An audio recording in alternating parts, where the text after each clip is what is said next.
What, close, right? Be 2130. 2130 Artemis. Okay.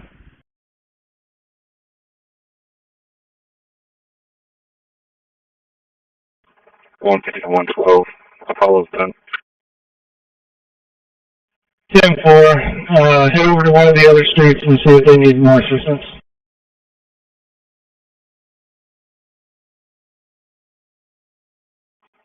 150 to 121. Y'all still need help. Either I'm good. I'm going to do some. I'm about to go to the last house.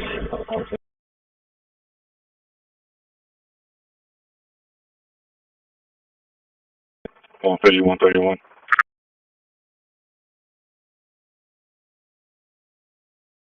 Right.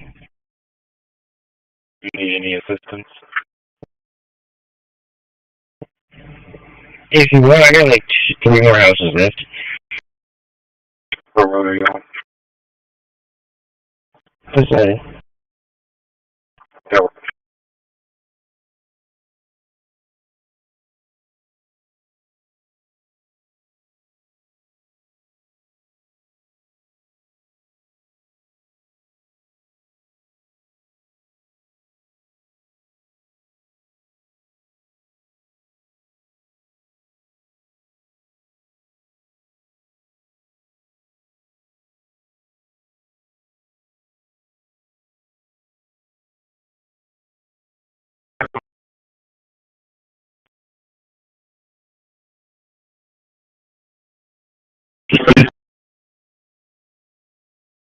Yeah. And then 06% open me up at 1108-1108. Give me the case number already.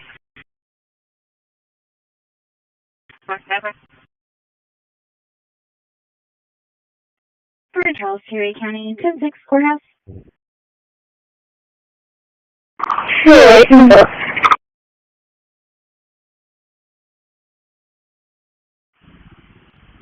31, your case number is 7070. Definitely.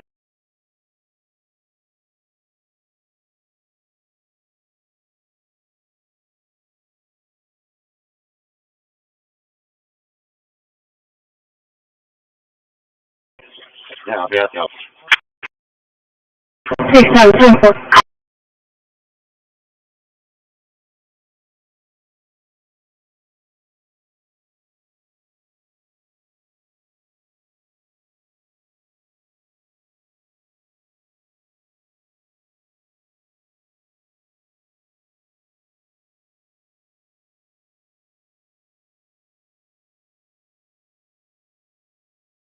One 12 to other units. Y'all stand by on writing all the case numbers down. I'll just do a spreadsheet at the office and send it by email.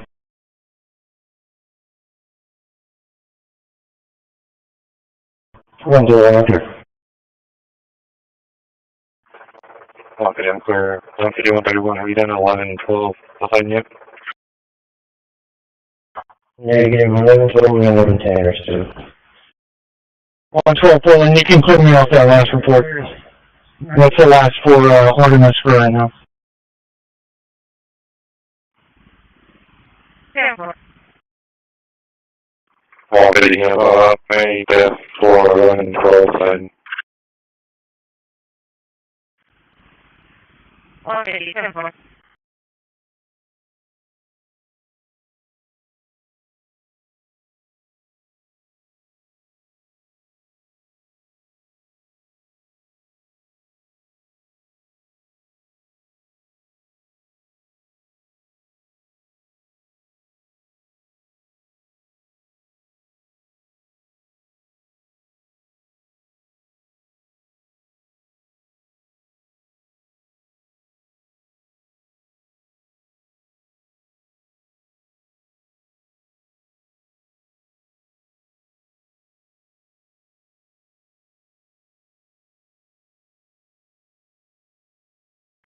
Wonderful. If you can close that one out with another one at 11:10 Poseidon, 11:10 Poseidon. 131, 10-4.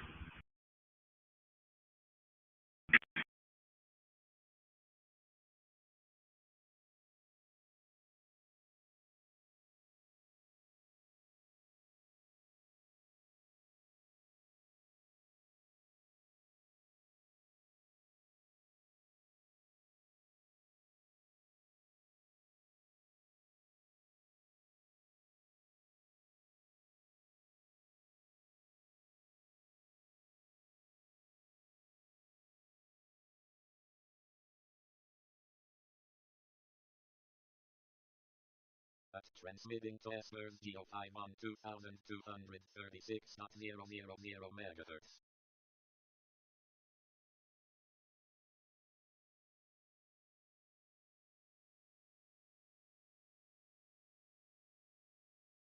Transmission to Ashmore's GO5 has stopped.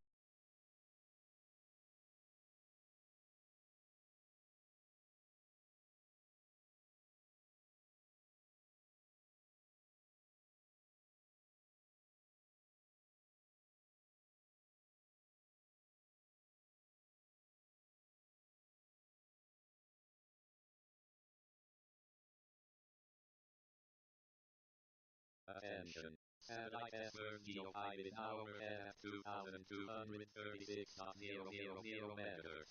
Elevation 19.9 degrees.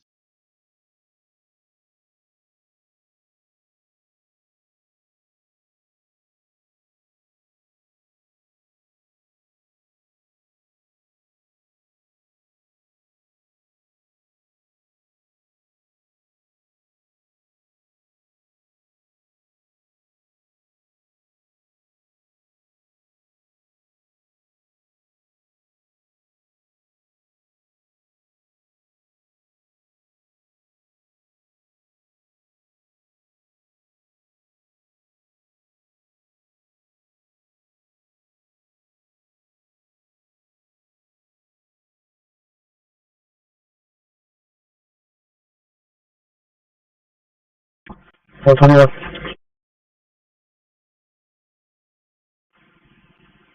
121, go ahead. on my first call for 2142, but can you notate that I made contact at 2101 Apollo, and he does have cameras that face Medusa. He will look at them and contact me on a later time. He is currently not in town.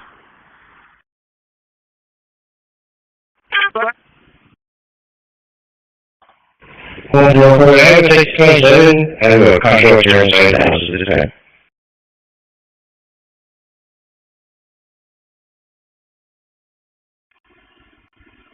Last unit, go ahead.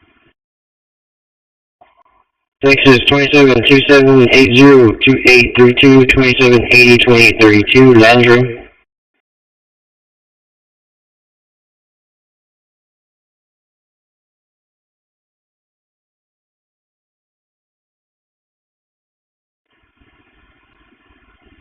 He's showing not valid, expires in 2029, FR suspension for no liability insurance.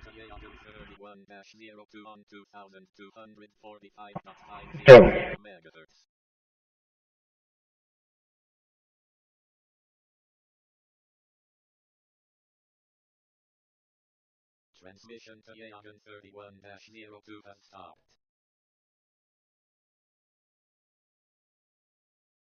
$112 to $150. What was that one on Poseidon that you found? Attention. Satellite World New Free is now overhead at 2257.000. The one that went on the left? Elevation 31.5 degrees. I'm at 1112 Poseidon.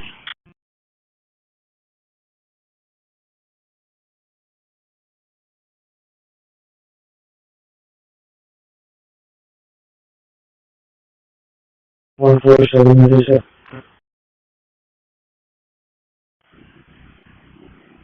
One 21,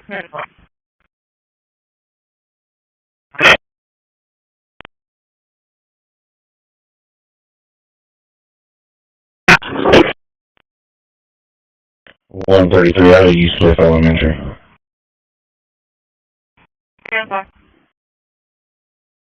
150, what is the last two numbers of this death call? 7171.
21 27. 121, case number is going to be left to 7373. Transmitting to World New Free. Oh, thank you. 257.000 meters.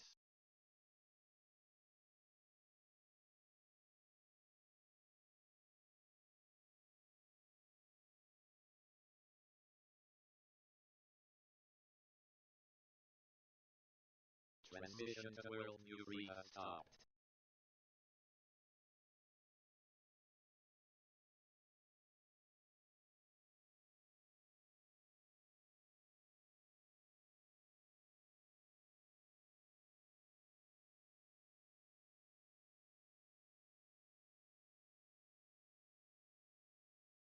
The equal knowledge report.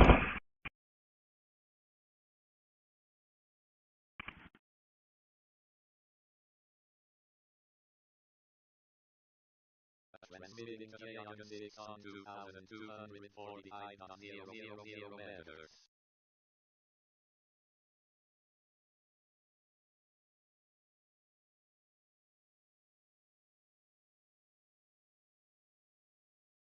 Transmission to Jagan 6 has stopped.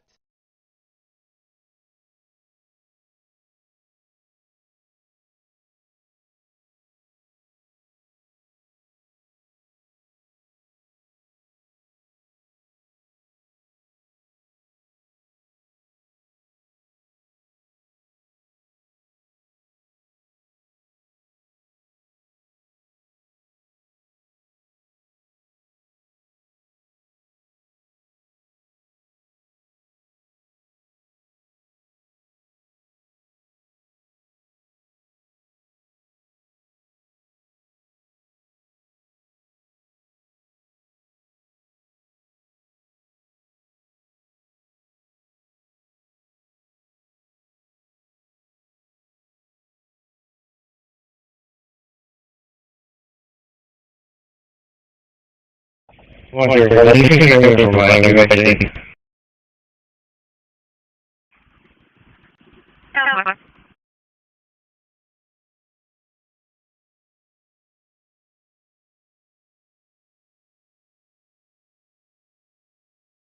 Attention. Satellite Jagan 6 is now overhead at 49. 245.000 meters. 649. On 2,236. We're clear from here back to the Joe. Beginning knowledge, same as Andy. 649.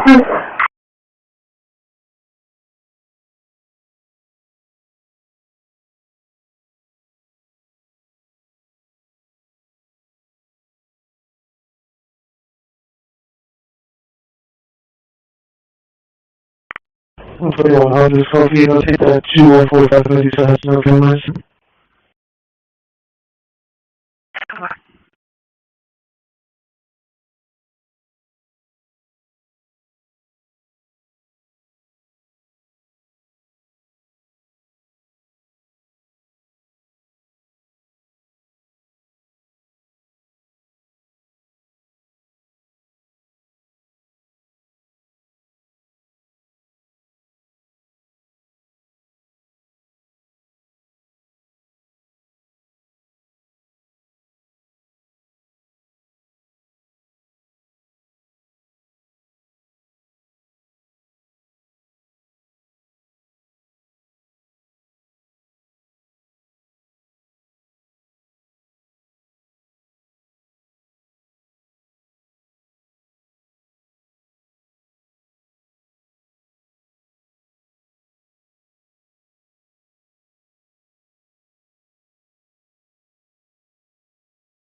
1602.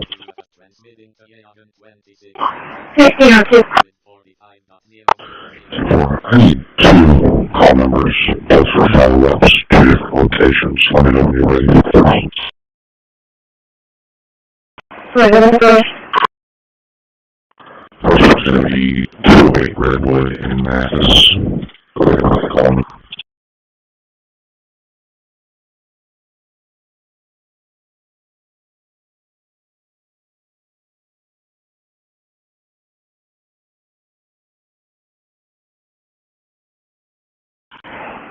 Two 4401. 24401.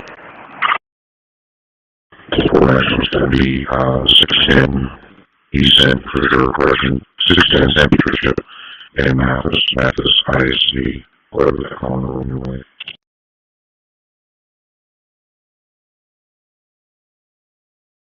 What else we got to jail? 638. 1602. 24402. 24402.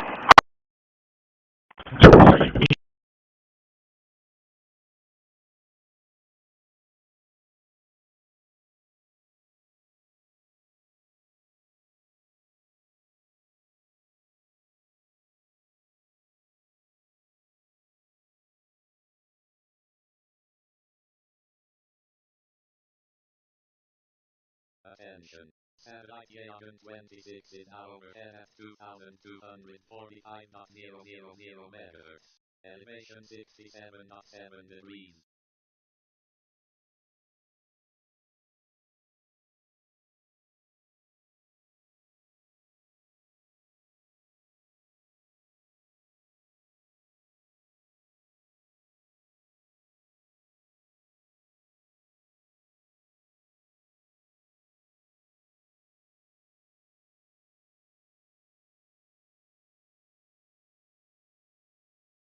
Transmission to Agent 26. Transmitting to Agent 28. Once you guys are clear, you'll head back to the station and start your reports.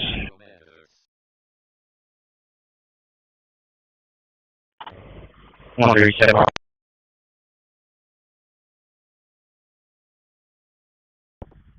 can you take that 2102 period and then Canada? Yeah,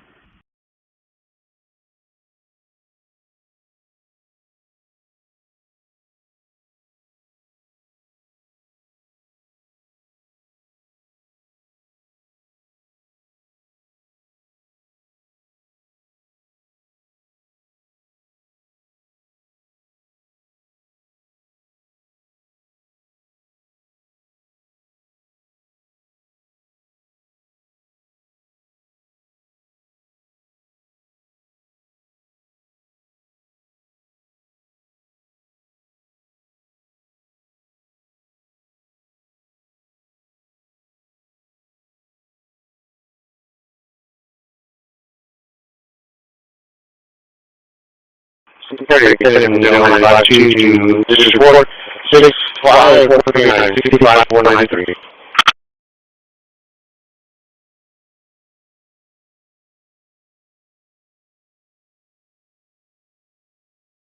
638.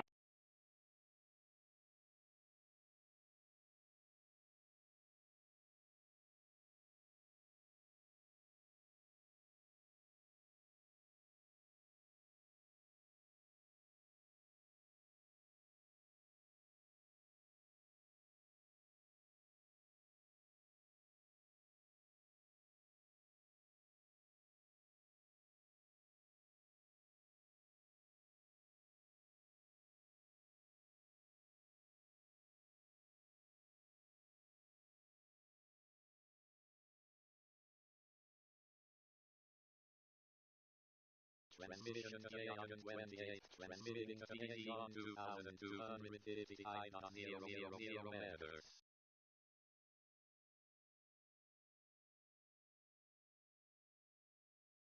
Transmission to PE.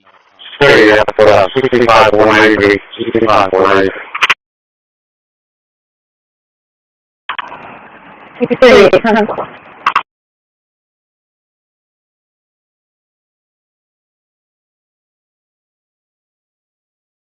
Attention. Satellite PAD in overhead at 2255.00, transmitting to J120 on 2240.I00 megahertz.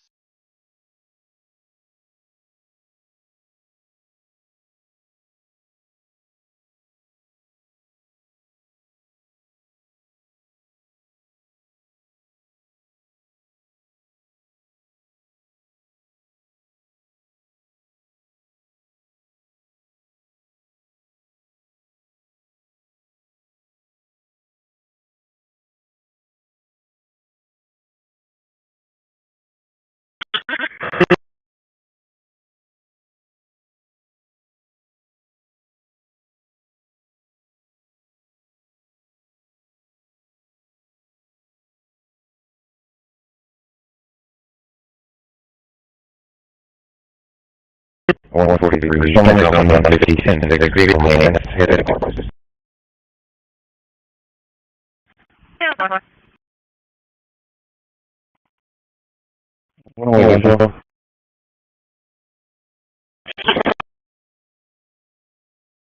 Hop over to the zero.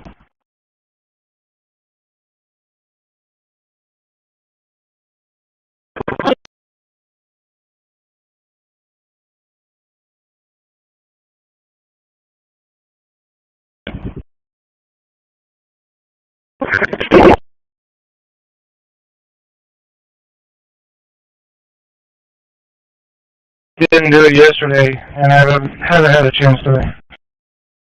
Alright, can you see me run that random plate? I just want to make sure that state leak stuff worked and the units are connecting to the state. Yeah.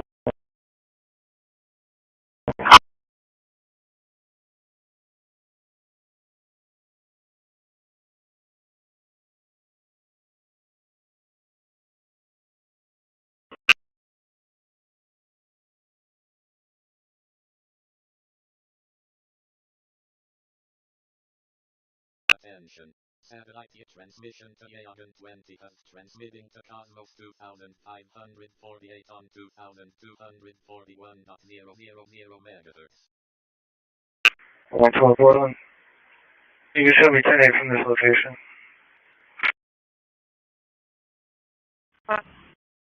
Transmission to Cosmos 2548. 143, Alpha, got beginning knowledge in unit 4916 and west. Good. Beginning knowledge at 1711, repeating 1711. Hey, Sam, wonderful. One, please. Copy, starting miles for 4799. 1, did you hear? 1519, 61519.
Transmitting to Corpus at 2 on 2247.000 megahertz.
This is Ground 0631 Cuntstables Station.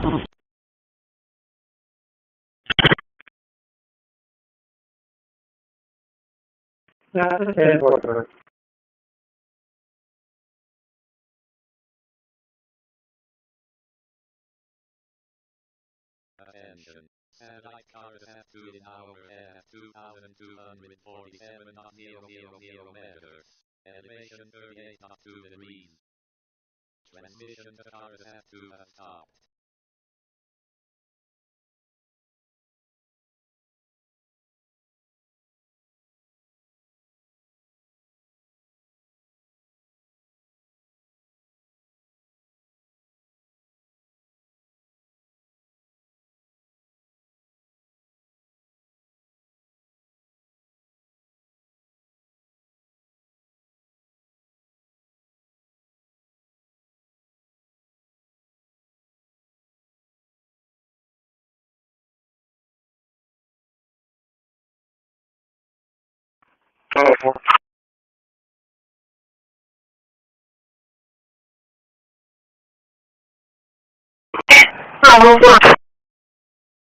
Can you show me how that 511 Mission Street in regards to the ordinance vote?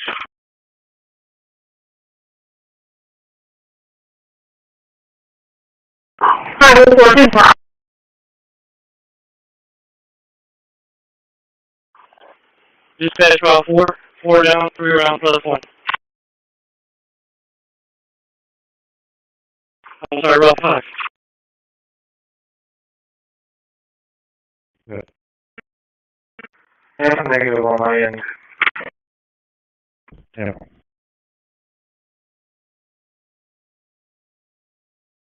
Oh, very cute. Yeah, thank you.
Good. You meet me out back in about 2 minutes. Yeah.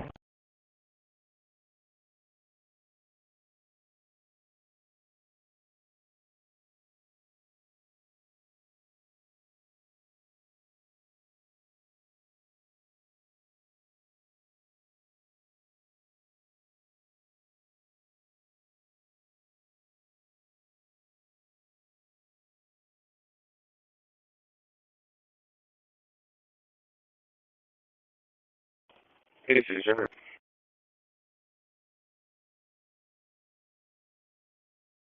yeah. Star Cities, Henry John Frank, 8102, Henry John Frank, 8102.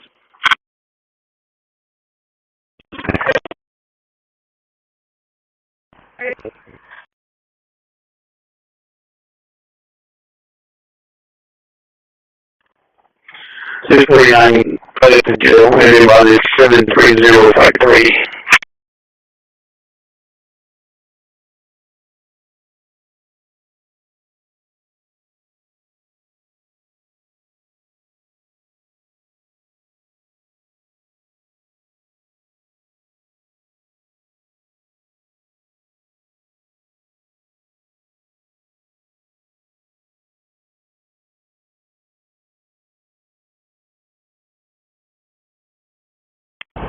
And it's a 4 yeah.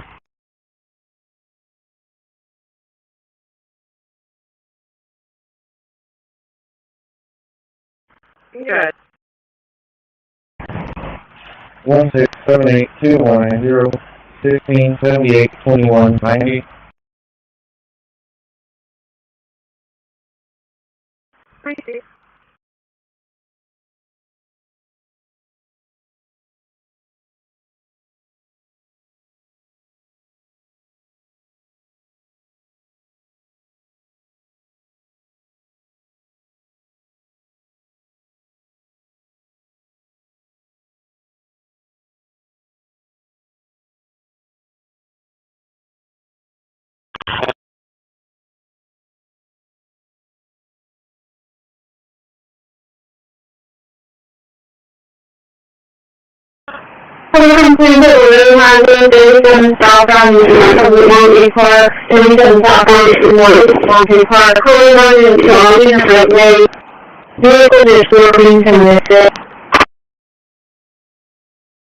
Confirmed expiry April of 27 on await for your and your certificate of initial operation during clear.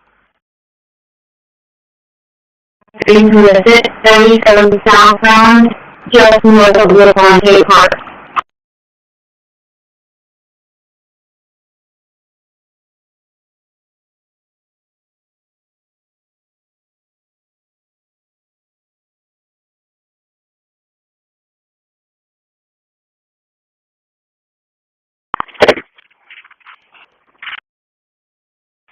What did I say?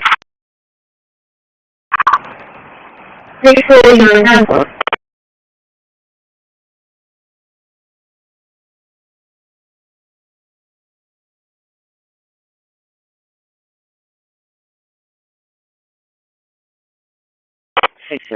Can you kind of touch her?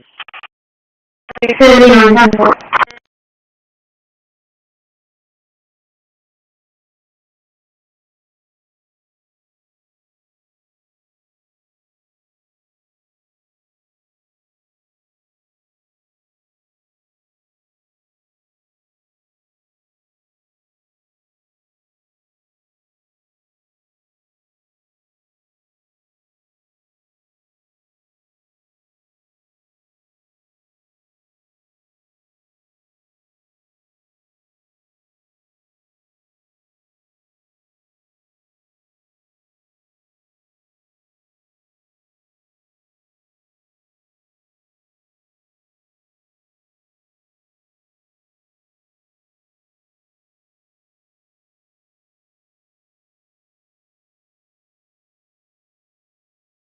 Attention. Satellite KH11 Crystal 2 in hour at 2,262.500 meters. Elevation 10.2 degrees.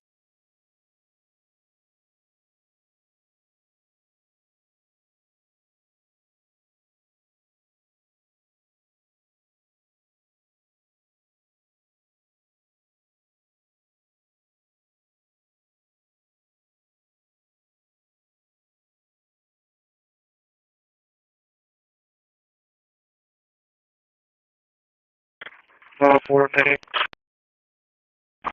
504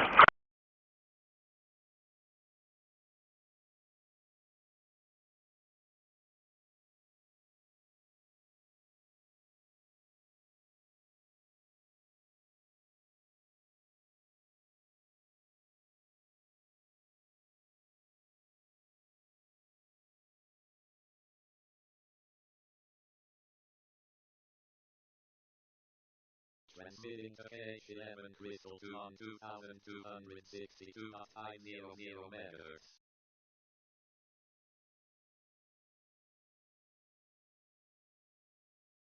Transmission to H11 Crystal 2 has stopped.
Wonderful. Can you tell us everything about?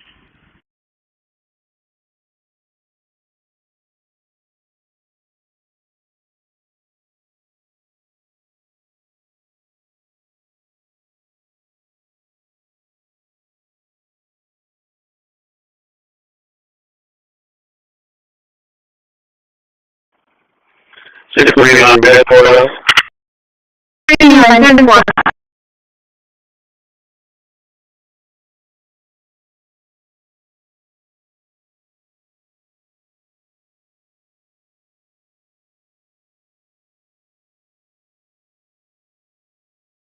Facility dispatch.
Good, pick on, take to the courthouse. 15, 10-4.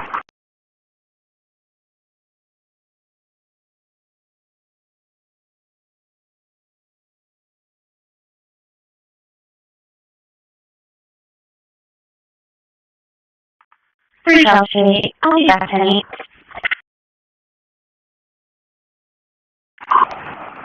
Julie, 10-4.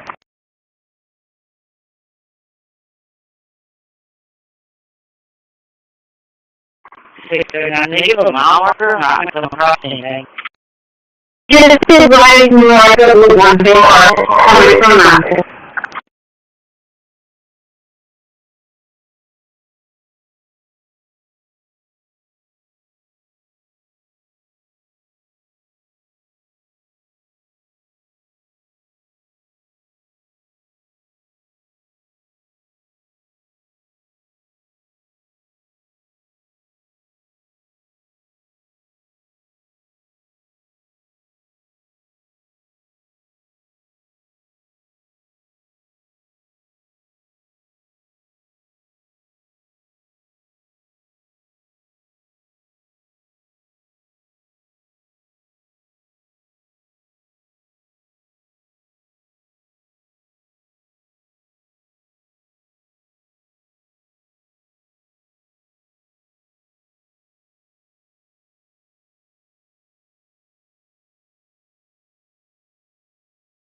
Transmitting to 850 on 2245.500 meters.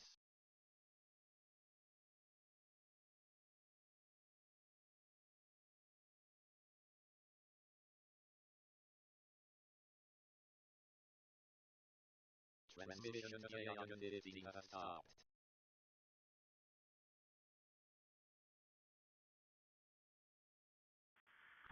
Patrol 06 County.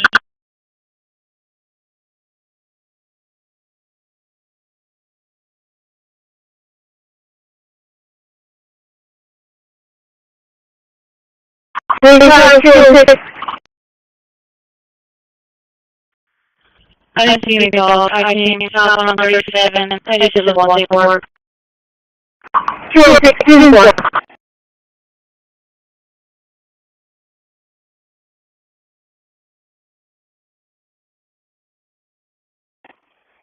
615 10 from the drum rock with 1 to the courthouse. 315 Denver.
Attention, Satellite oh, 4. now overhead at 245.500 meters. Can you show me out at 401 mission in regards to word and coding?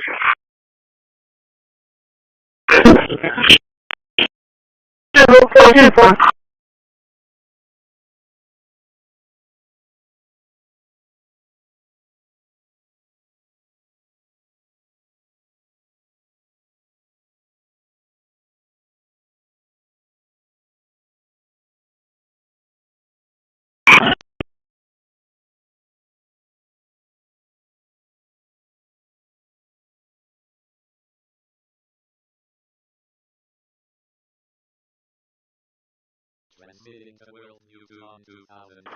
Victor, I'll check more down info on you too. Okay.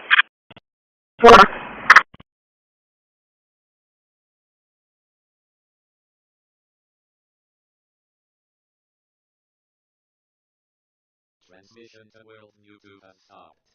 Transmitting to the NKS1 on 2241.500 meters.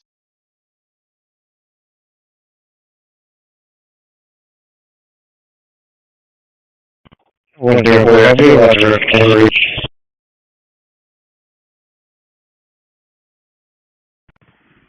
Transmission to the 131, stand by until 120, Martin 112, notify me. And I'll go out.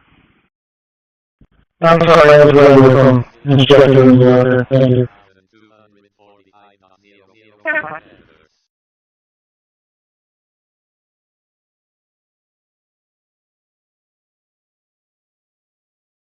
Transmission to 812 has stopped.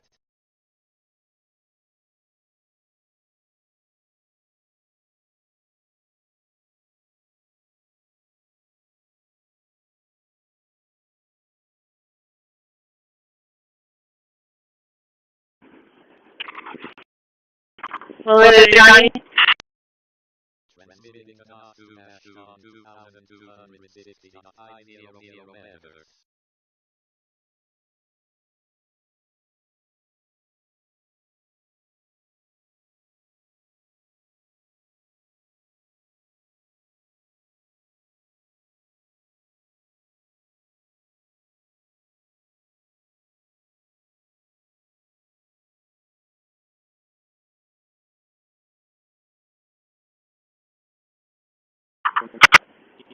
Well, is it over?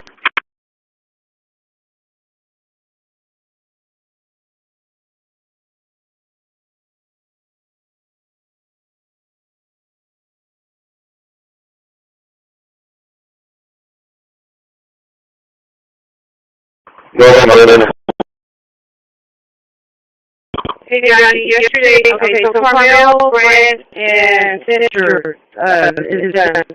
Where else do I go?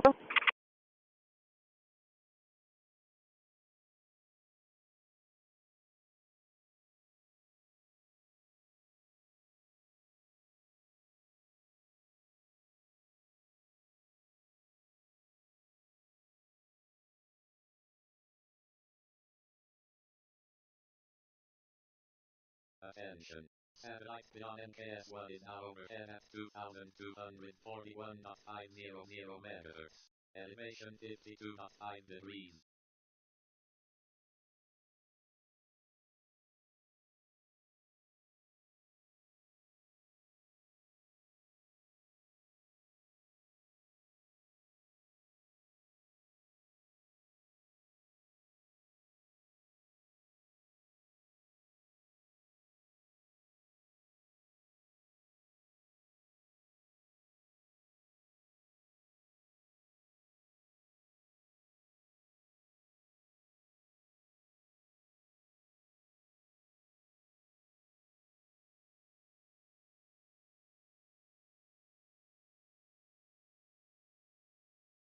Transmission to Ashmore has stopped.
CCPD.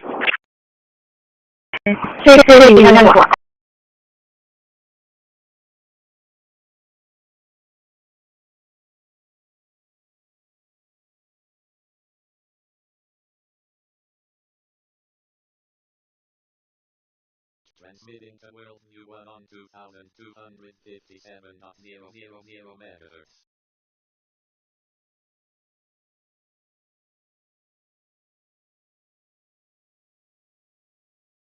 Transmission to World New 1 has stopped.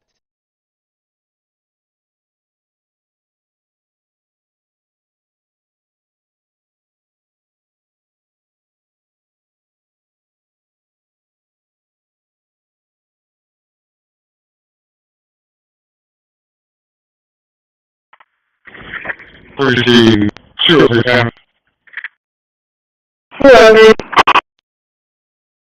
Christi, 2 Just report through. There's going to be a time orders. Interstate 37 off of 24. They're going to be off time left, so the video broke down.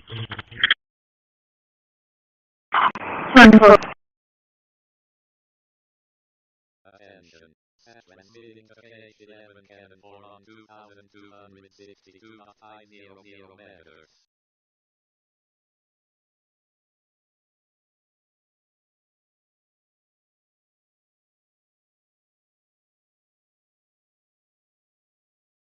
Transmission of KH-11 Cannon 4 has stopped. Attention. Satellite World View 1 in overhead at 2,257.000 meters. Elevation 22.2 degrees.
Transmitting to 1 2,252.500.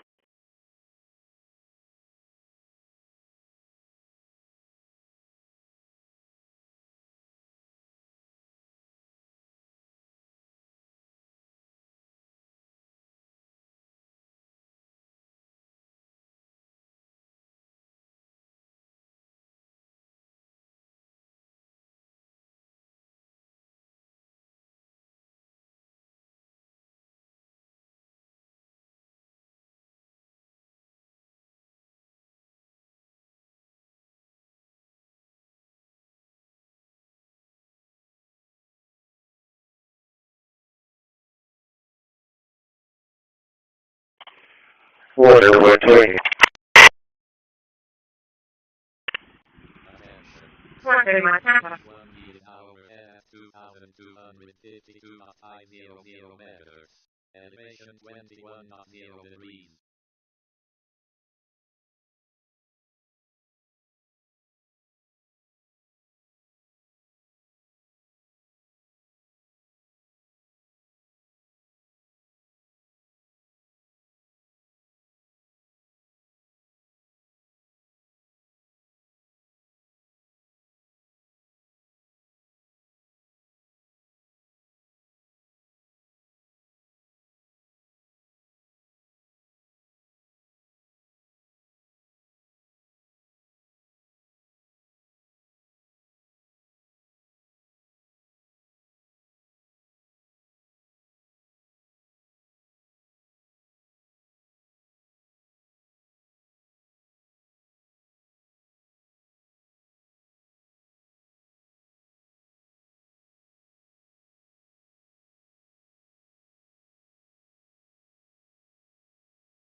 Transmission to flight 1 heath has stopped.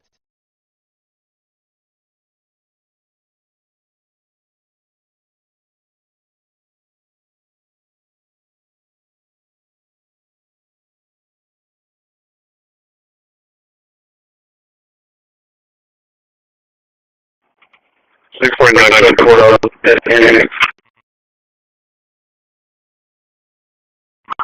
649.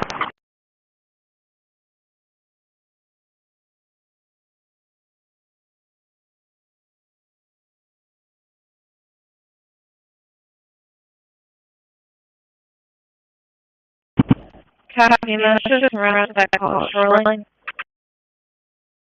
Copy.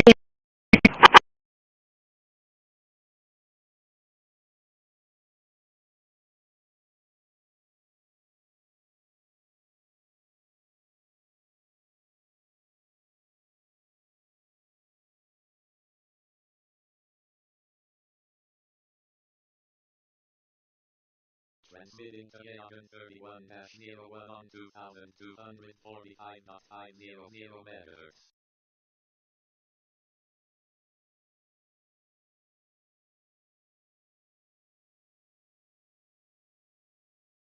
Transmission to Yagan 31-01 has stopped.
Transmitting to XR2 on 2248.500 megahertz.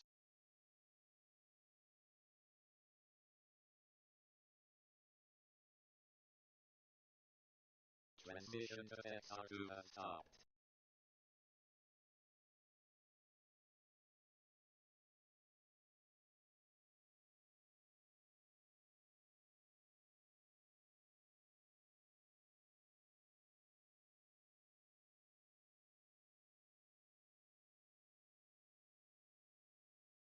Attention. Satellite Yagan 31-01 is overhead at 2245.500 megahertz. Elevation 47.0 degrees. Transmitting to Yagan 33 on 2245.000 megahertz.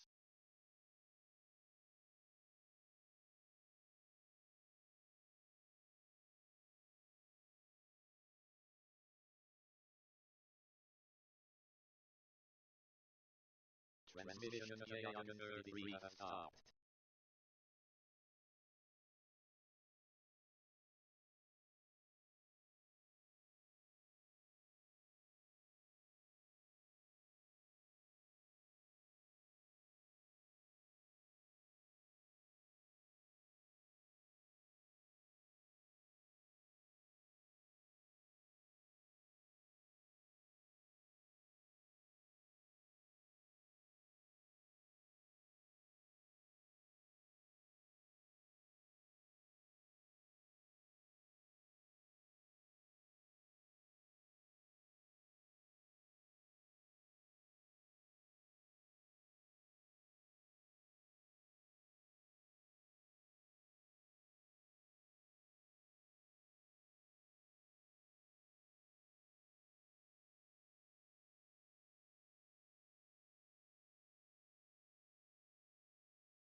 Captain, prompting.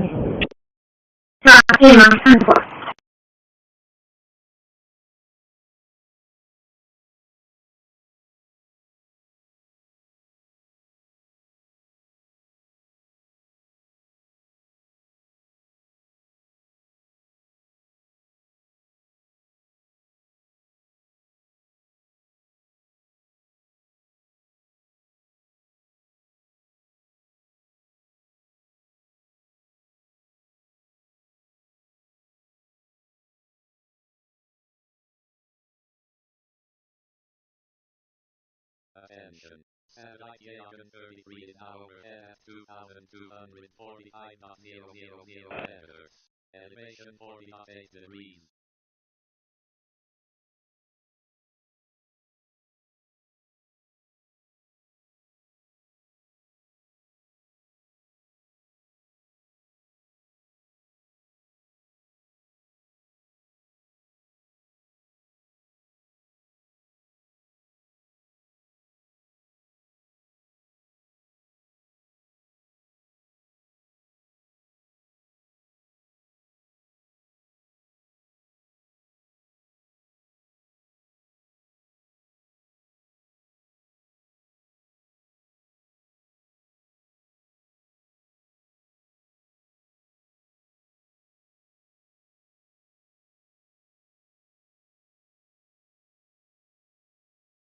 Order for your unit.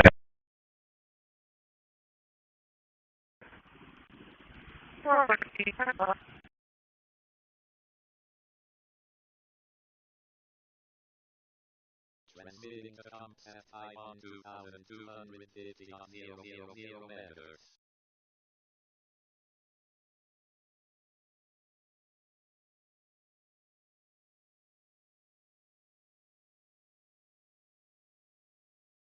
Transmission to ComSat 5 has stopped.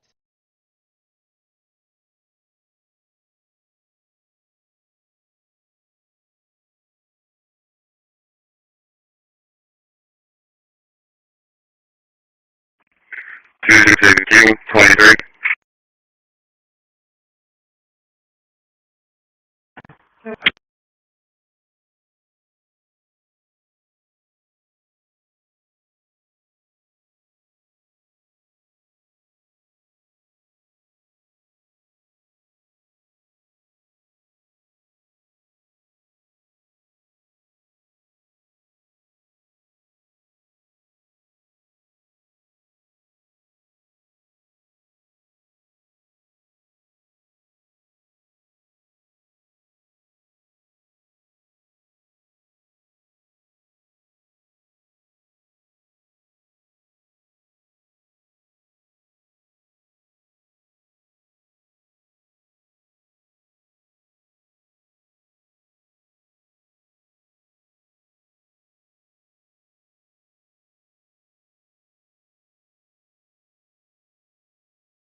Oh,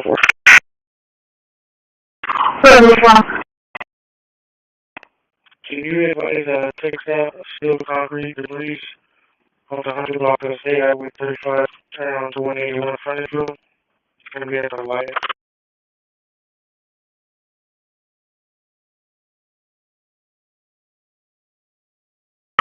514.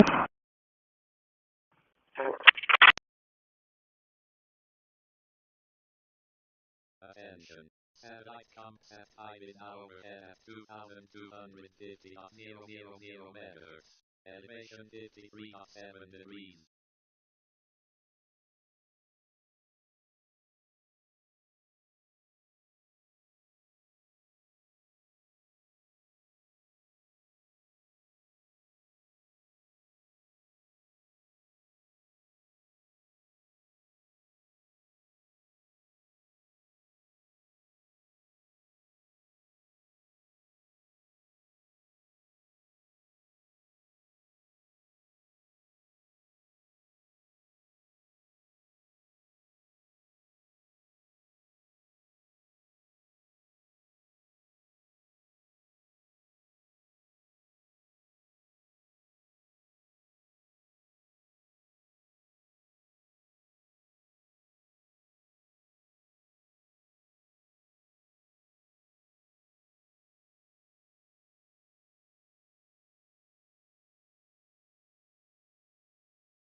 How long did it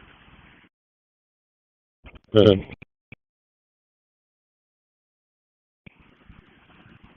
well, they're concerned because of the again a lot. There's somebody white, at the trailer. This is a rep at this trailer. That dark green entity wearing a black dress. Seems to be having this episode. Well, Reporting party device says he's walking around with no shoes on and seems to be arguing out loud for himself. well, Transmitting to OAD on 137.100 megahertz.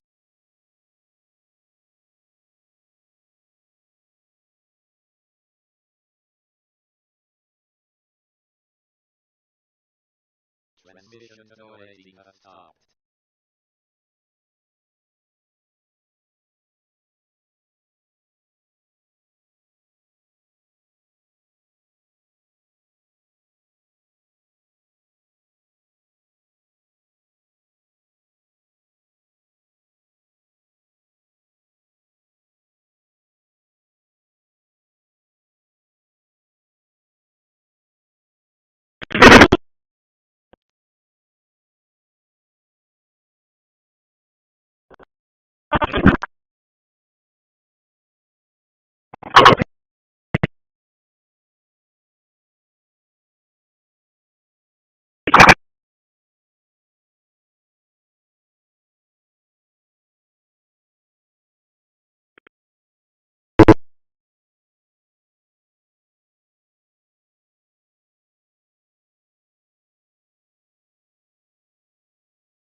Attention. Satellite OAD is now overhead at 137.100 megahertz. Elevation 27.0 degrees.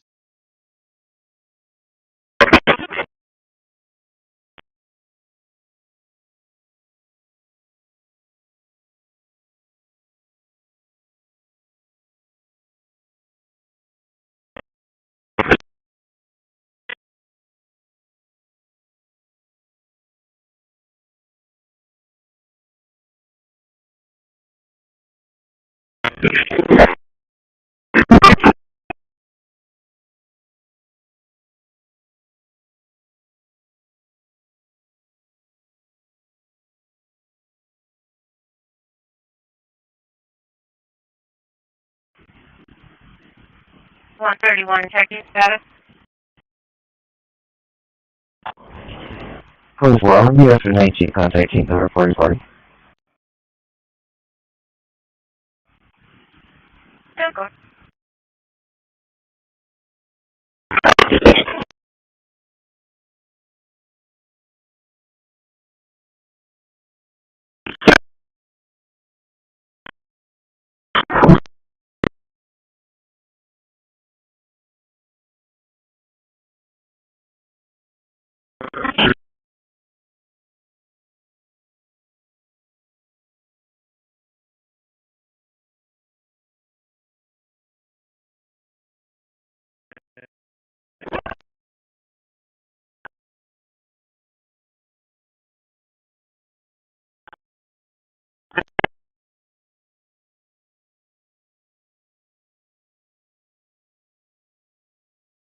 I'm in the area. What's the phone number again? Transmitting to AR 90 on 2245. Lot 36.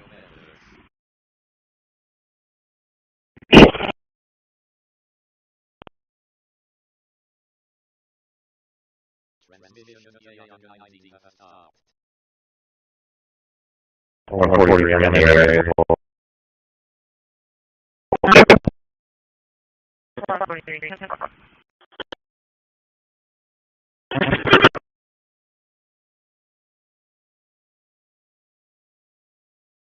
Hey, that's okay. We CCPD.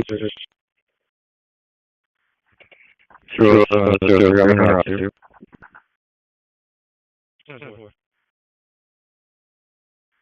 Sure, enough. Sure,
132 battery.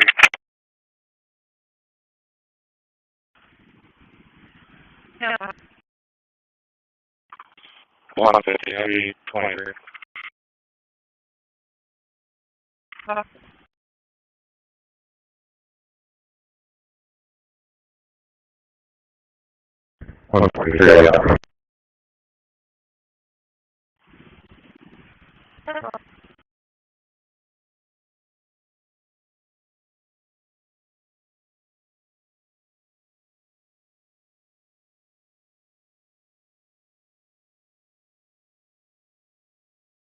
Transmitting to atmosphere on 2,276.000 meters.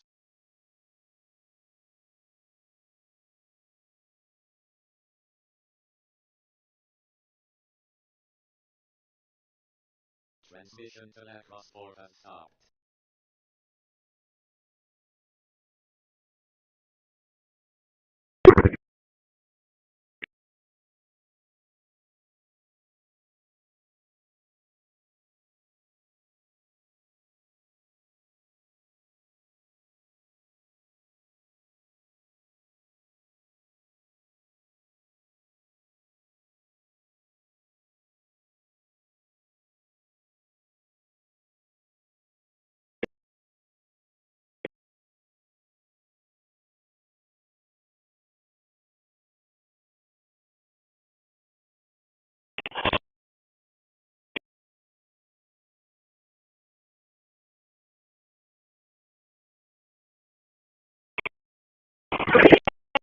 Attention. Satellite atmosphere in overhead at 2,276.000 meters. Elevation 23.5 degrees.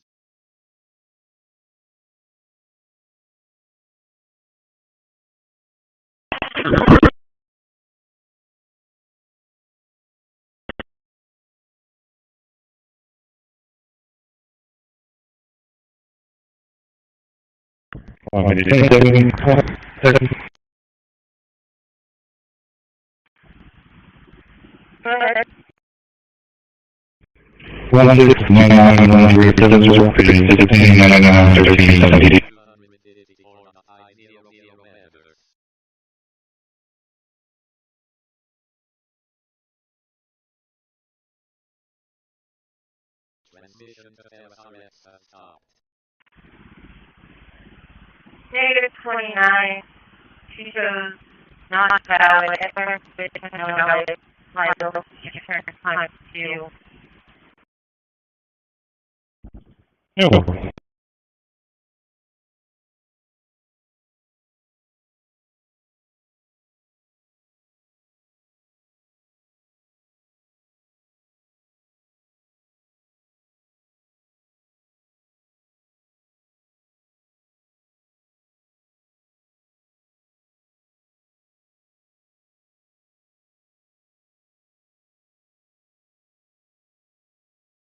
Transmitting to KH11 Crystal 1 on 2,262.500 meters.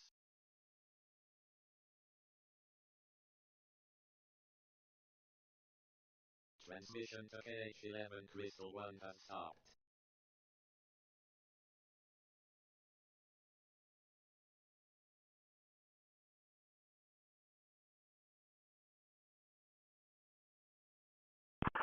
Target coordinating 4 down 3 left. You know, first one? Middle.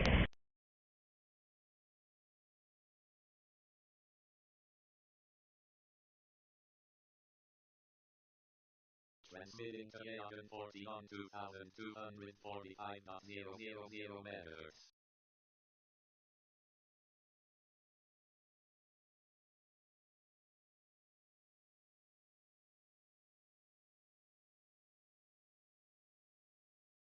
Transmission to KH14 has stopped.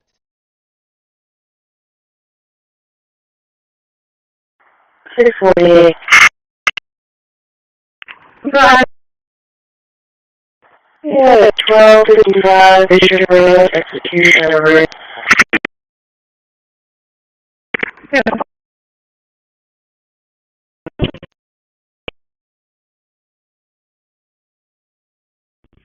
Whatever, 35, Frank. Still over, 35, Frank.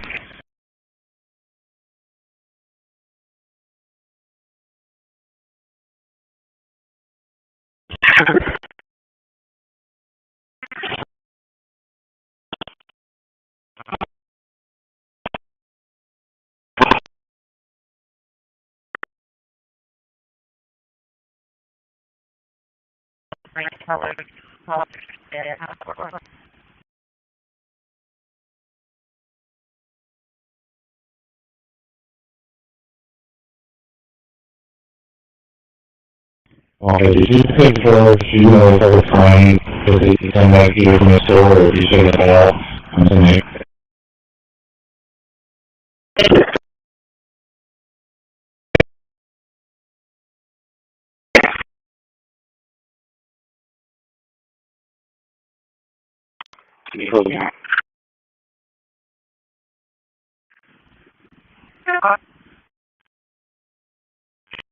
What do you think you're saying?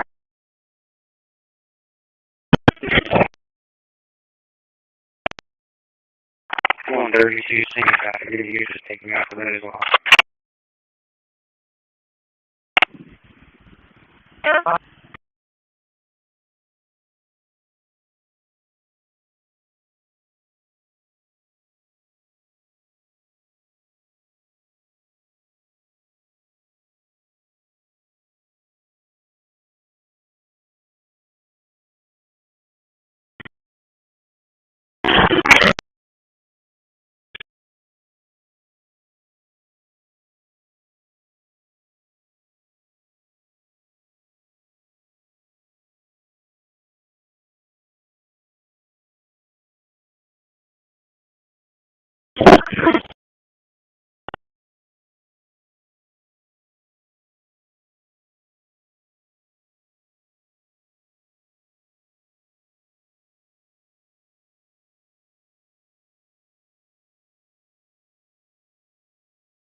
Yeah, it's so good on the doctors.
Attention. Satellite KH-11 Crystal 1 is overhead at 2,262.5 meters. Elevation 25.9 degrees. Push driver 37 southbound. Passing on number 43. 37 southbound. Gray color F-150 speeding going in and out of traffic.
14 minutes on primary. I'm 14 lagging clear. Christi.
Attention. Satellite Young 7 hour at 2,245.000 meters. Elevation 10.1 degrees.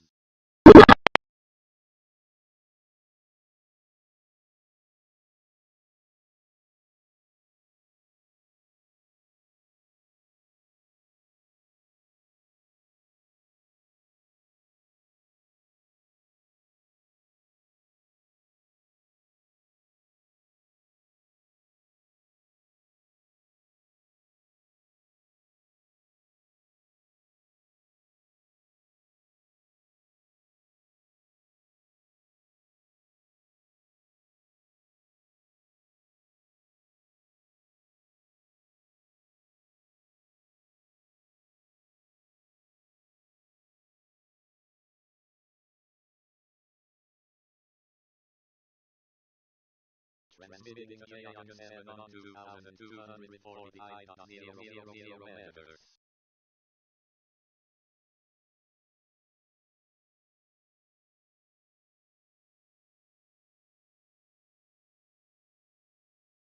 Transmission to Young 7 has stopped.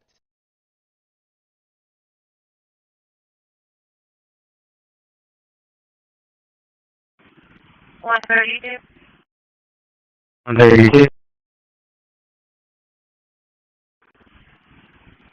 2115 Memorial, 2115 Memorial for missing persons. Reporting party uses ID may file report for 44-year-old nephew being missing Thursday. They went into the bedroom today and found a suicide note with 15 and Yeah.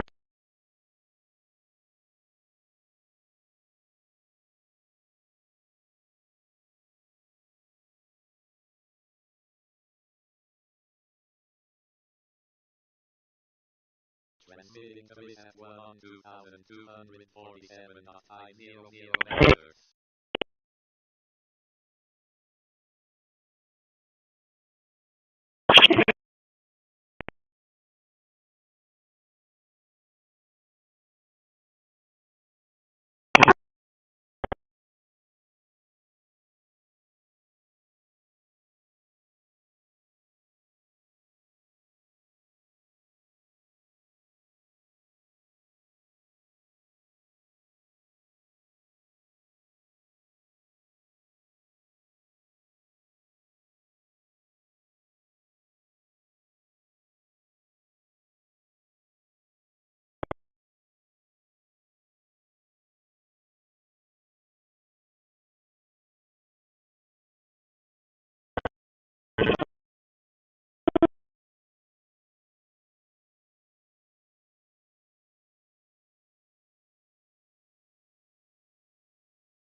I'll head to that Saunders School.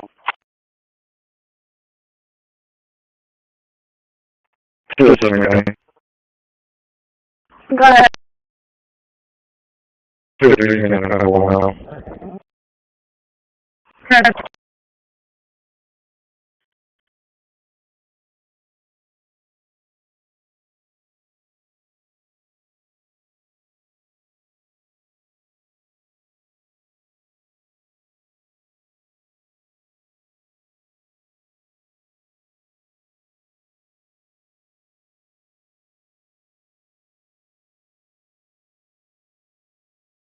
Transmission to at 1 has stopped. Transmitting to Young 18 on 2,245.000 meters.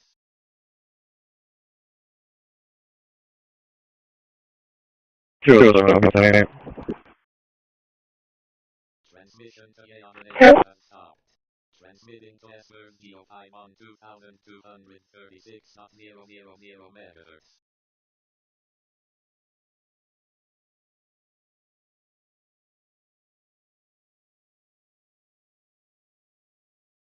Attention. Satellite automated transmission to SRDO5 has stopped.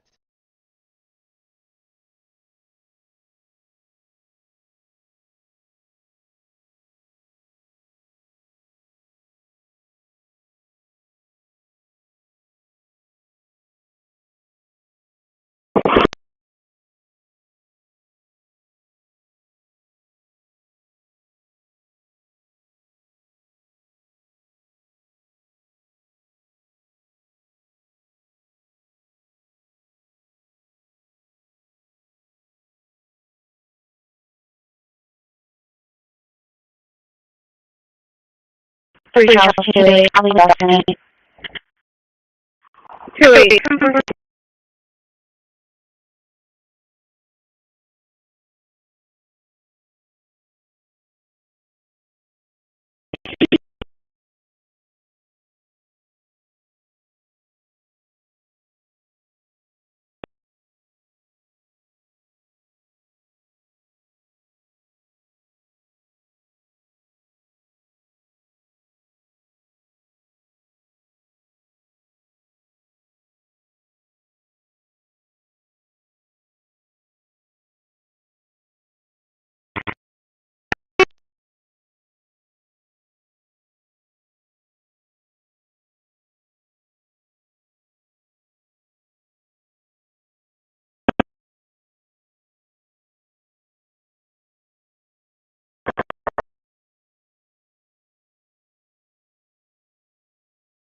28. Are we showing any minute subject holes for that location in the map? Negative. Yeah.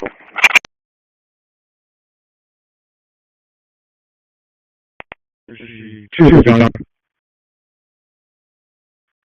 Go ahead. Two, John. I'll give you the location.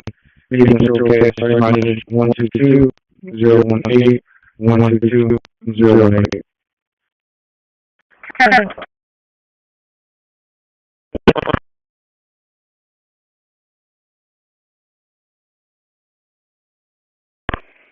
One 32 and 23.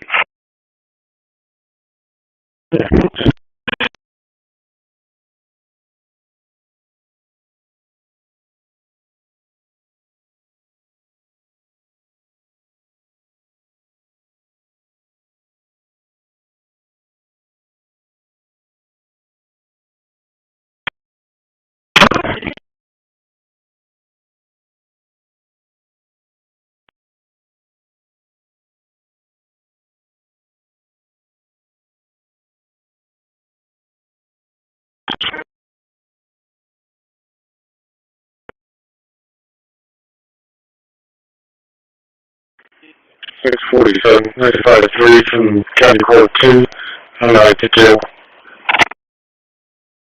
647 from 4.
Transmitting to J131-02 on 2245.500 meters.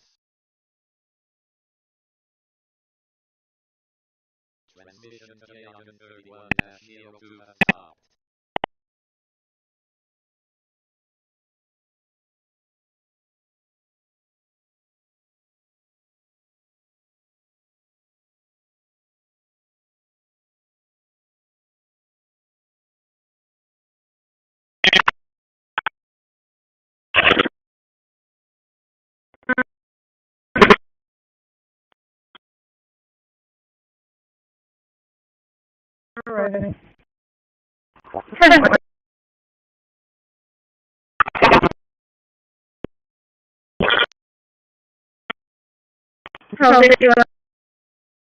We have a walk-up, we're going to be transporting to Portland, New York.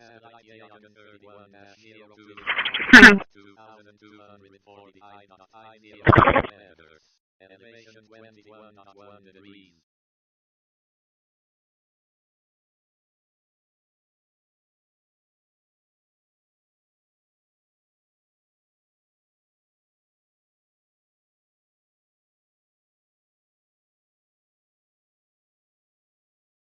Number 22 Jill, any mileage 122-020, 122-020.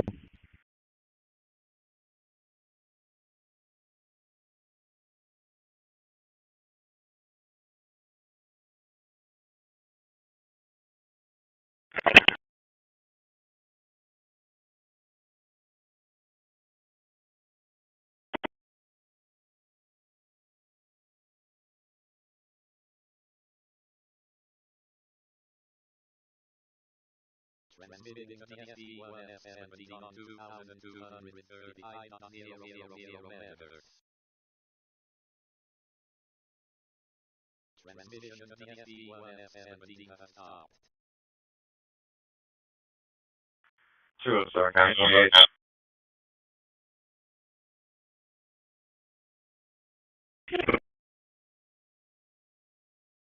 Henry 65, 6, I'll be 1030 with that. Sending some business access road for the Lowe's.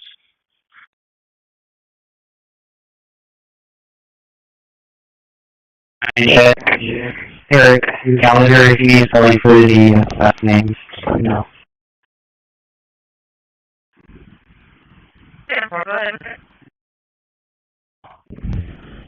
George, Adam, Lincoln, Adam, George, Henry, Edward, Robert. Again, that's George, Adam, Lincoln, Adam, George, Henry, Edward, Robert. Eric is going to be calling the spelling.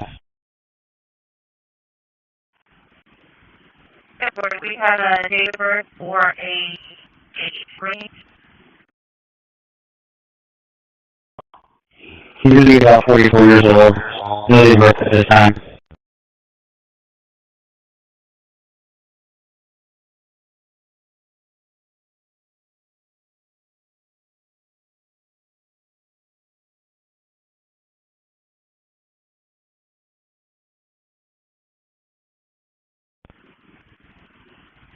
He's down here.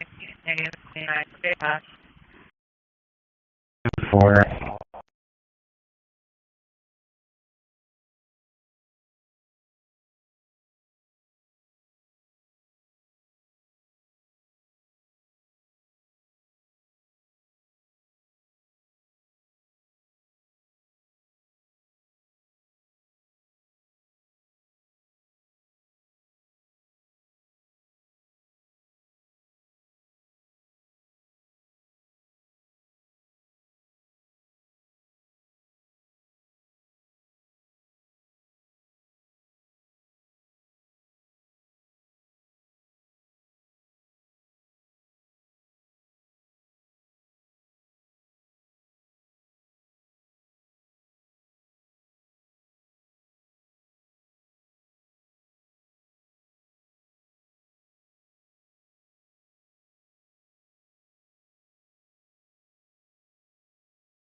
Transmitting to R3-3 on 2261.000 meters.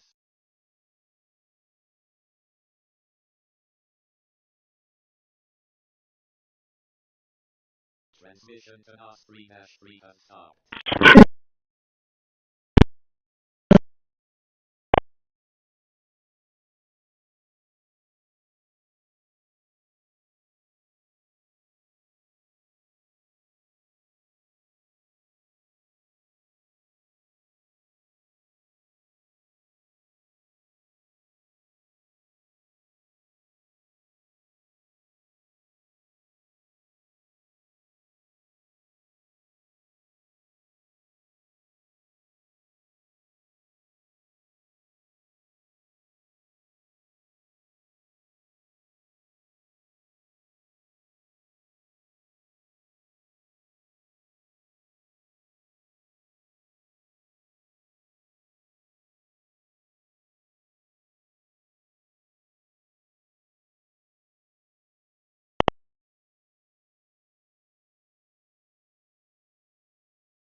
Plus 121 go to.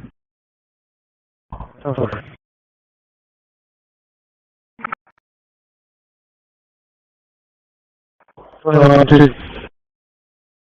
Make sure that the word is still out on that one. 132 let me say for yeah, well, it's been forgotten lately. How much are you getting completed?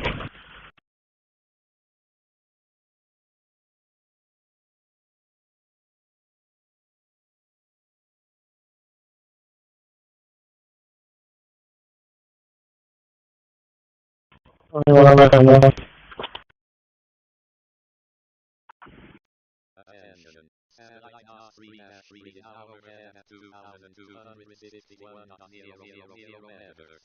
Elevation 39.8 degrees.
One thirty two, that's 27 New Mexico.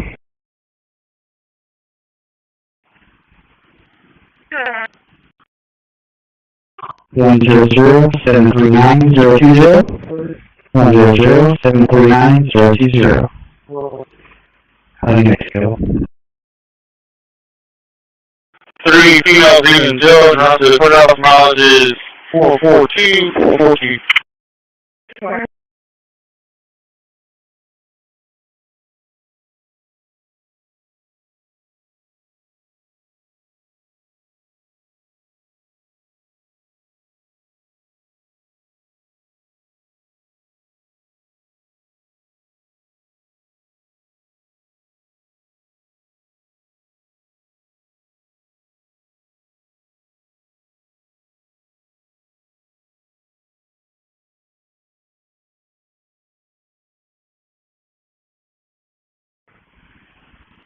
Negative 29, clear ballot, goes higher, and 29.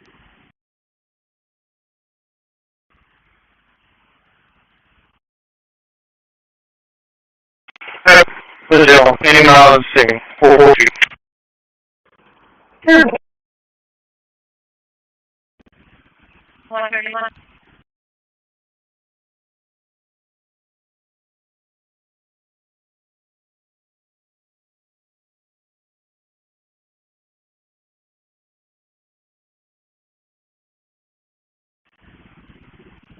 131. Wonderful. One of it's going to go up there and take care of that one.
Wait.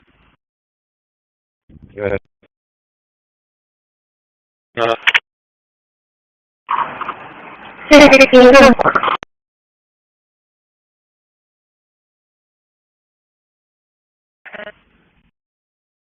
Young George Henry 31140 and George Henry 3140. Satellite persona 1 in hour at 2,240 meters. Good morning, clear. Fabulous, please. 15, towards 150, current color. And for the last four that are in the same. Good morning.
Well, wait, what is the expiration on that 28 I gave you?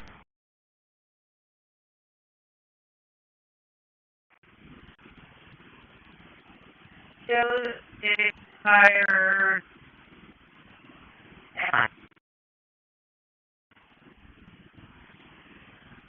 prior to July 6th of 2020.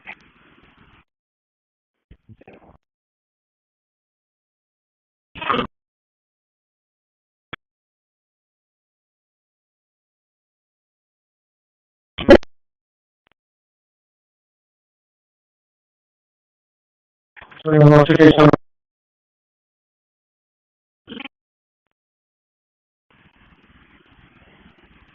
It.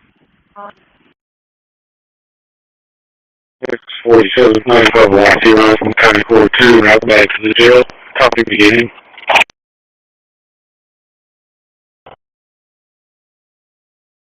Seven four one 7741.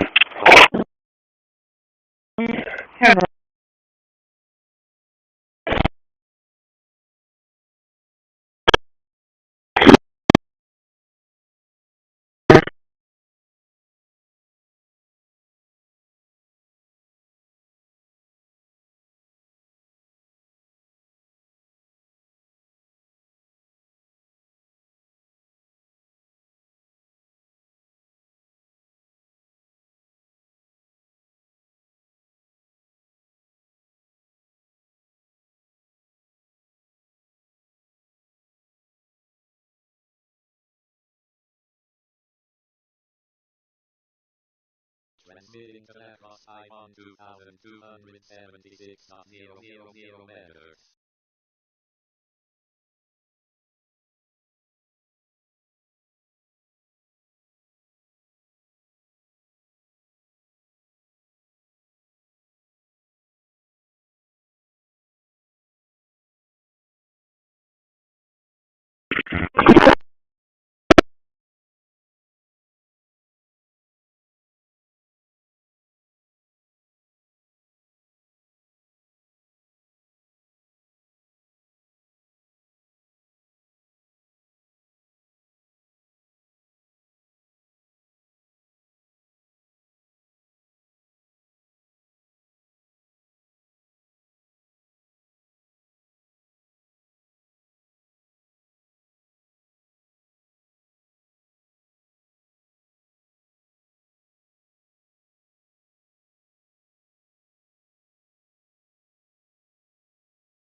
Six 47, jail, copy me.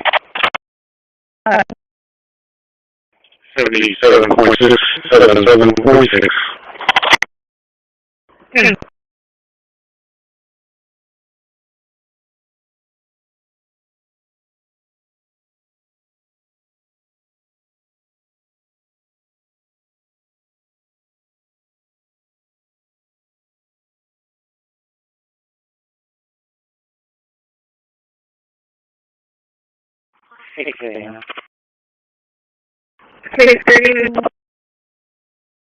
Yeah, I checked it with the horse and the power.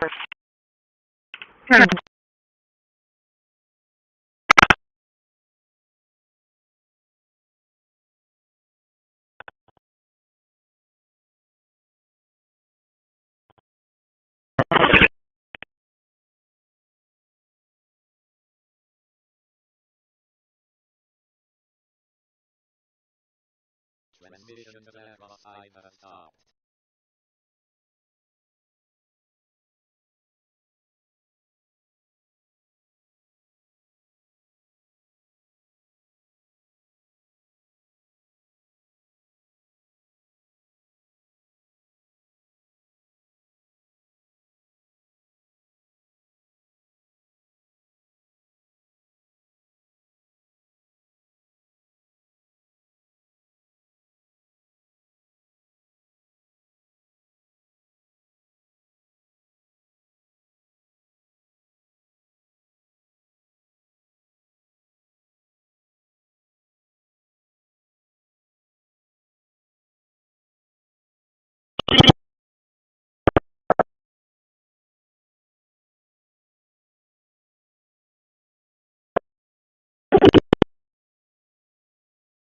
Oh, did you do it right?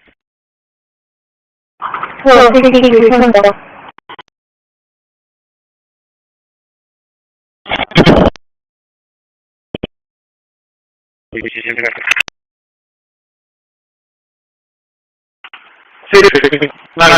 Three included the court elevator.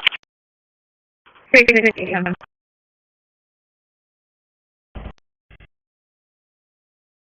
Yeah, go on.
Okay, my signal's not to the call in. Oh, yeah. Somewhere.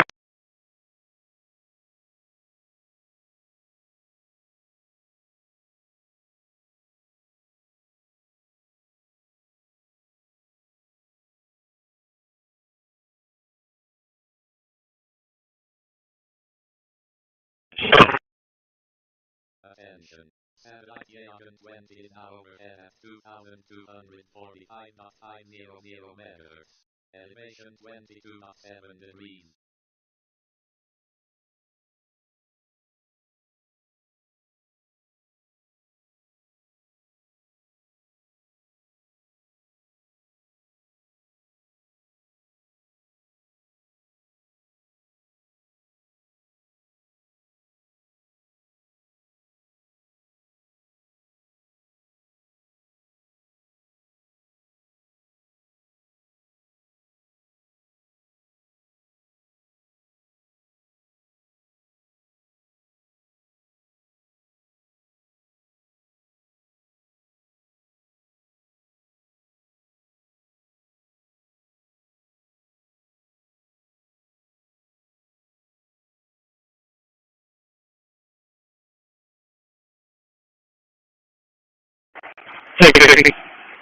Clear the tailgate for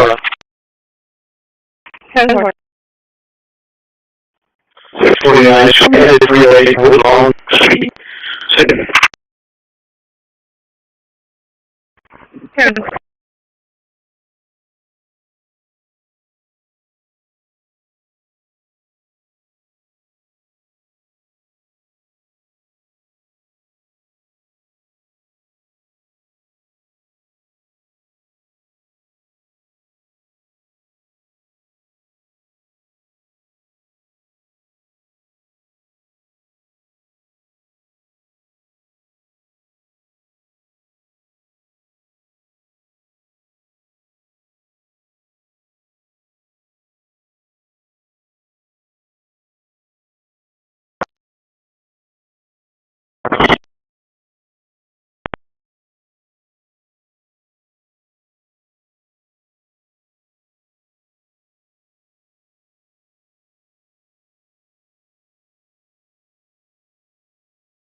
$62.11, we're not Gregory for local service.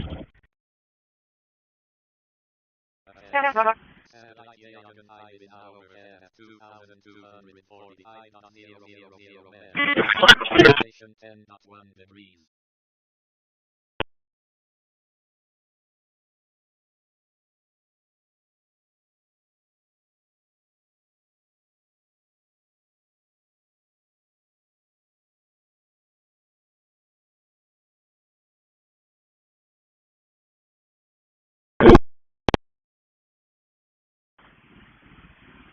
There's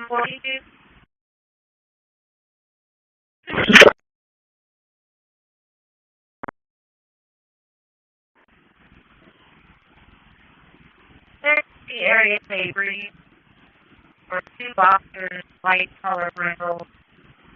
They were left headed towards target on Bakery. 24.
$6.49 today.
Moving in 22, apologize if you're going to go by vehicle.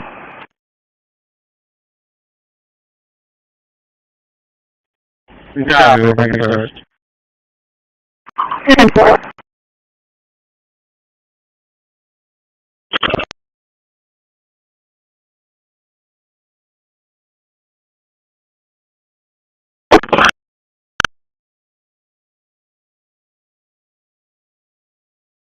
Attention. Satellite left to is now overhead at 2,276.000 megahertz. Elevation 13.3 degrees.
Attention. Agent 22 is now on 2245 transmitting to Agent 22 on 2245.000 megahertz.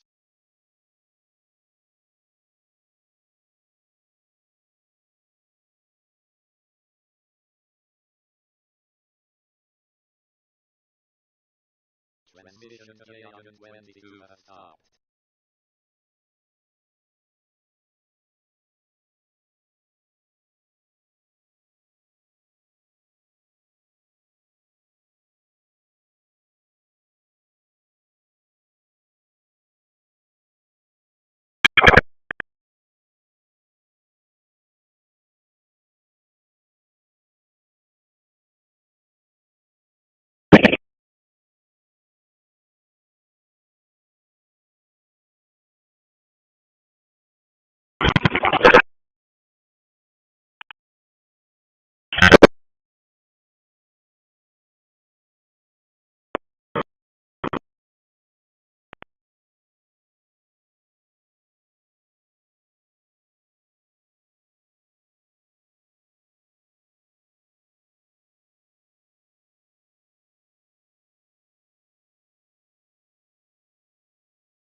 Transmitting on its 31276.000 meters.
All 61.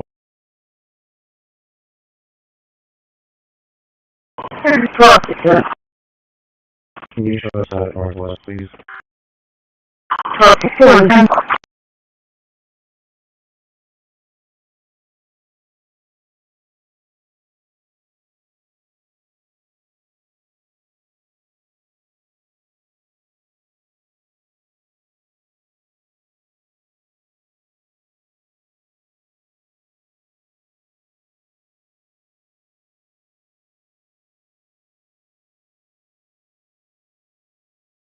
Transmission on its 3 has stopped.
Attention. Satellite J150 in hour at 2,245.500 meters. Elevation 51.7 degrees.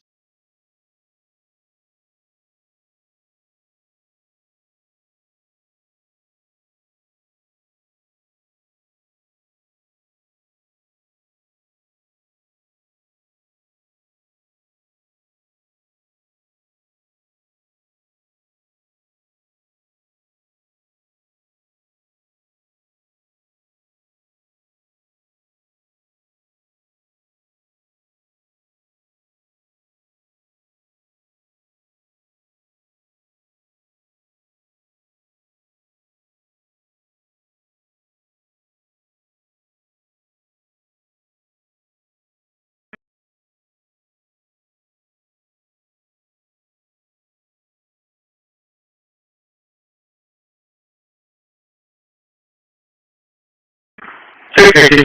952, clear the courthouse, clear the jail. Yeah.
Transmitting to CuntSat 3 on 2249.500 megahertz.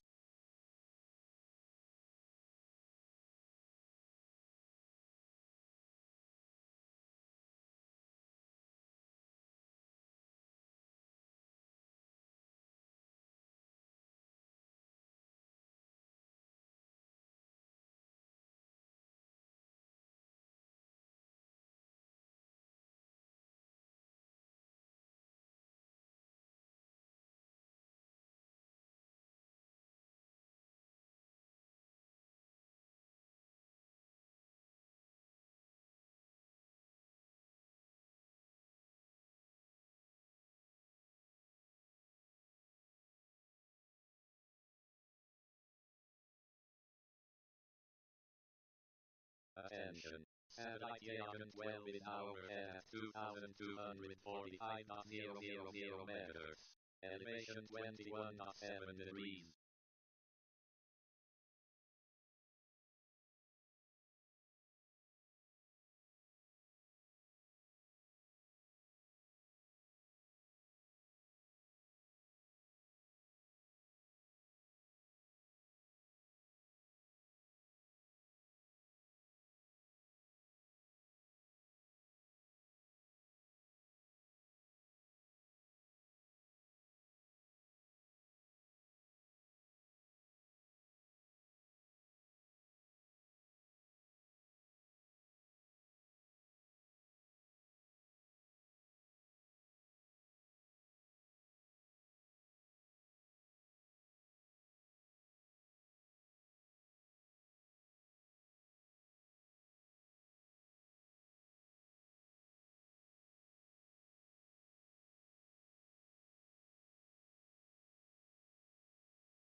Transmission to CompSat 3 has transmitting to Yagan 31-03 on 2245.500 megahertz.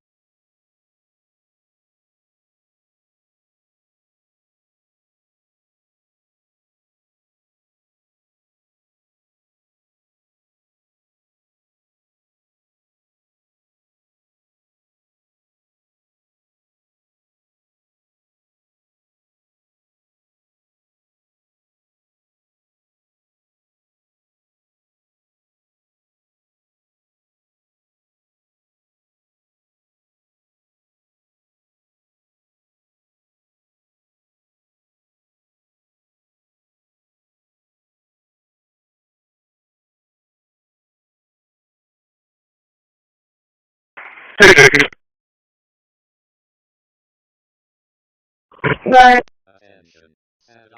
Time 1, Cruiseville, record. Elevation 18.3 degrees.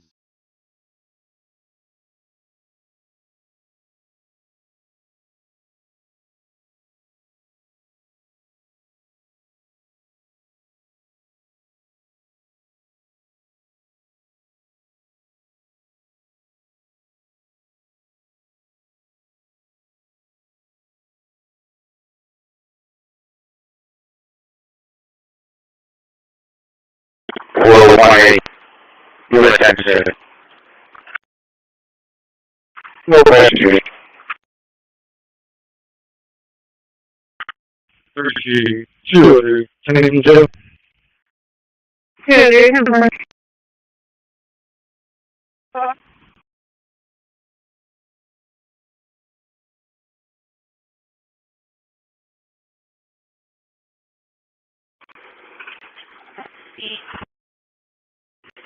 Yeah, mate. Yeah, probably.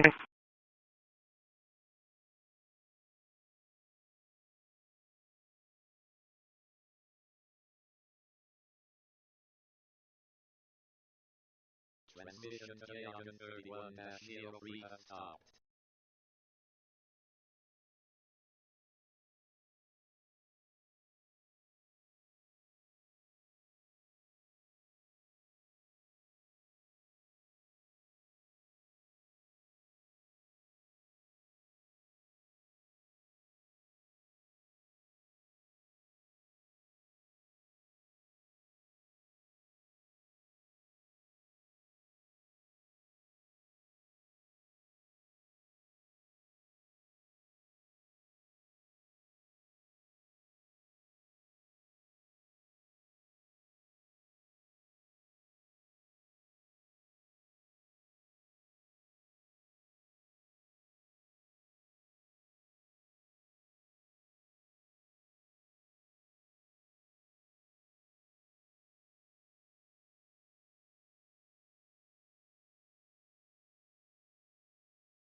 Total 6. Total 6.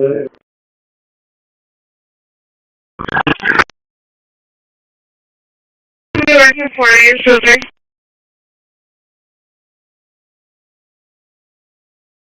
10 or 48 still free.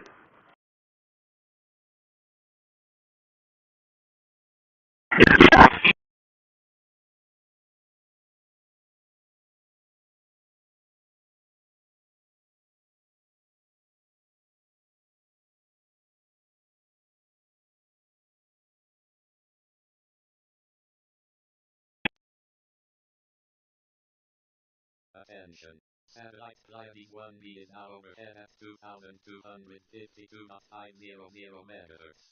Elevation 35.8 degrees.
Transmitting to DSC1F60 on 2,235.000 megahertz.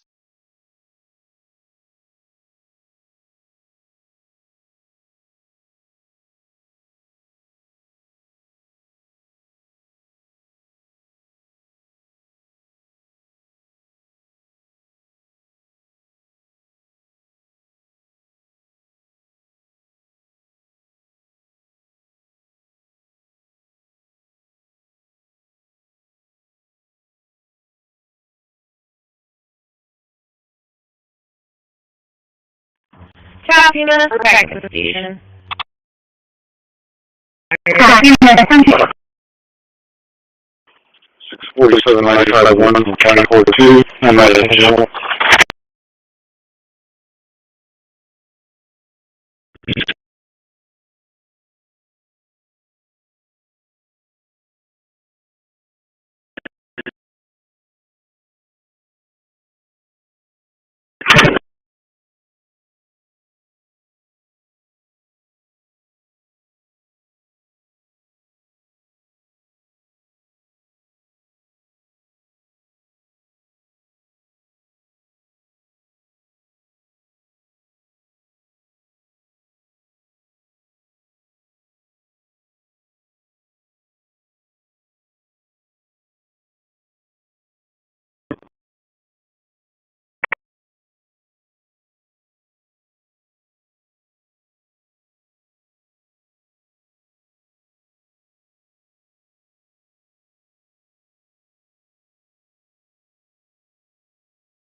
Transmission to SD1S60 has stopped.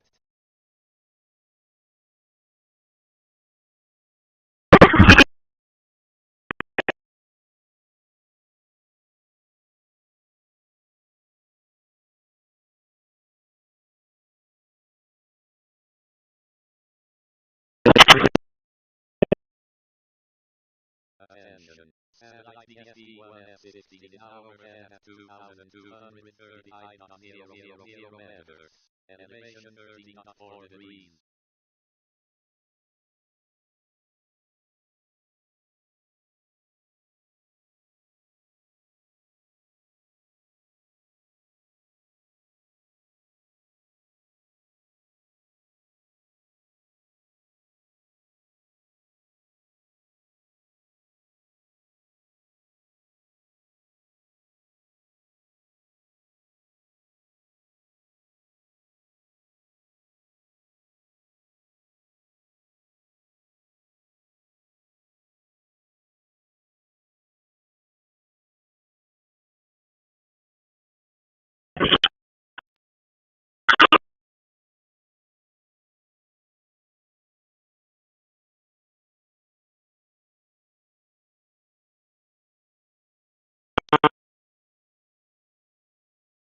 Transmitting to cache 12 on 2,262. Attention. Satellite cache 12 is now overhead at 2,262.50. Transmission to cache 12 has stopped.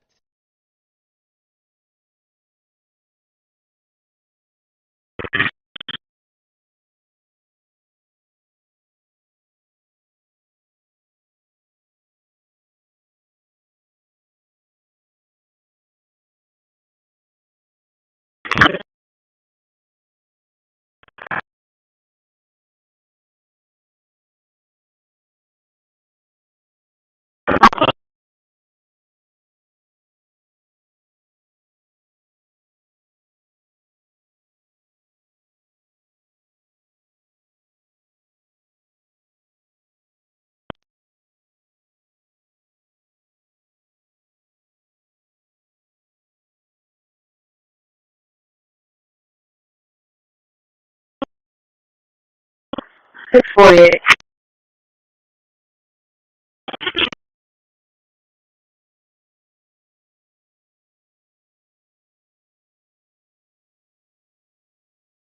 Today from here is complete.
Transmitted in J131 2245.500 meters.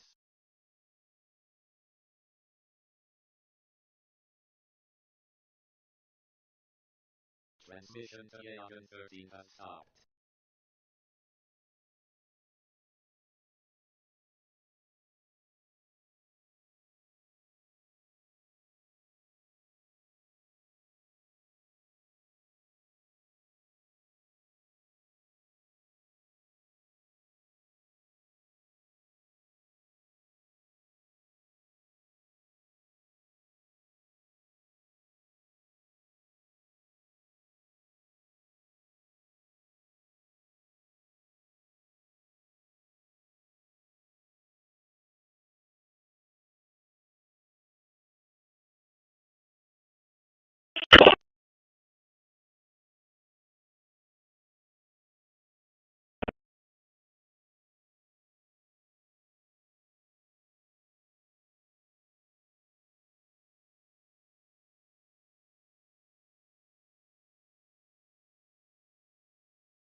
Attention. Satellite J190 is now overhead at 2245.000 meters.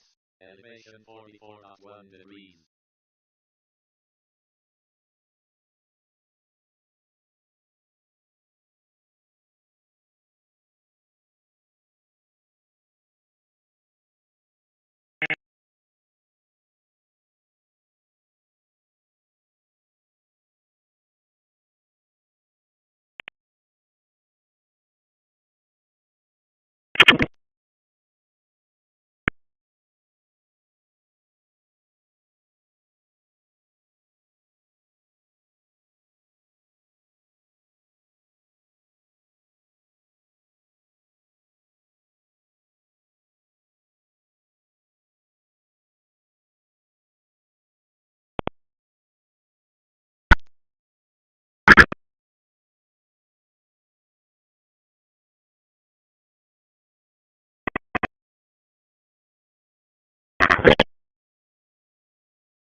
Attention.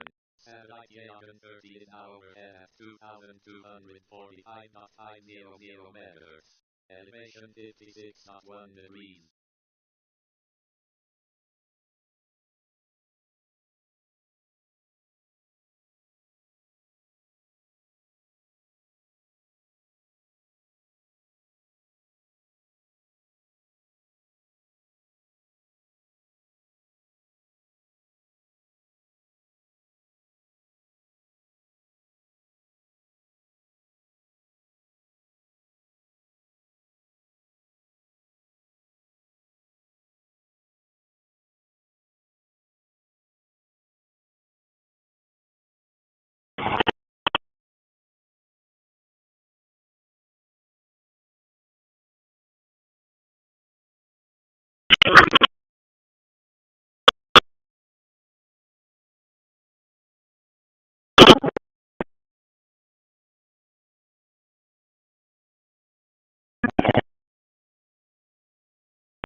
Go ahead. 78.9, 78.9.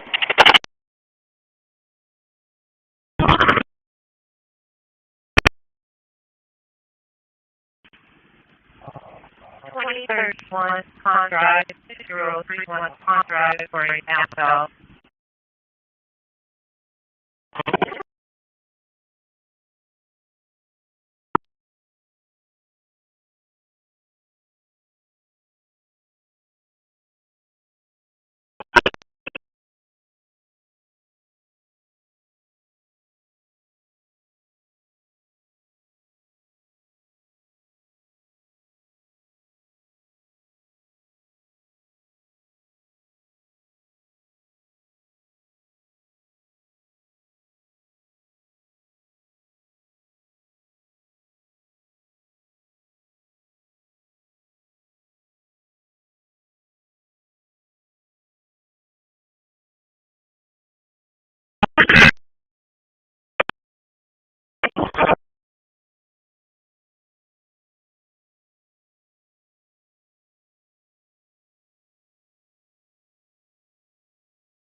Six 47, Jeff, copying. Go ahead. 79.4, 79.4.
Transmitting to 824 on 2245.000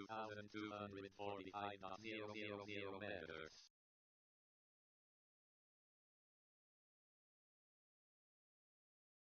Attention. Satellite 824 is now overhead at 2245.000 megahertz. Elevation 16.0 degrees.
Transmission to 824 has stopped.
Attention. Right, 32, radio check, Dave from New York. 276.0. Alright, clear, how we doing? Elevation 25.6 degrees.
Route 34, 4 down, 3 down.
132. 132, go ahead.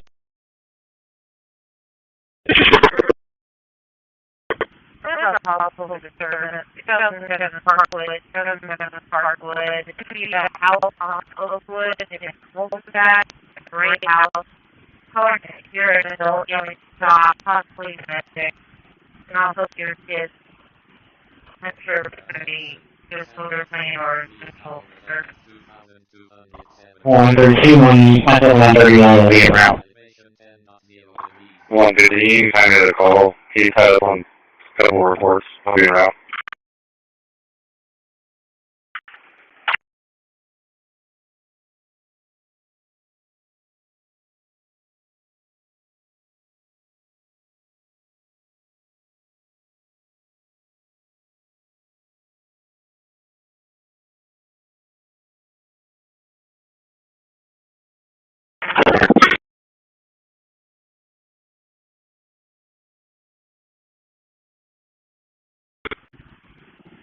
The caller that is 2007 Parkwood. She's your neighbor from the great house in the cul-de-sac off Oakwood.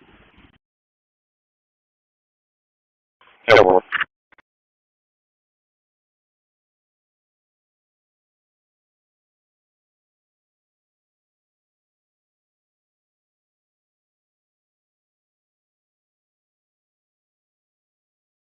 One 133 will be saying.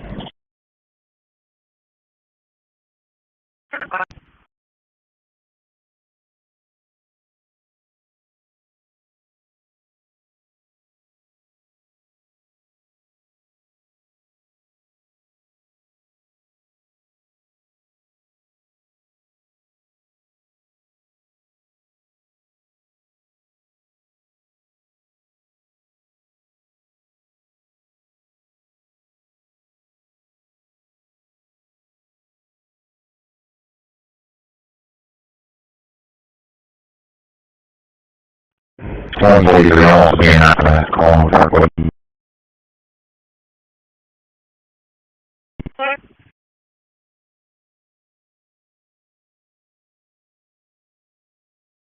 Transmitting to IDS optical to on 2251.000 megahertz.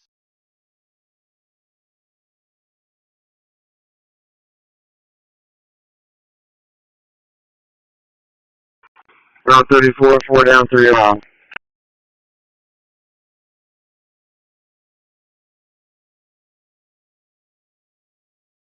Attention. Satellite Yagan 7 is now overhead at 2245.000 megahertz. Elevation 18.6 degrees.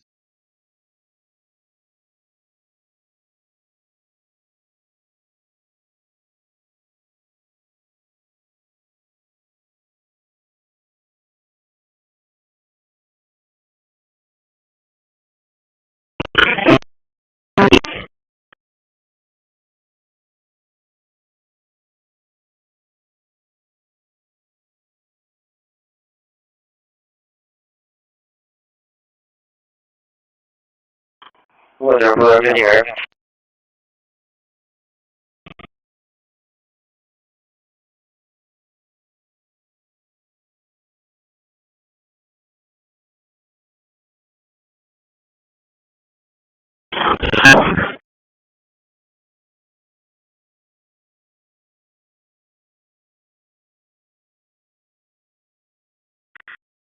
Okay.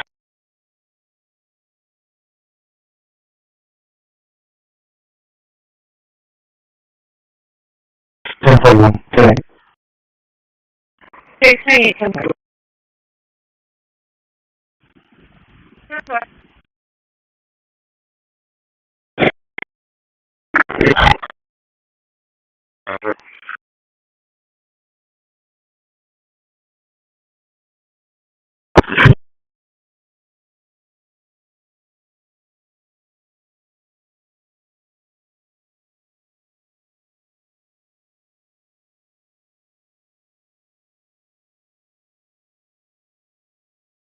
Transmission to IDS optical to has stopped.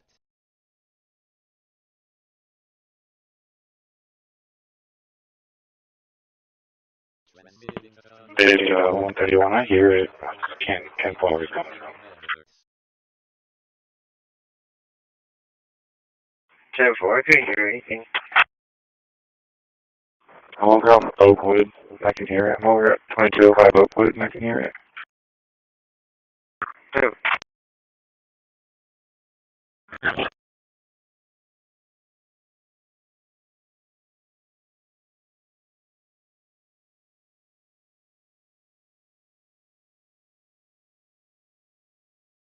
One thing, I'll be off road in the Oakwood area, see if I can locate it.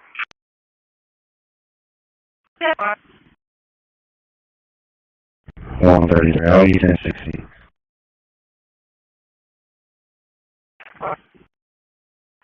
Whatever else is out here.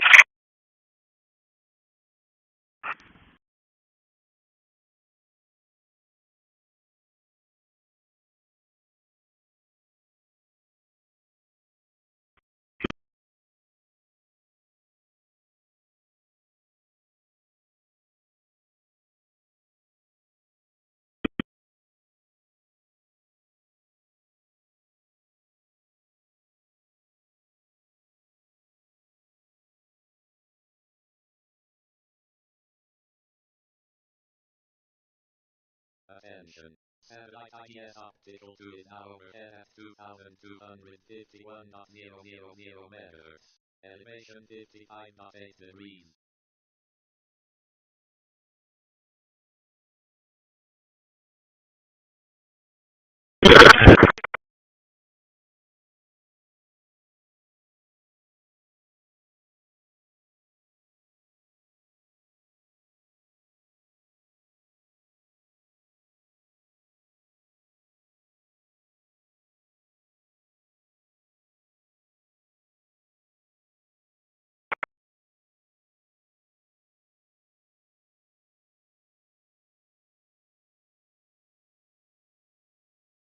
Transmission to Tundra 1 has stopped.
Security, 24, Mr.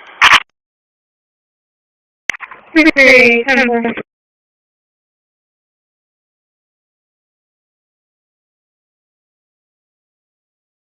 Attention. Satellite Tundra 1 in overhead at 2,243.000 meters.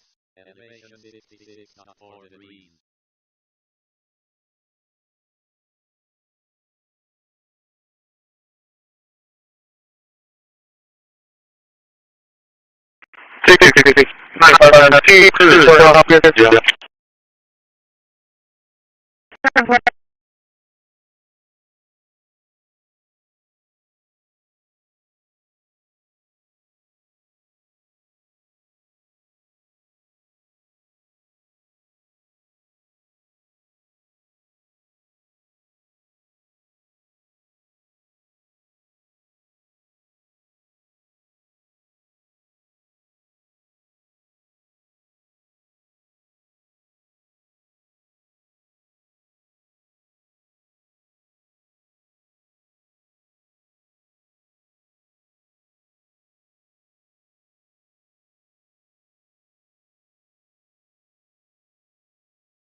Just getting the ball from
One meeting on the call.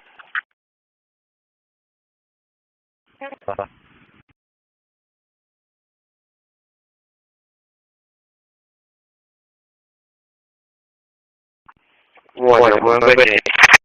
Attention.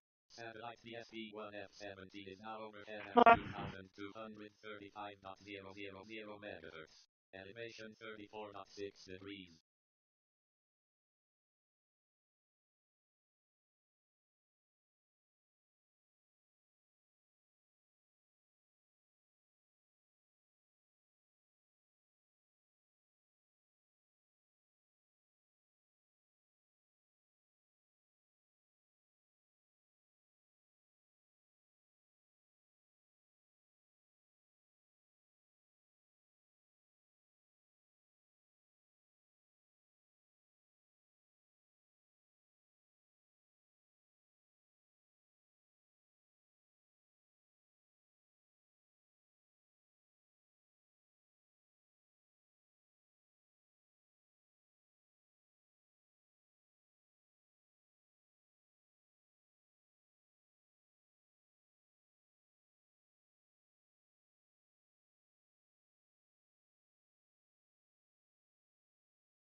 Six, 28.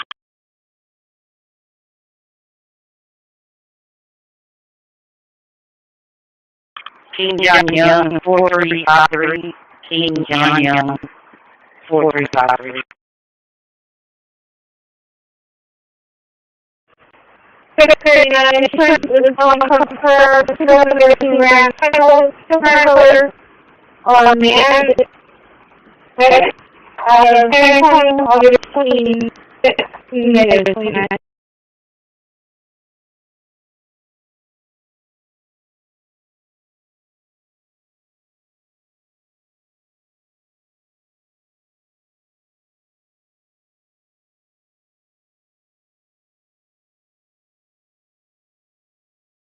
I'll be able to check with them. 37 southbound, mile marker 80.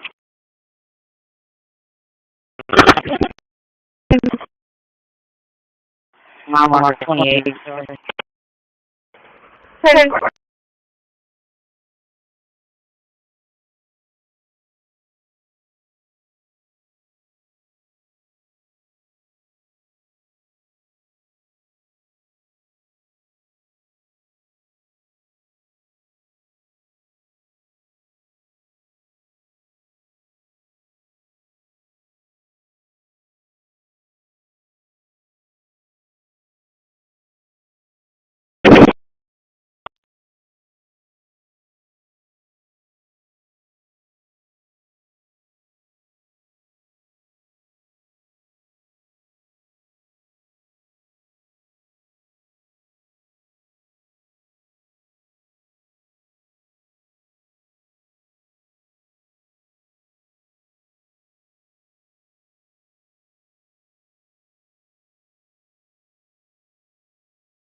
639.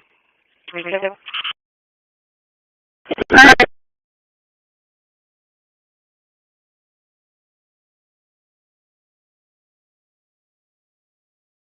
Six 39 466-73073, 466-73073.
Attention. Satellite S-Bird geo-free in hour at 2,236.000 meters.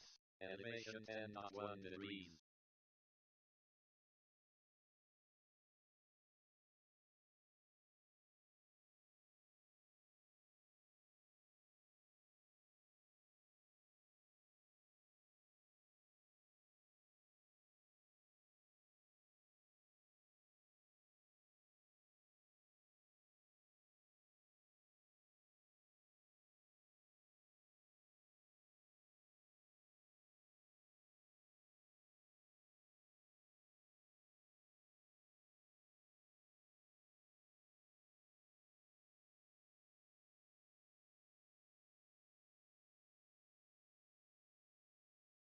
Six 39.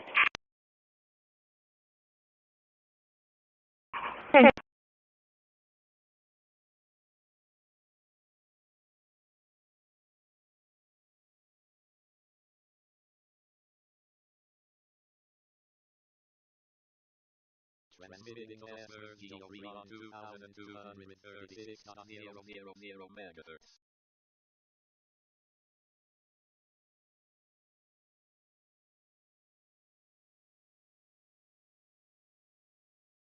Transmission transfers geo-free has stopped.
Attention. Satellite that crossed high-bid overhead at 2276.000 MHz.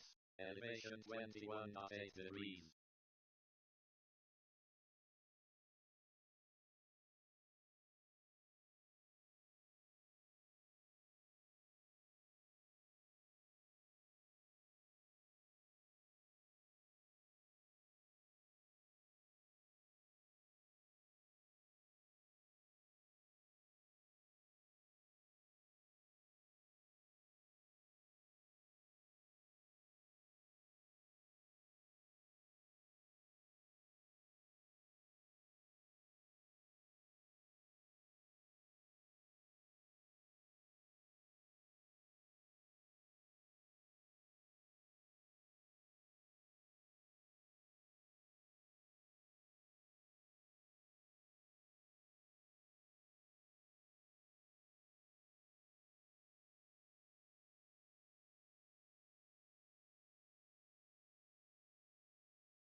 Attention.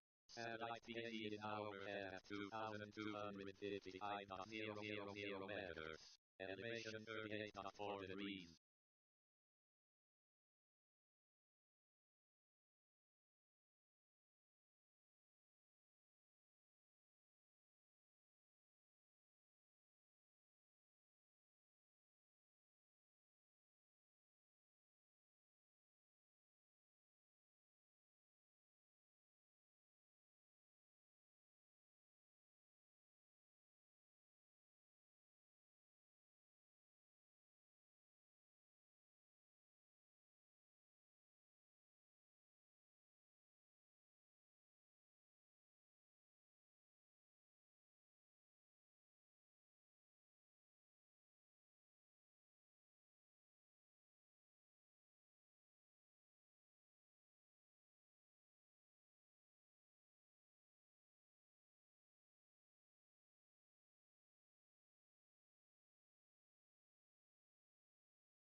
Standby for fire damage.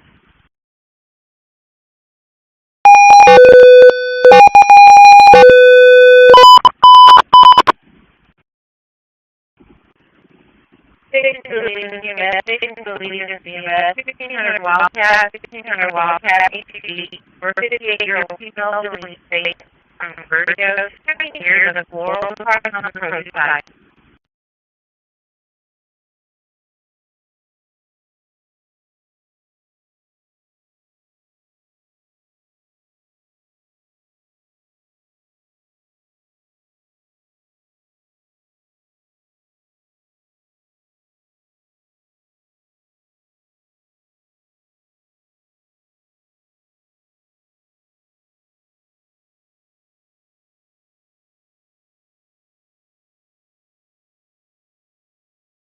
Transmitting to Nos 1-1 on 2,260.000 megahertz.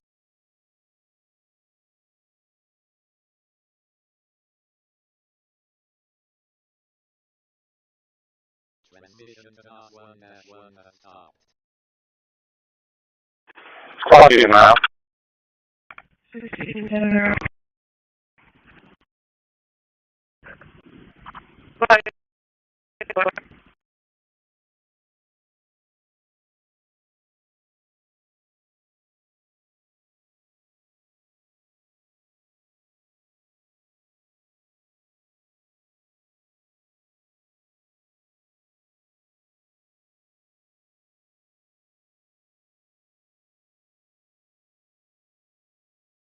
Attention. Satellite Nash 1 is in overhead at 2,260.000 meters.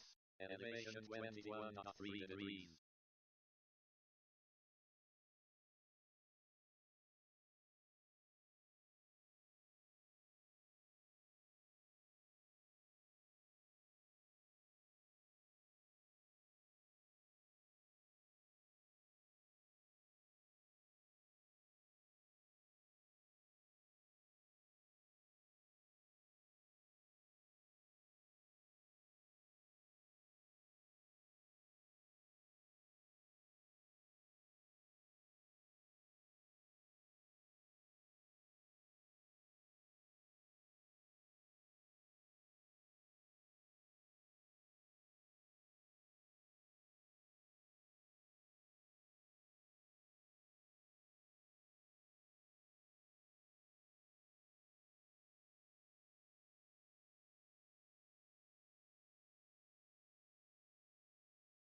Transmitting to Yagan 5 on 2,245.000 meters.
Wait, where is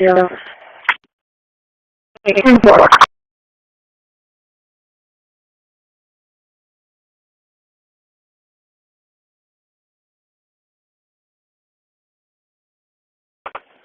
Squad 2's around nothing. Transmission to Yagan 5 has stopped.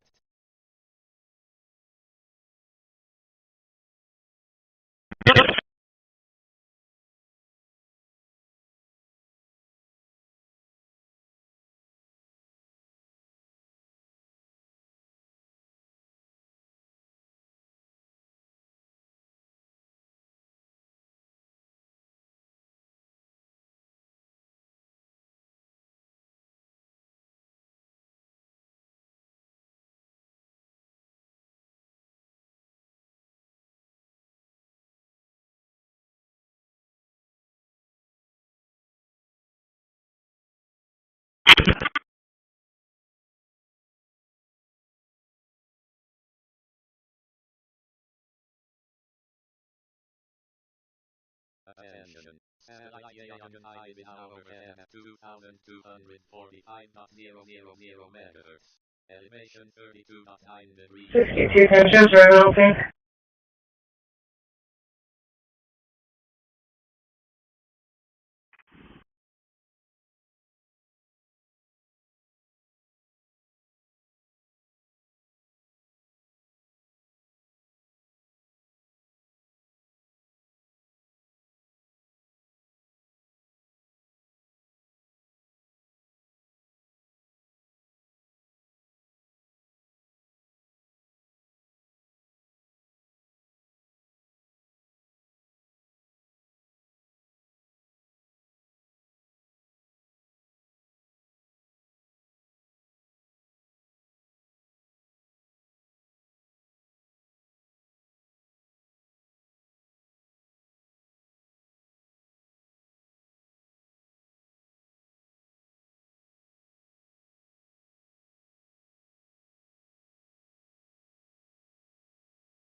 52, can you repeat?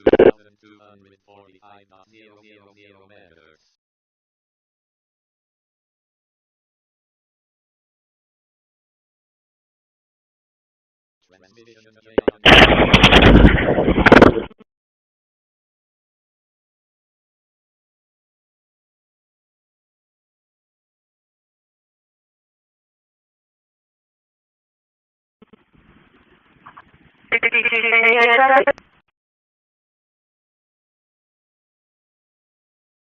Transmission temperature.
Attention. Satellite Yagan 32 is now overhead at 2,245.000 meters. And it's transmitting to Persona 2 on 2,240.000 meters.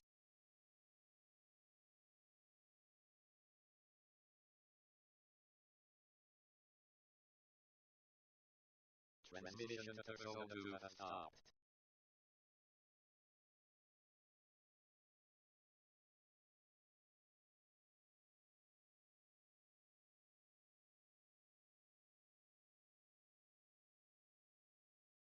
One away. Show me the incentive for review. Okay. 102, show me service.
830 Sorry? Yes, I'm for him, call 7.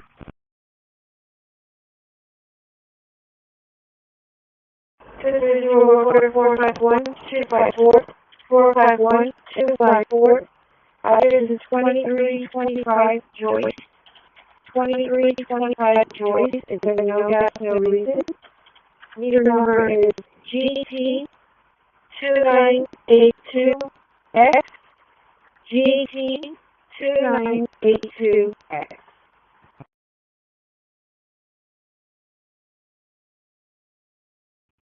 Restaurant on the road. I found the address. Very much, I'm sending that. 2261 ideal meters.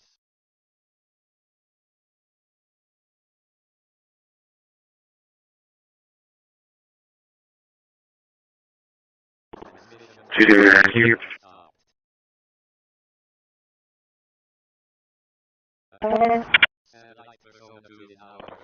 Alright, 17 to 15857 Cuddy Sark Street, work order 426445. 46, coming here, County, 18-wheeler red cab with a flatbed for me.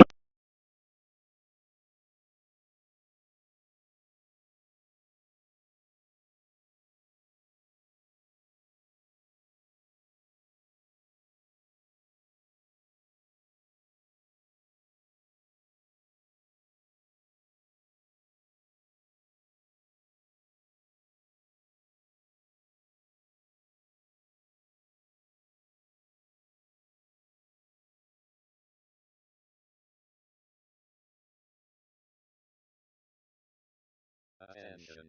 Satellite intruder 1 in our Squad, will be present, service. meters. Elevation 25.0 degrees.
Transmitting J143 on 2245.500 meters.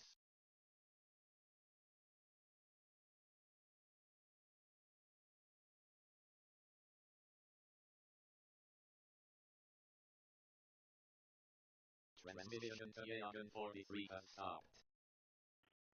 The 02, 106 vehicle managed.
Attention.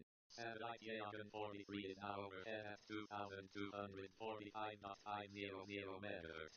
Elevation 32.2 degrees.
Attention. Satellite comms at 3 hour at 2,249.500 meters.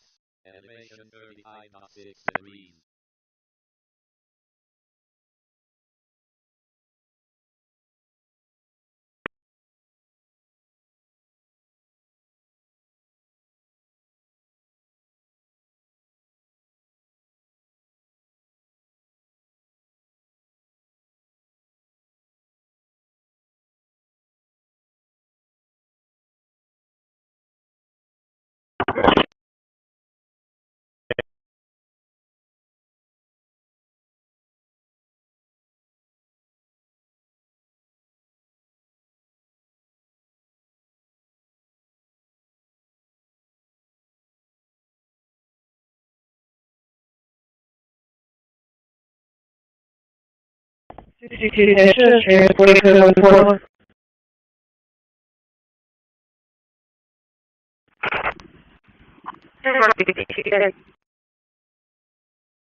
Transmitting Chris at 2,247.500 meters.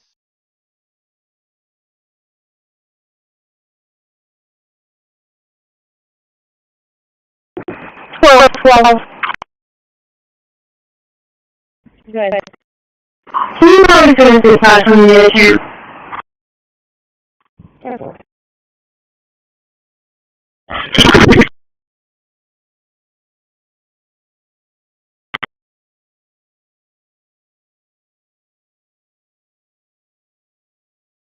Attention. Satellite Jagan 12 hour at 2,247 meters. Elevation 3 degrees.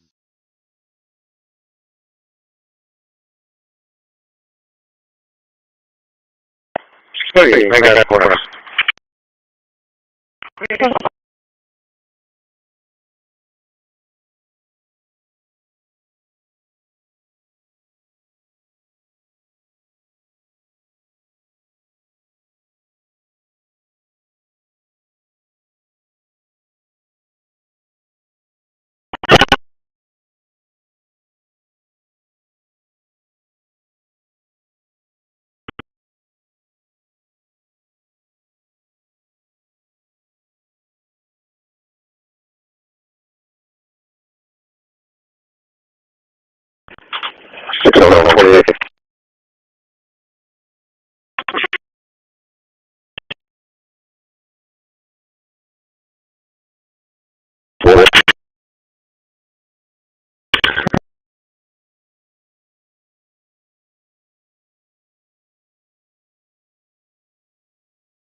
Copper, 270, black color, a blue sea, 1 3.7 meters,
52 station, Fort here.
Lieutenant Johnson, I suspect stand up for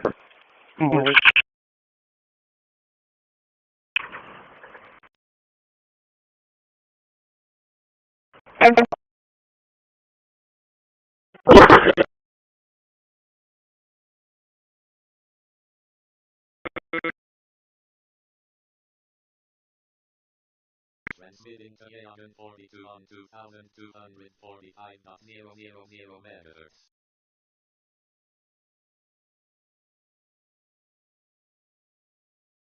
Attention. Satellite Yagan 31-03 is now overhead at 2245.500 megahertz. Elevation 17.0 degrees.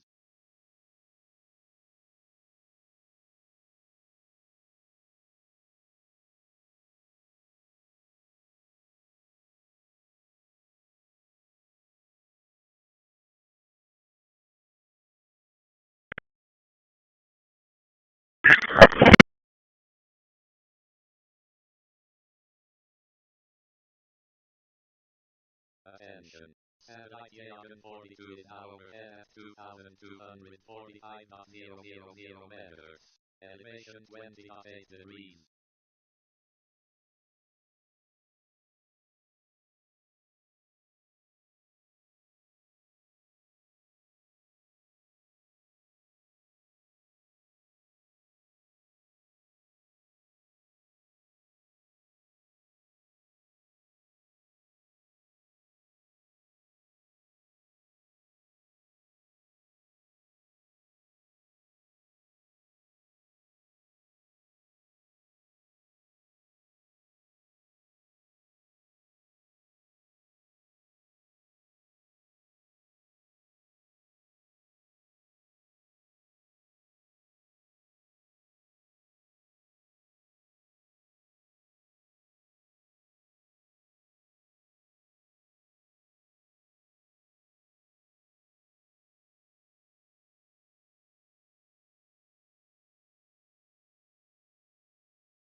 Transmission to Yagan 42 has stopped.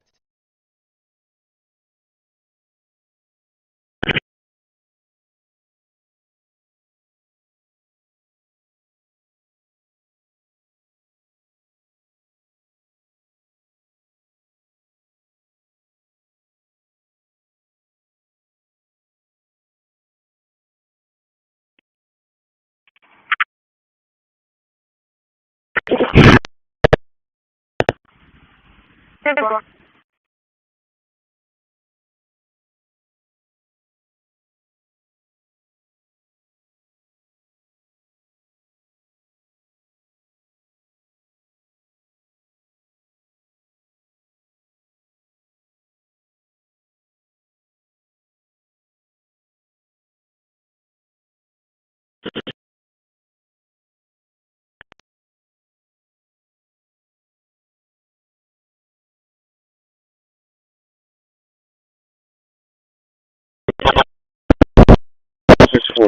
The courthouse, 640. 10-4.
Matter about time, 4, Chris, you're good for now.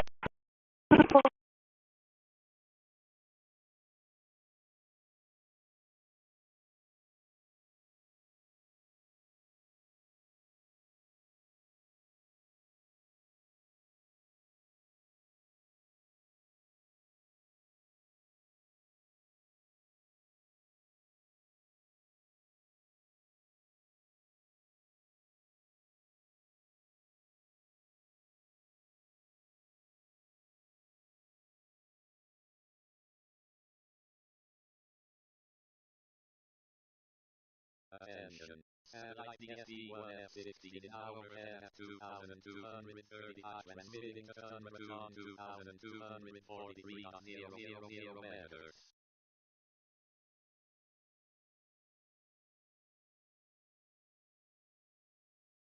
Transmission to Tunbridge has stopped.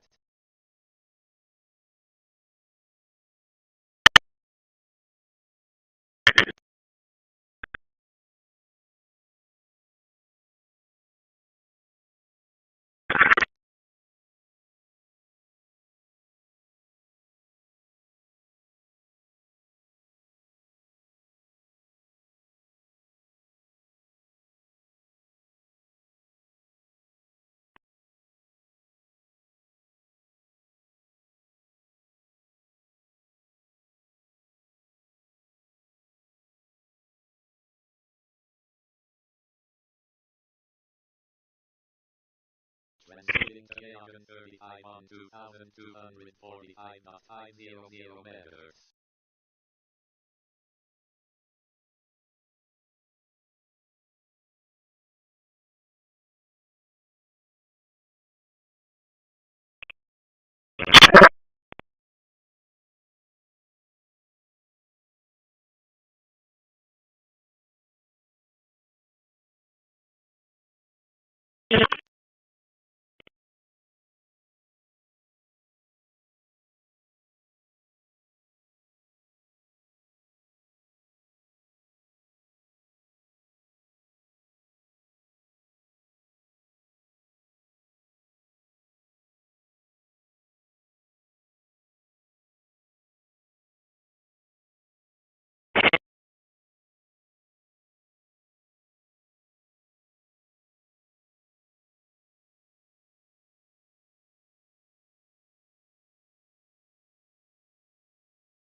62 is clear.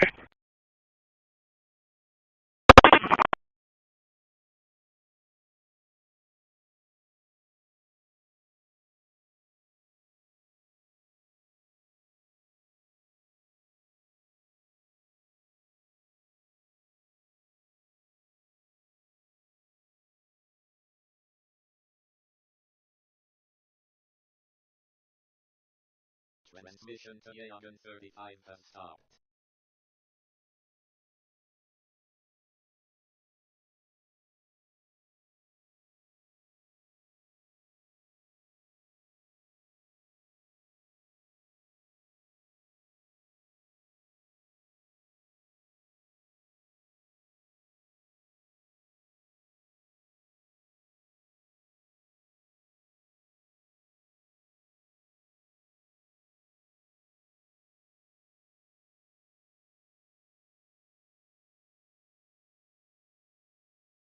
One fifty.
One way, clear. One way.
Attention. Satellite NOS2-3 is now overhead at 2,260.500 megahertz.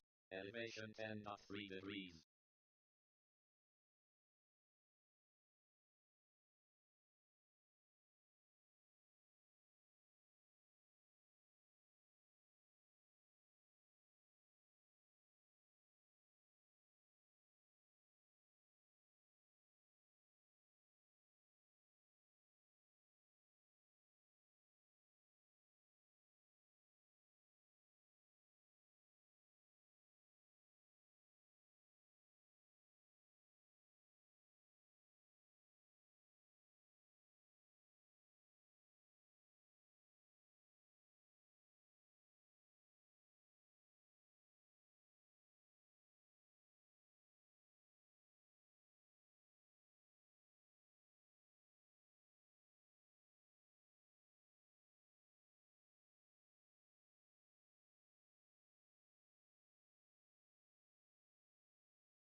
Do the T-Drive.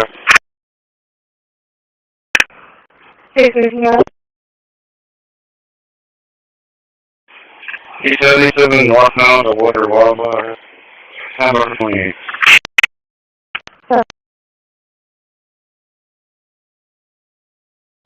X-ray Mary King 6450. X-ray Mary King 645 David.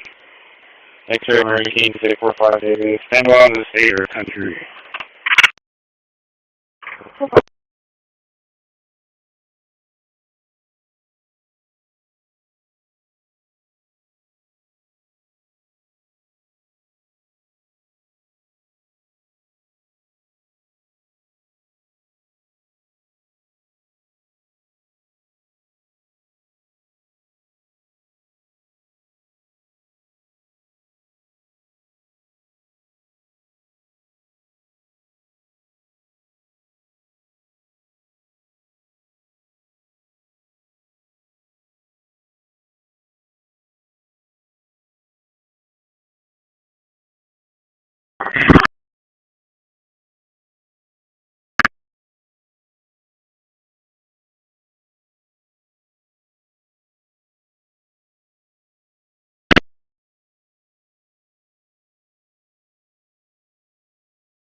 Attention. Satellite Mercury 2 is now overhead at 2,250 meters. Elevation 14.2 degrees. Transmitting to Mercury 2 on 2,250 meters. 650. 650. It's a 43, it's going to be a double bus.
Transmitting Onyx 1 on 2,276 meters.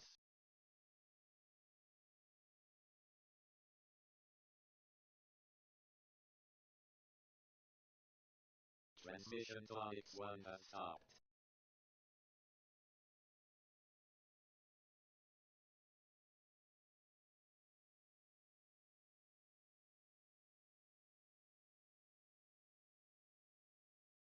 Attention. Satellite Onyx 1 is now overhead at 2,276 meters. 16.4 degrees. Good morning.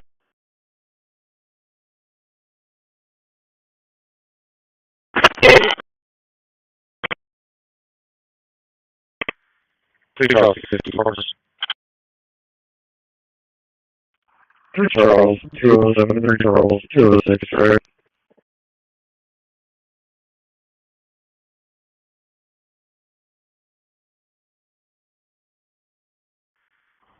Go ahead. Go ahead, my location.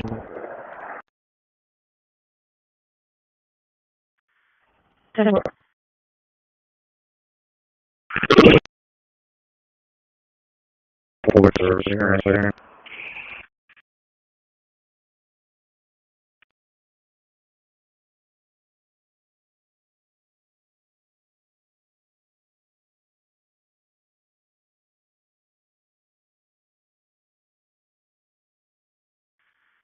Three Charles 650 Corpus.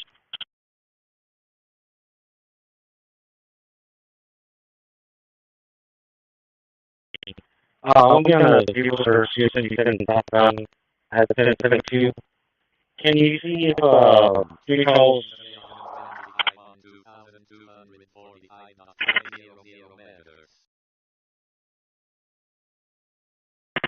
Can you see if 3 Charles 607 is available?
Transmission J125 has stopped.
This is about 2022. Copy any lots.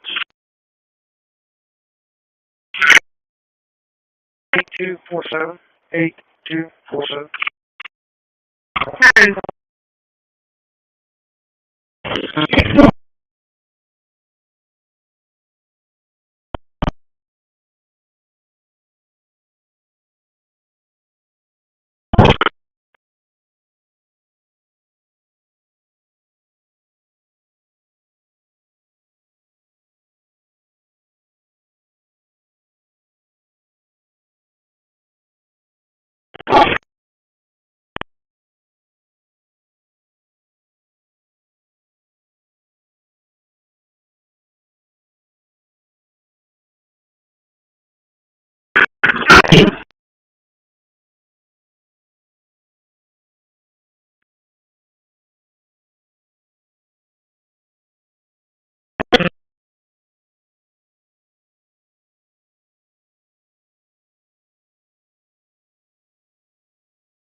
Transmitting to Cohen 3 on 2276.500 meters.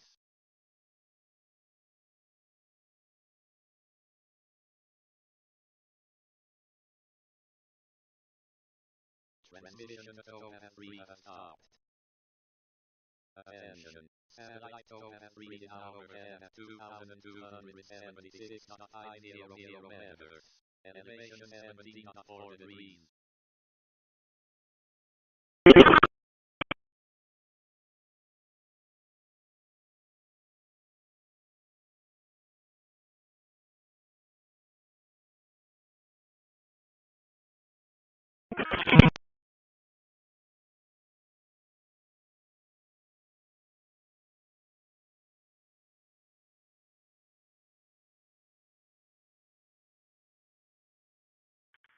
Sure, County.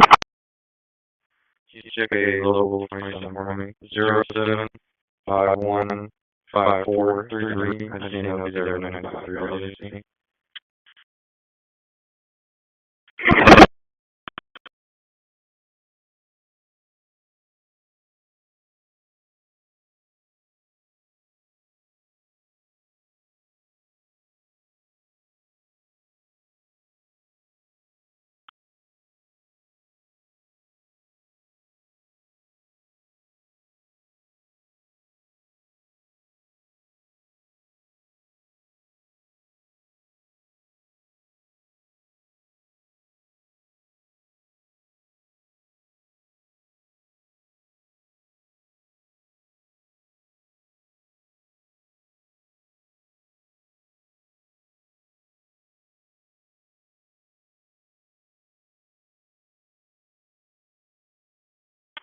This is about that from Joe Rogers.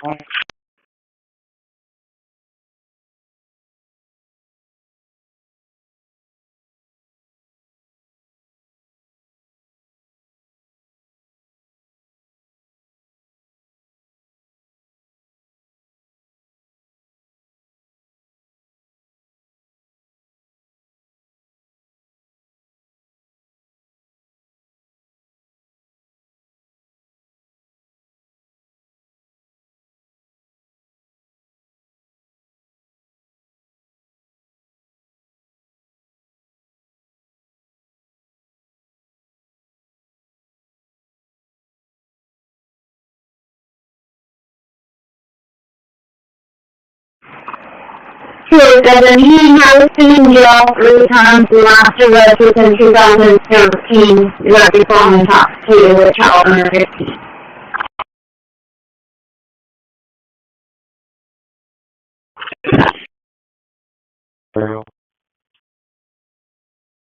Negative. Driving while intoxicated, times 3.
Transmitting to Trumpet 3 on 2250.000 megahertz.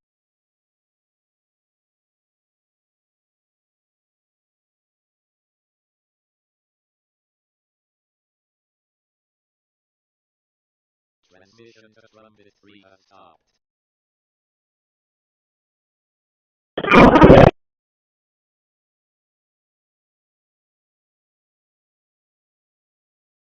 Transmitting to Cosmo Time 1 on 2252.000 megahertz.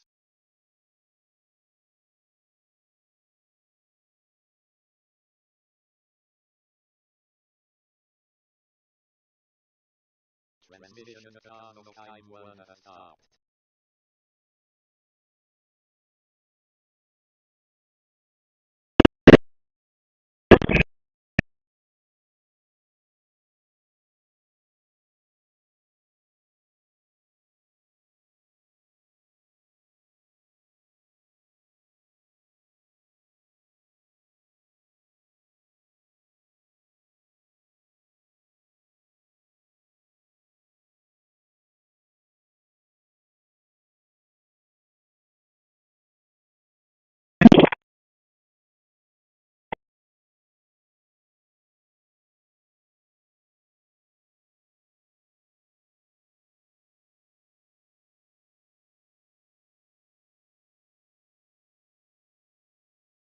Transmitting to H11 Kevin 2 on 2262.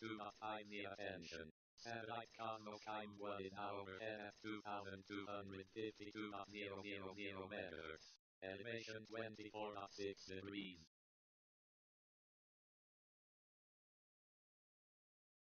Transmission to H11 Kevin 2 has stopped.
One fifty sugar.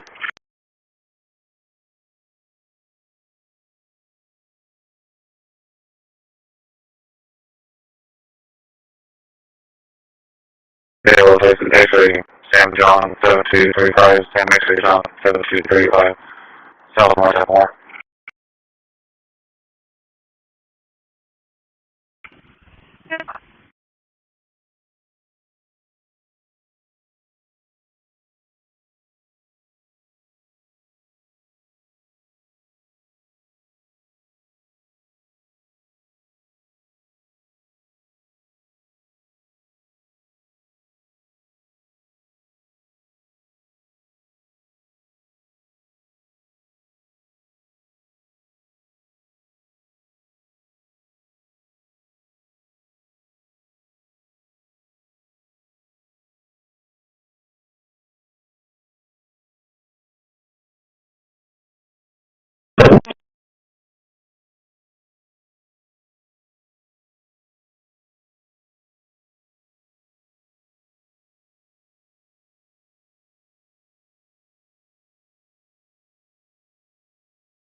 Transmitting to Congo 2543 on 2240.000 meters.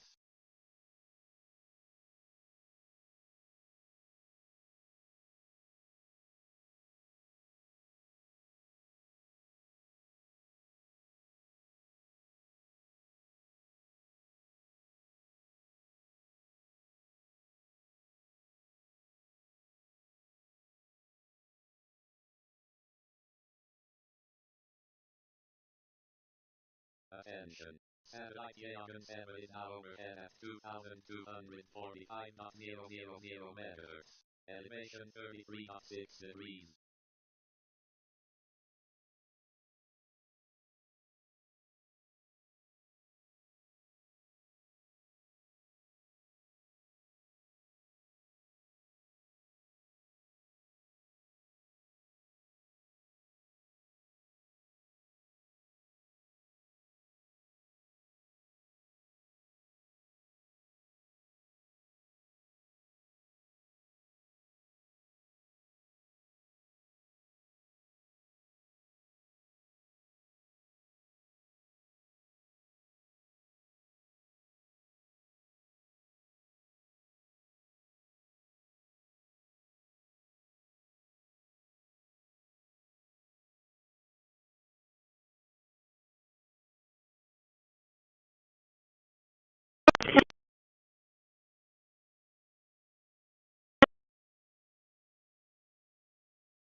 Tom Charles Young, 0997. Tom Charles Young, 0987. Christi.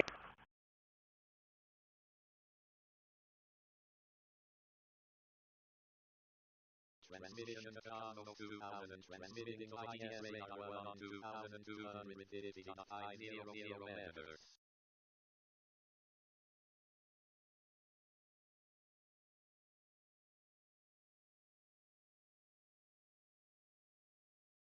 Transmission to IDS radar 1 has stopped.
Dispatch to 7-1.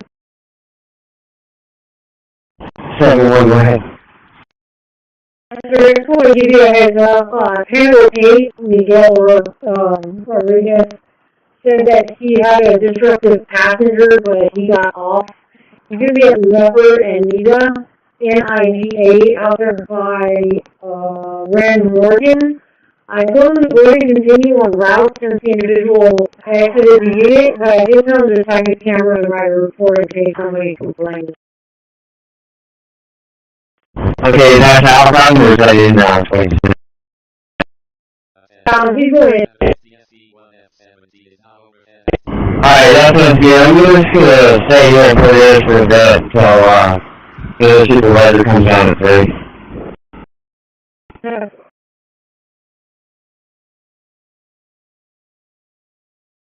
in. 155.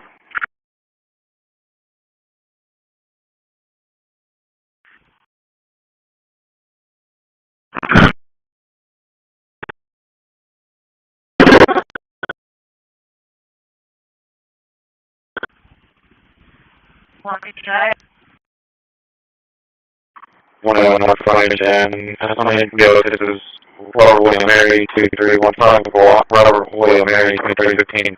Will be issued express. The subject going into eligible expiration 29. And subject is correct.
Wrapping at 4 New York.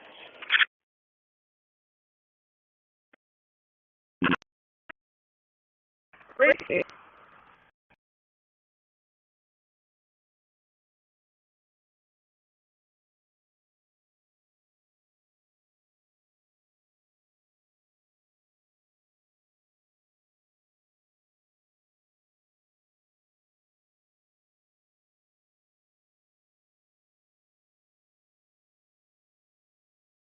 Transmitting intruder on 2261 I00 meters.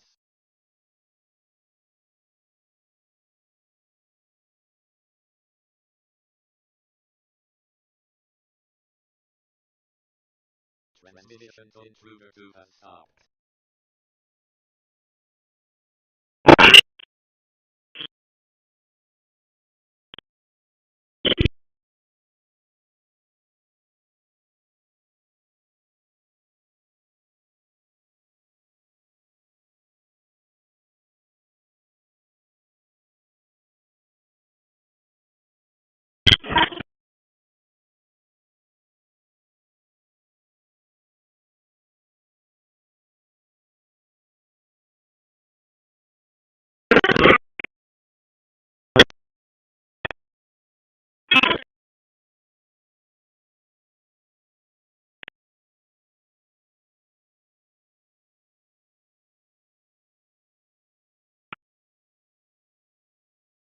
Call the reference to hospital fast. 33 on a report, Christian doing a report, and then he has a call we're going to have him speak with.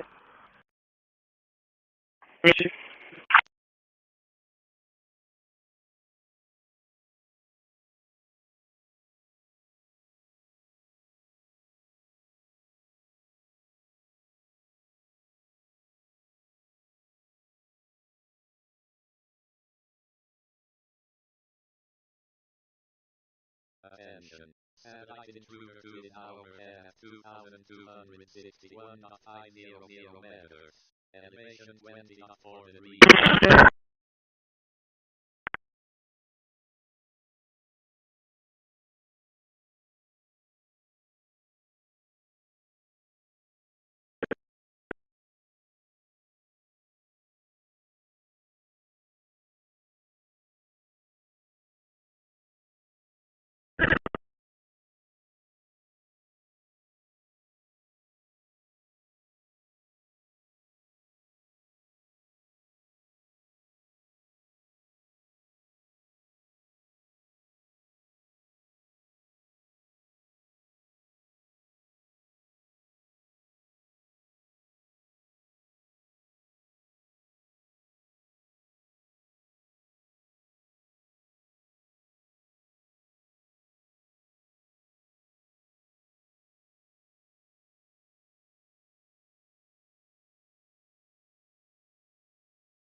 Hey.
Satellite land must hide within overhead at 2,276.000 meters.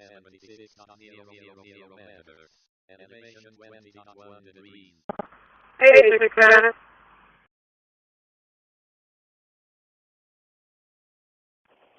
Go for it.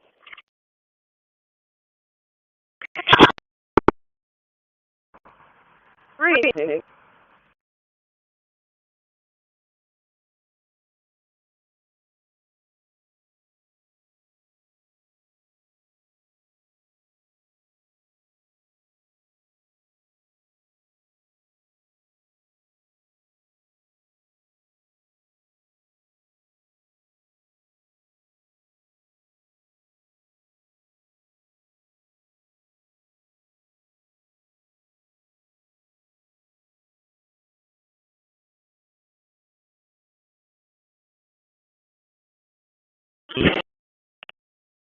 Play 511.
One 57 quarter by 10.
One 57 quarter by 11.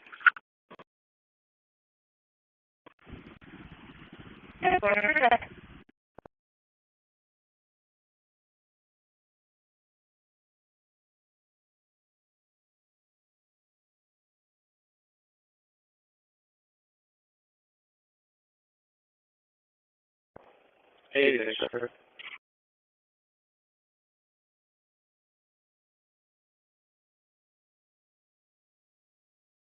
Okay. Cool. King David X-ray. 2108. King David X-ray. 2108.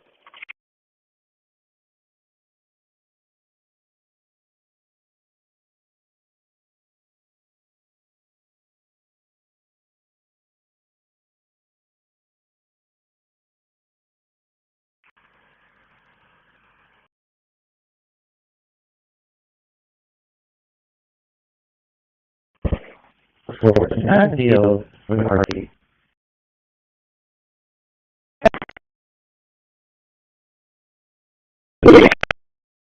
It's already been added, sir. Brilliant.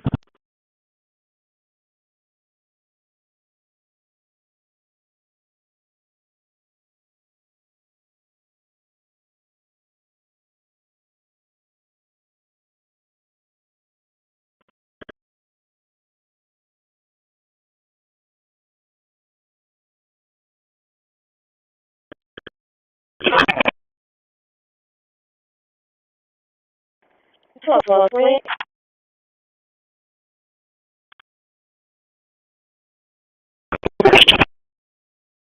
David Robert Lincoln, 1884. David Robert Lincoln, 1884.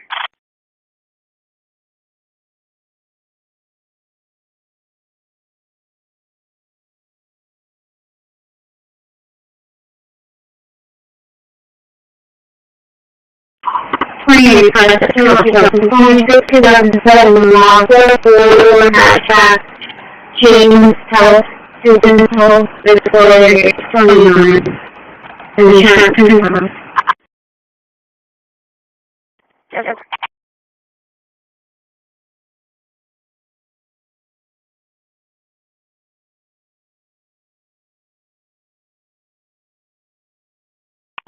86, go for copy.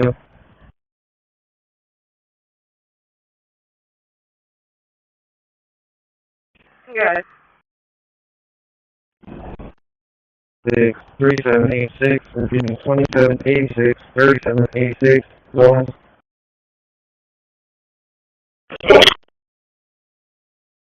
Crazy.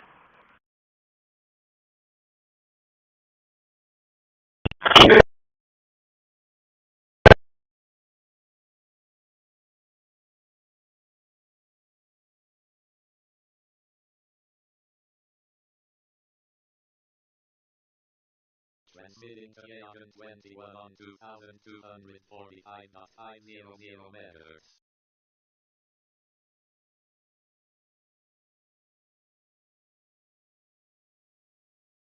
Transmission to Yagan 21 has stopped. Hey, security question confirmed expires November 23, November 23 on the people. Chevy, your district government eligible expiration of 29. Clear.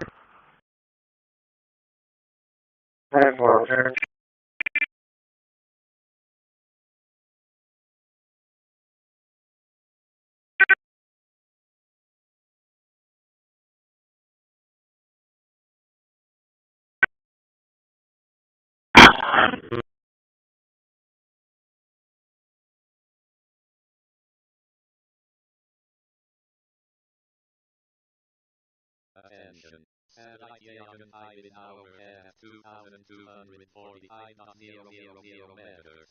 Elevation 26.4.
150 business at HB.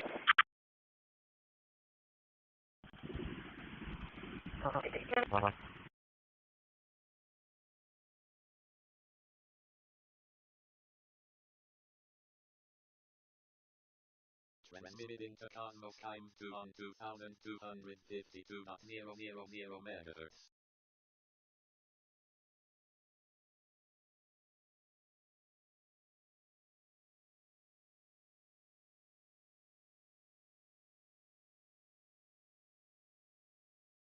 Parking violation at ATV.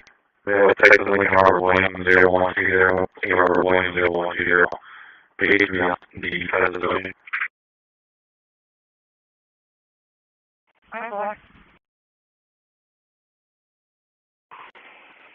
Dispatch route 9502. Gas mileage 222. Is that good? 28.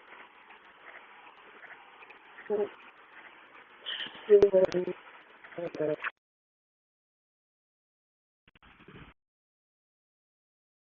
And I found 2, that's good. 10-4, thank you. Radar check, and from New York. 10-4, everything.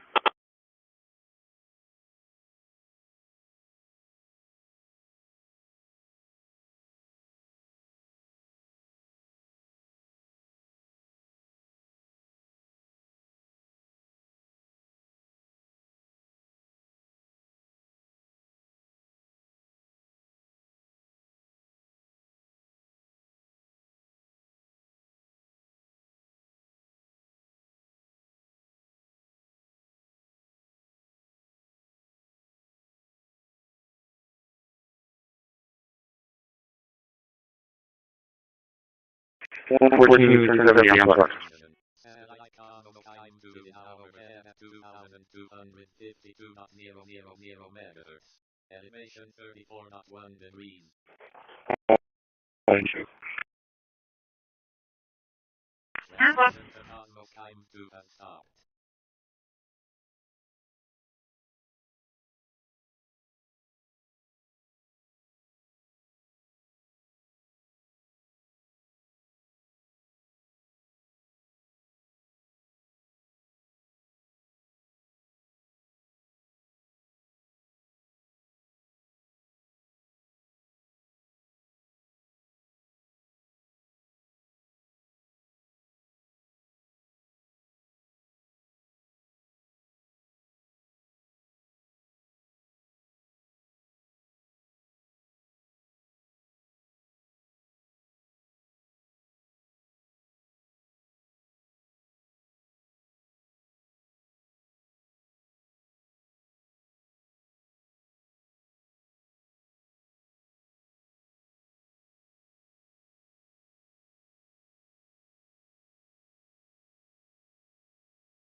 Sure.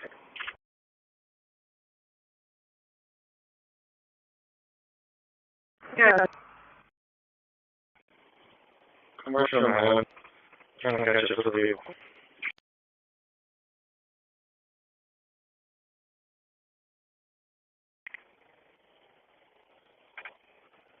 We are using Lincoln David George 1362. Lincoln David George 1362.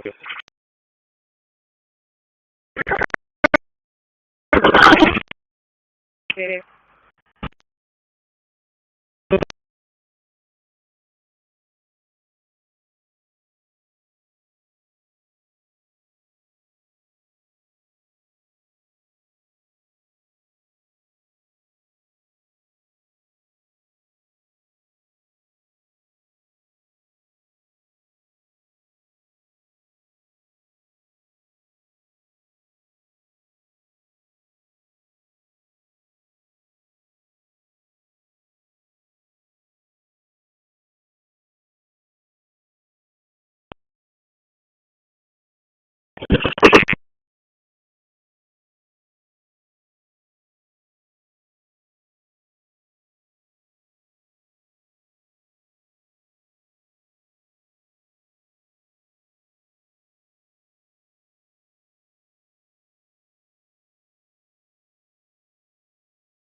Hey, Scorpio.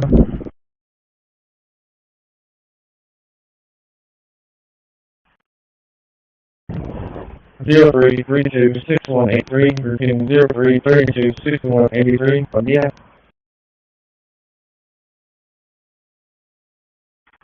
Hey.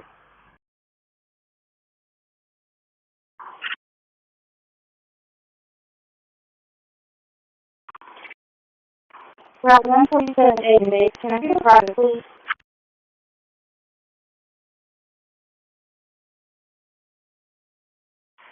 Shower 2.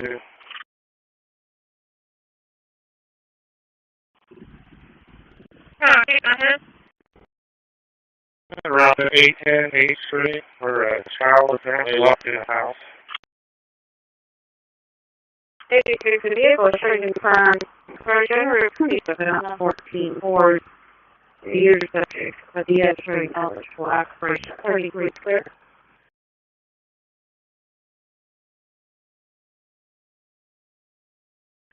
They just told us that the child was locked inside the household. We're trying to get that thing.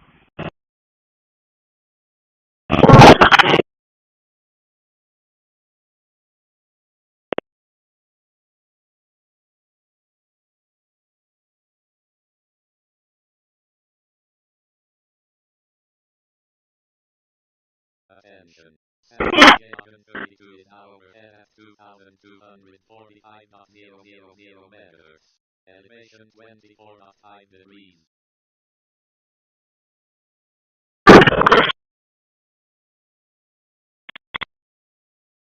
Transmitting to K60 on 2,245.5 meters.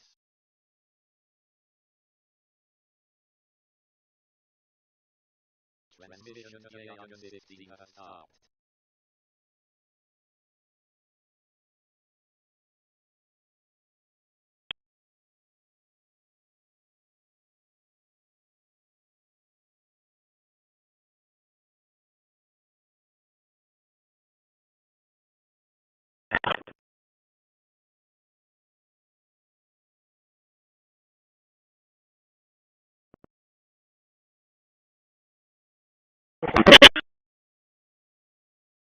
Get the individual real quick.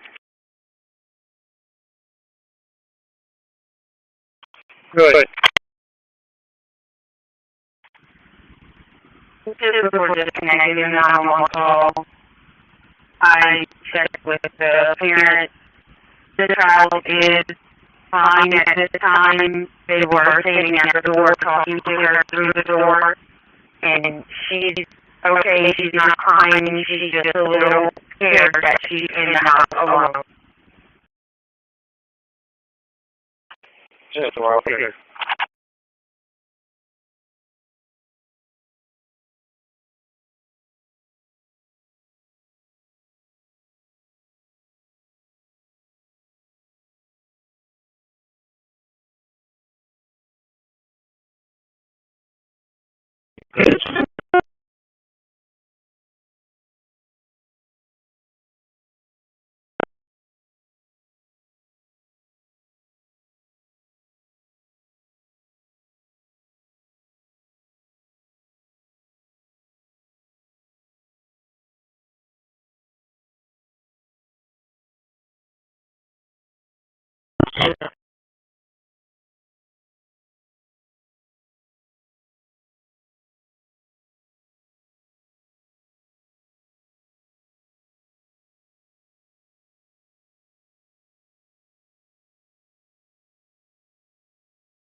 Attention. Satellite Yagan 60 in hour at 2,245.500 meters.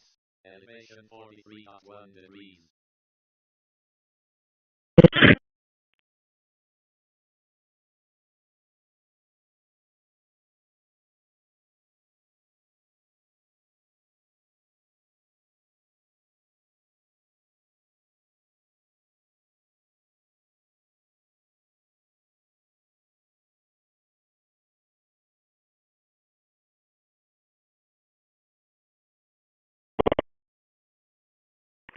Gonna be on East 4th Street on Avenue F. 28, Texas, Victor, Paul King, 6039, Victor, Paul King, 6039, East 4th Street on Avenue F. 10-4.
Transmitting to Yagan 20 on 2,245.000 meters.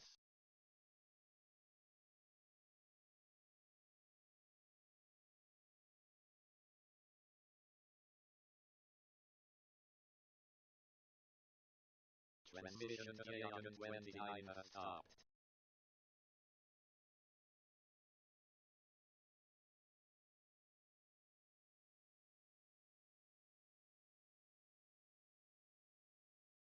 Transmitting to Logo S1 on 2,241.000 meters.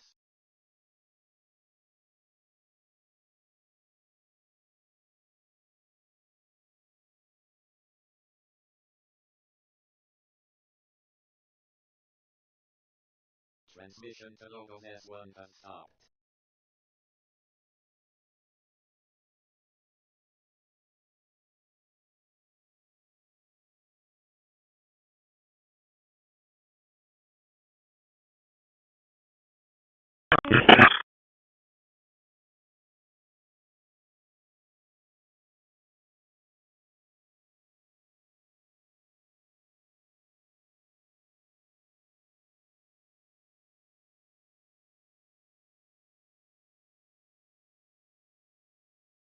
business 6, stress on, but yeah.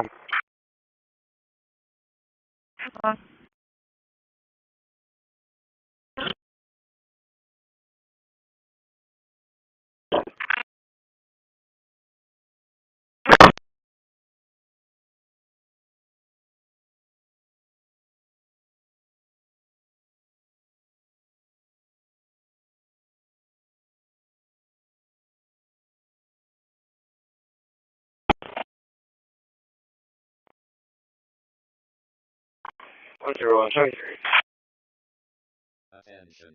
Civilization 29 is now overhead at 2,245.000 megahertz. Elevation 48.9 degrees.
Attention. Satellite logo S1 is now overhead at 2,241.000 megahertz. Elevation 56 degrees.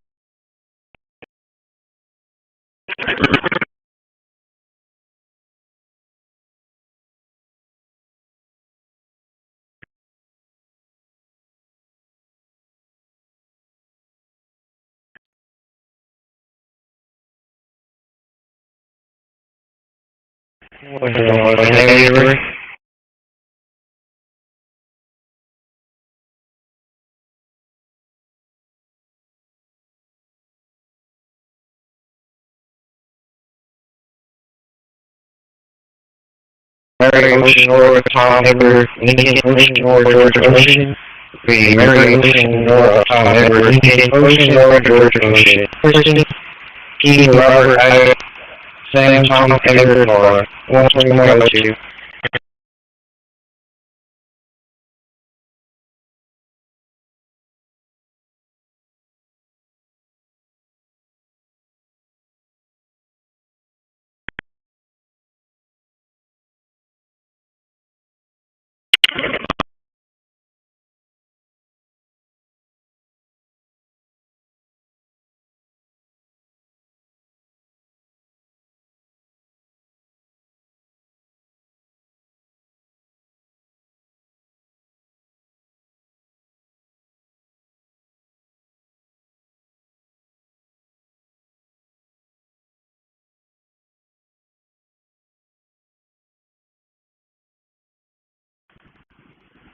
For 131 feet.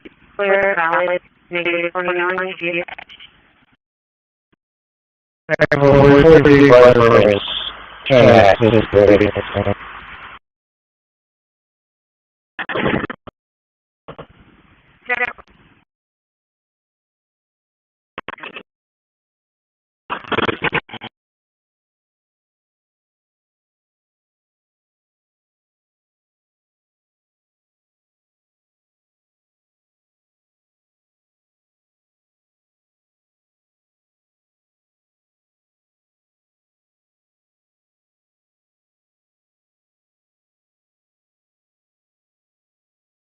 Attention. Satellite Yagan 12 is now overhead at 2245.000 megahertz.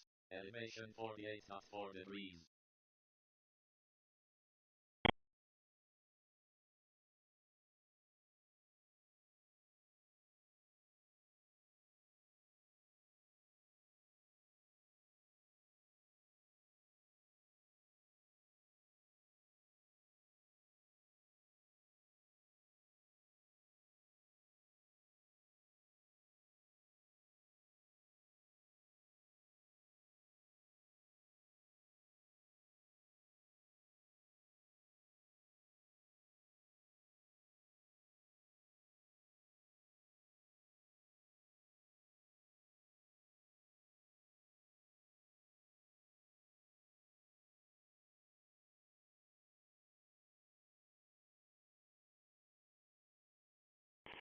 Six 47, copy information to the West District Court.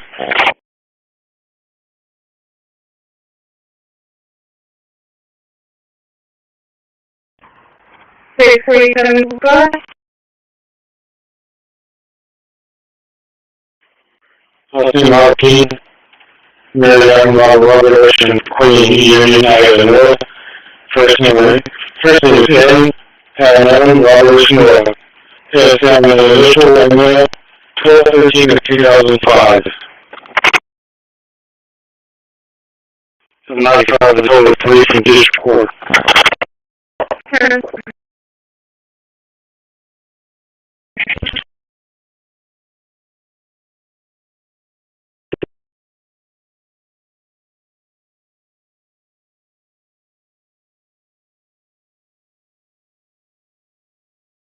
Transmitting to KH11, Crystal 3 on 2262.500 megahertz.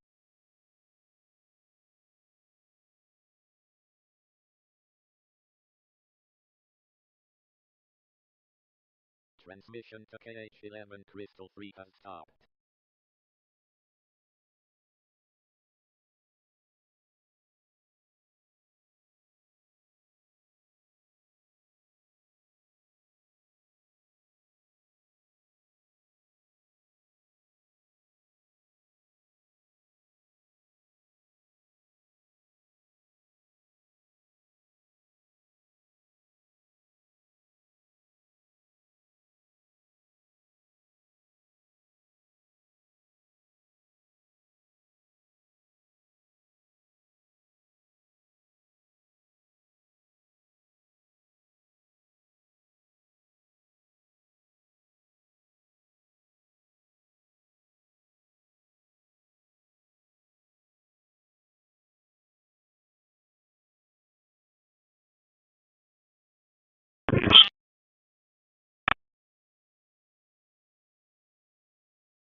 Attention.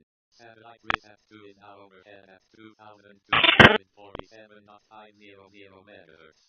Elevation 45.9 degrees.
Transmitting client to on 2240.I.0 meters. Is that how you run?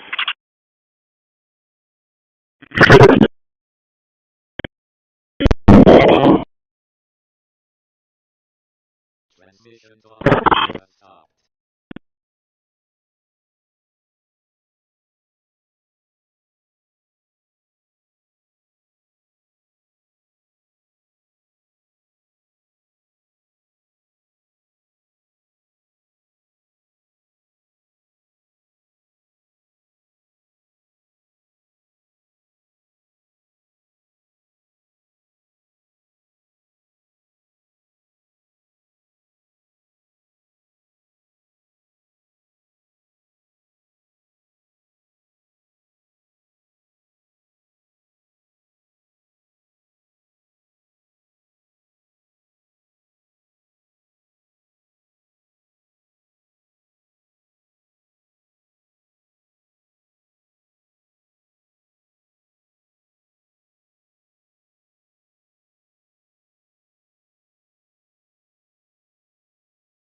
Attention. Satellite Yagan 42 in hour F 2240.0 meters. Elevation 30.9 degrees.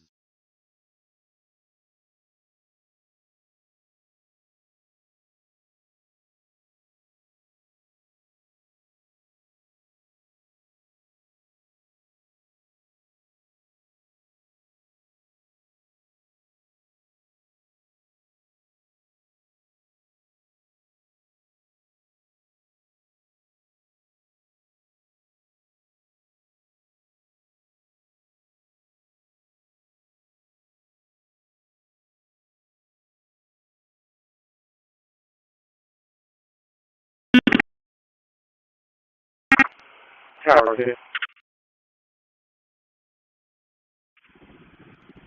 Tower 2, go ahead. If we can't access, we'll go. Doors off. We're going to be clearing service.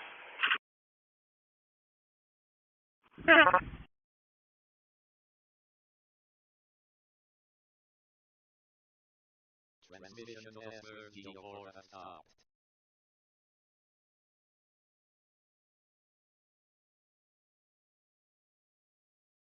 Attention. Satellite client to in hour F 2240.I.0 meters. Elevation 46.8 degrees. Standby for fire. Ball, EMS, fire, ball, EMS.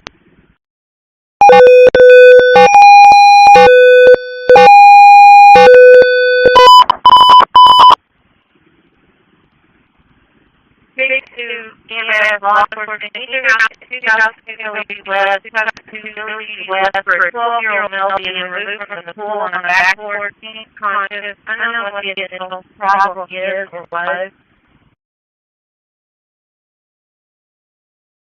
112, I'm in and out.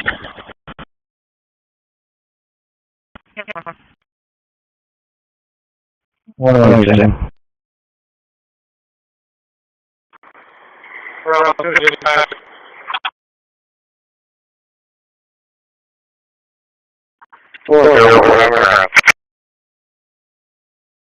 I got it. Yeah, we're back to everyone.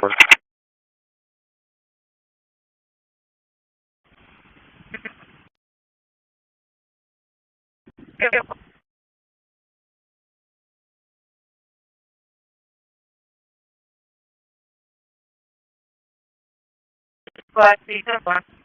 Ready.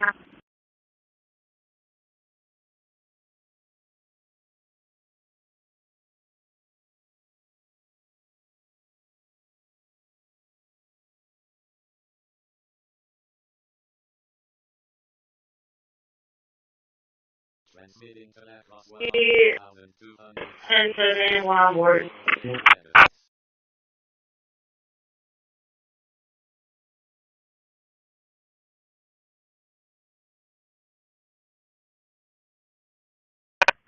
Alright, it is 112.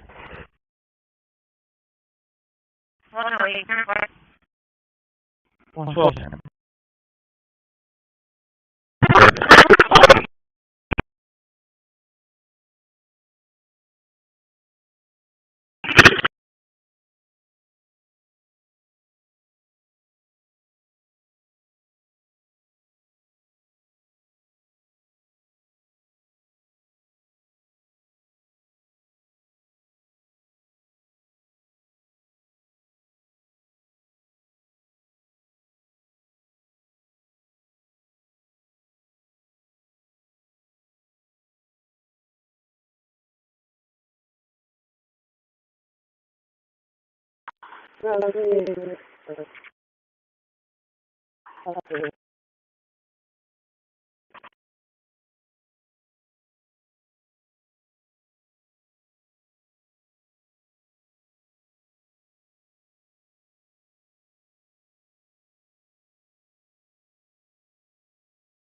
12, it's going to be a heavy port active.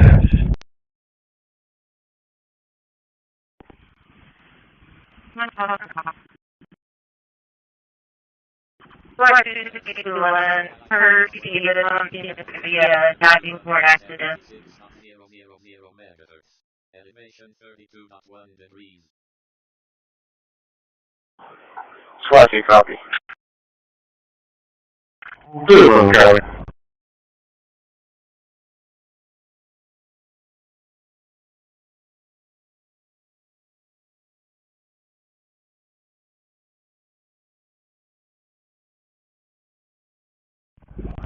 Alright, he's conscious and talking. Transmission to Blackhawk 1 has stopped.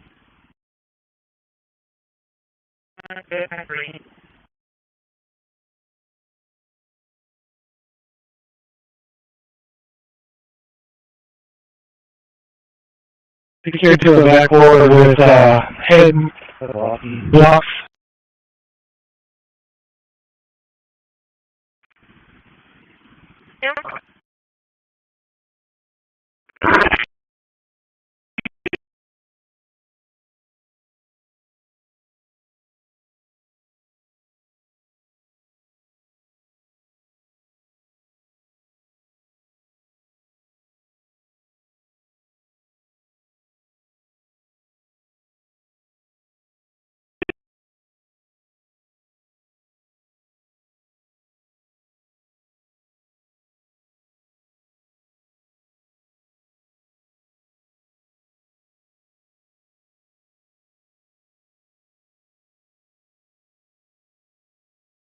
Swati, you're having a scene.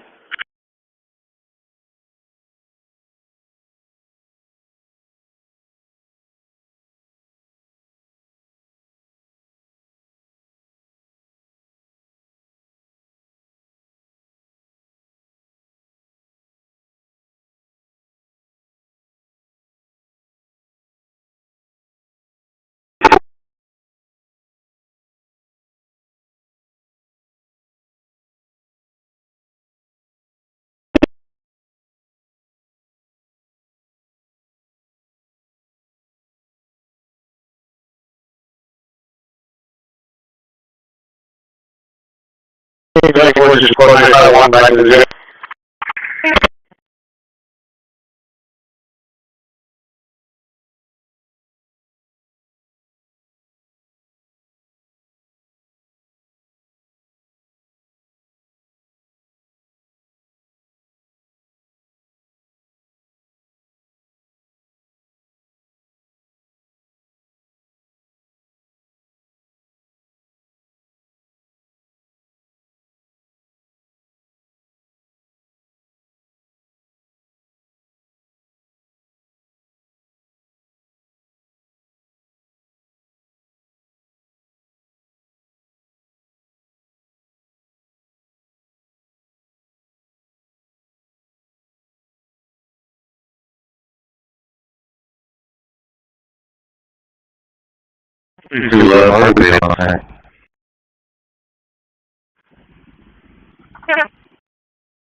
Gonna be Metro 7, just north of 188.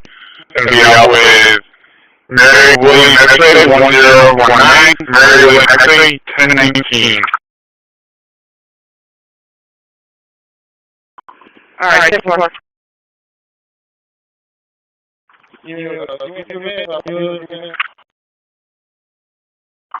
Okay, I'll wait.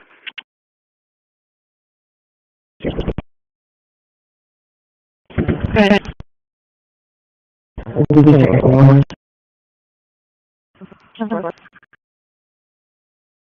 You want to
one-way PD unit, sir?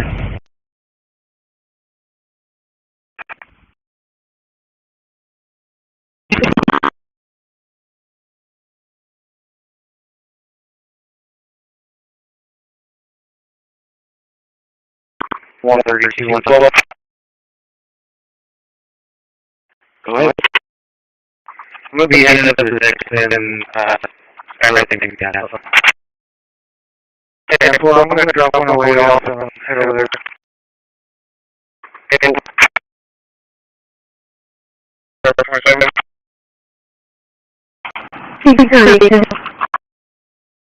0629 and 5916 0629 5916.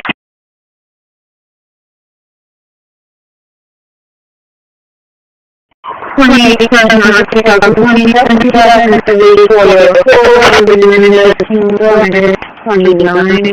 insurance confirmed. 27 on Midland from Zambia, negative 20.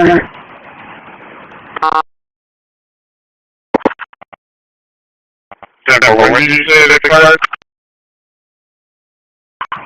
Dealer expired in 2031, 28 expired in March 2027. Okay. 648, 638, cancel.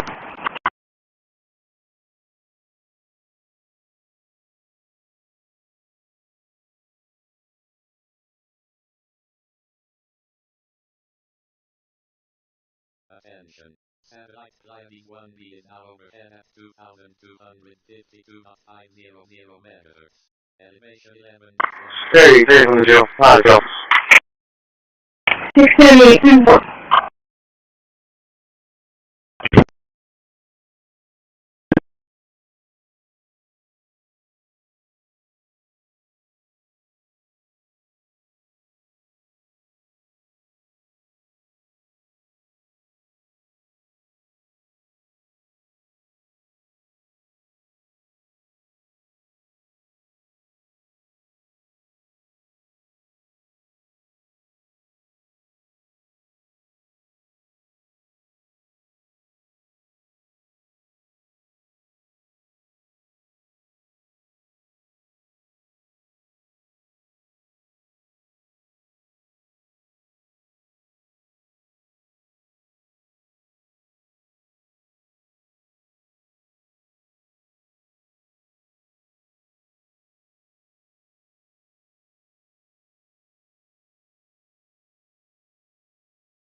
Say what the wire, a minute for the wire.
157.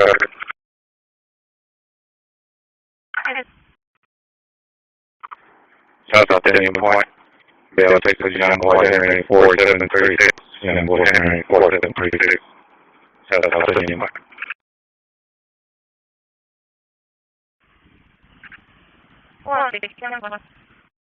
Transmitting to Class 2 Ashmore on 2,260.500 meters.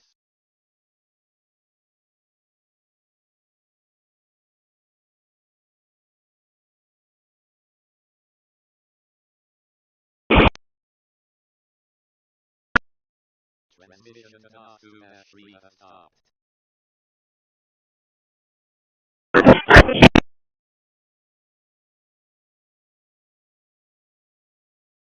Attention. Satellite Class 2 Ashmore is now overhead at 2,260.500 meters. Elevation 18.1 degrees.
Transmitting to Class 1 Ashmore on 2,260.000 meters.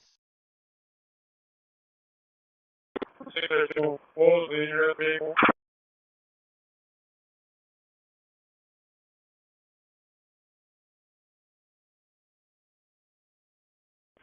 Transmitting to Class 1 742 or 723. Good.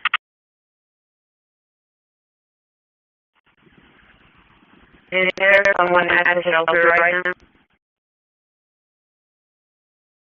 Attention. Satellite Class 2 is now overhead at 2,250.500 meters. Elevation 33.2 degrees.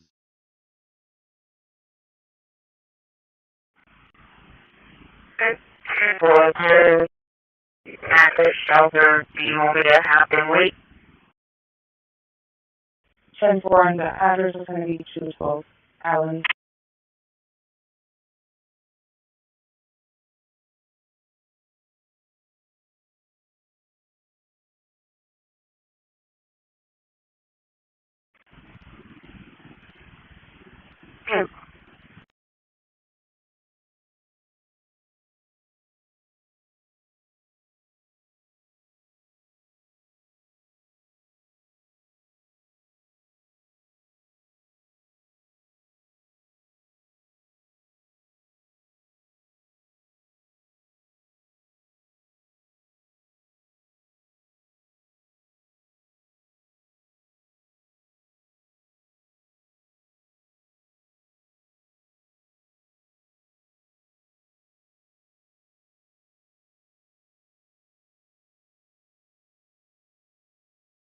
Johnny, thank you.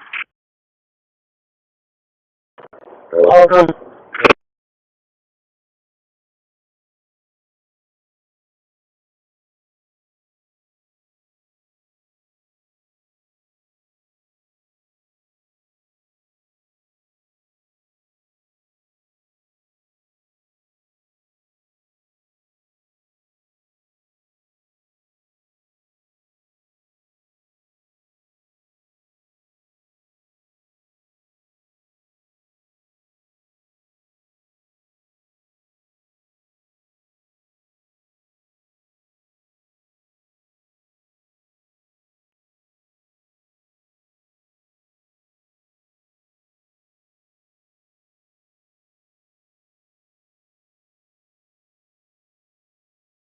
attention. Satellite not 1-3 is now overhead at 2,260.000 meters. Elevation 38.1 degrees.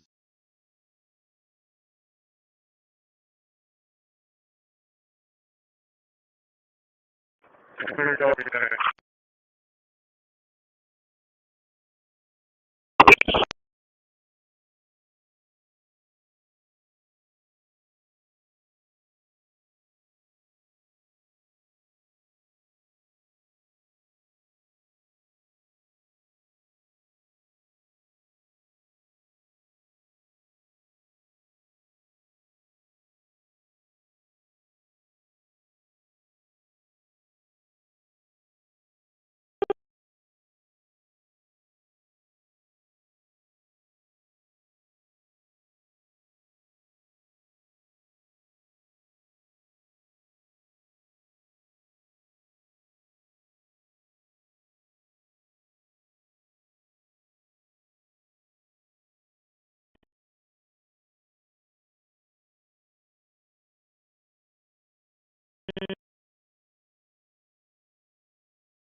One to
152.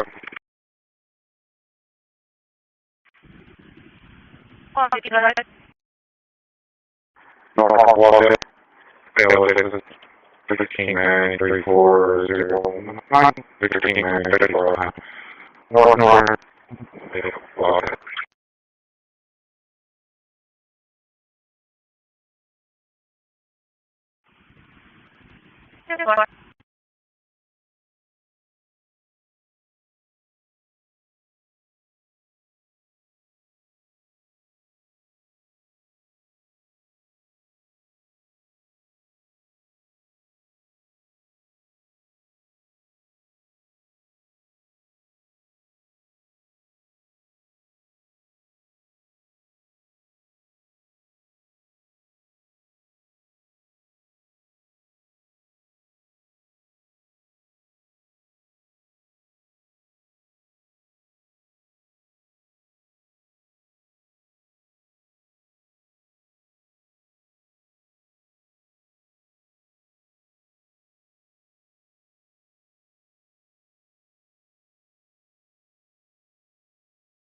Tonight.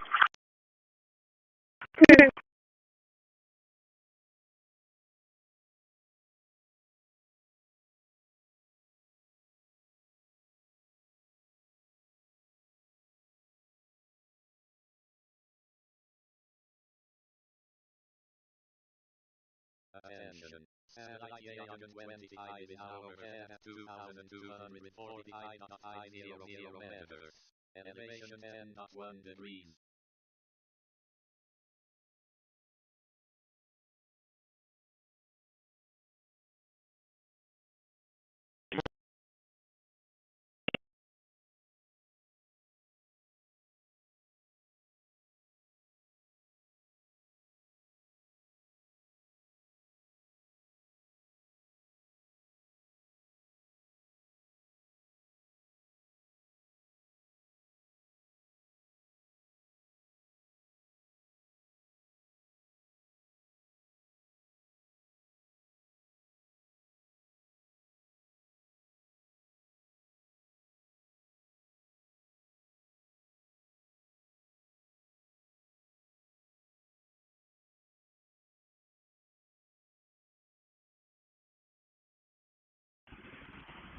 Yeah.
Can you make it over?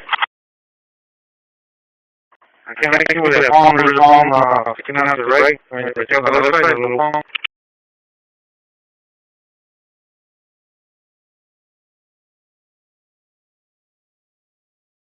Right there. Whatever you get.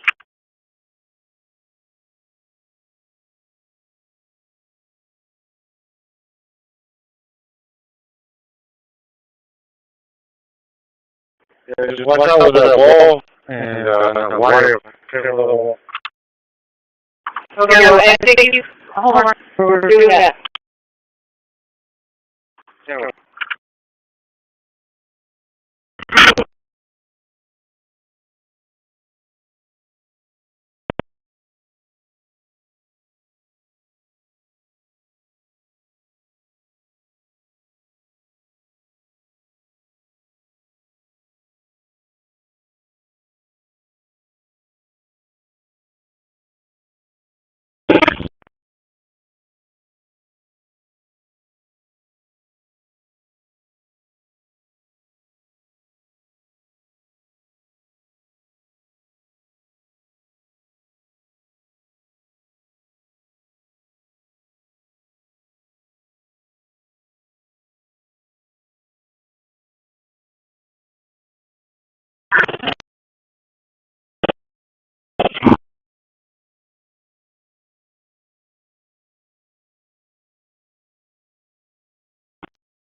Okay, go ahead.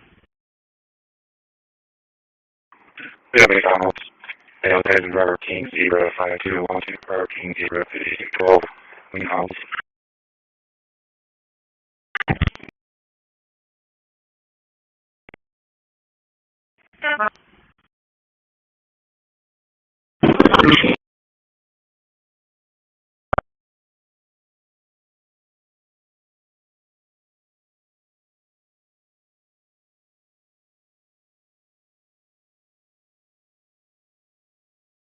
Night by the time going to the court up here, Joe. I'm sorry.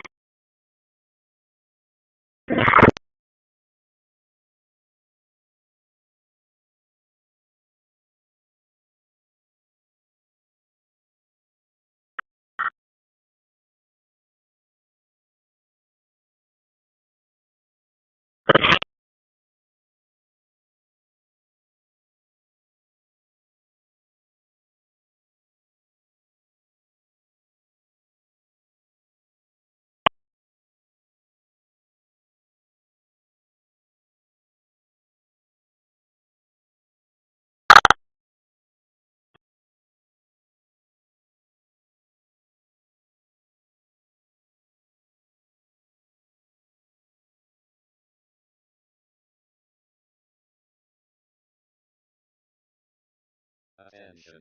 Satellite trumpet 3 in overhead at 2,250.000 meters. Elevation 46.0 degrees.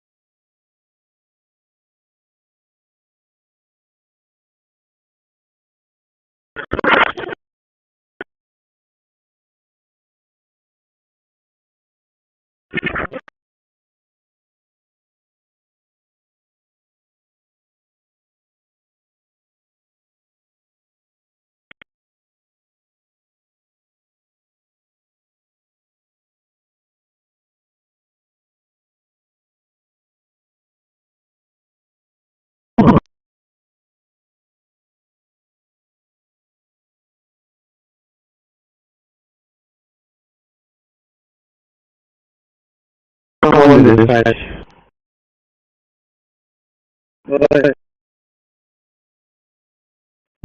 Okay, I'll be returning to the yard for the special movement. Do you have an operator assigned and a unit assigned? Yes, sir. There's already an operator assigned to it. I can show the time as I believe it was 3:20.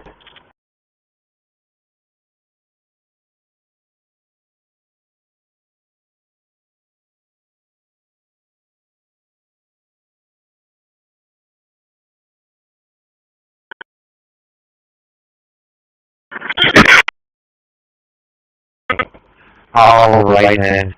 Well, 10:22 then. Still in zone 3.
What's it?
For each road.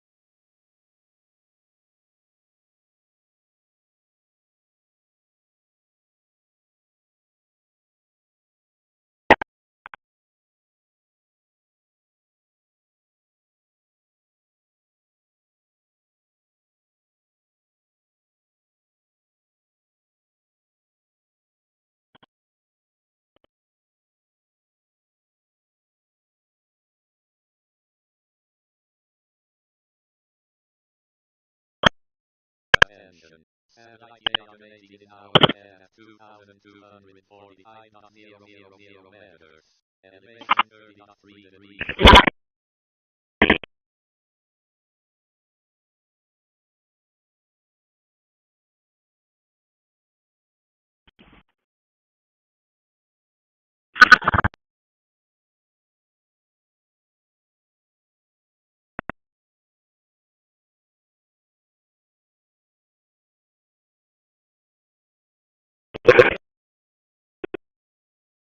Transmitting via radar to 2,250.500 meters.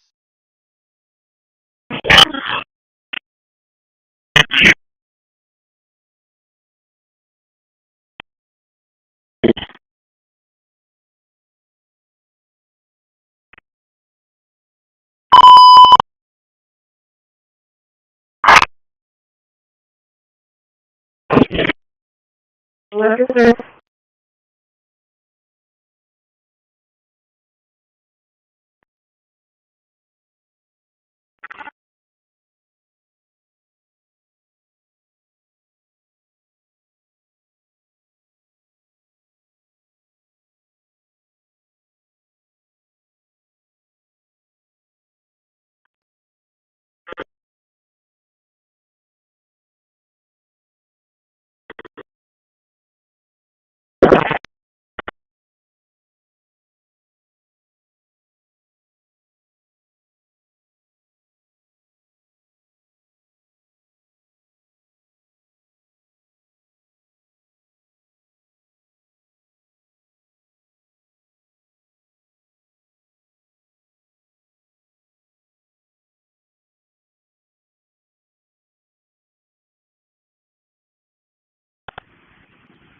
One 31.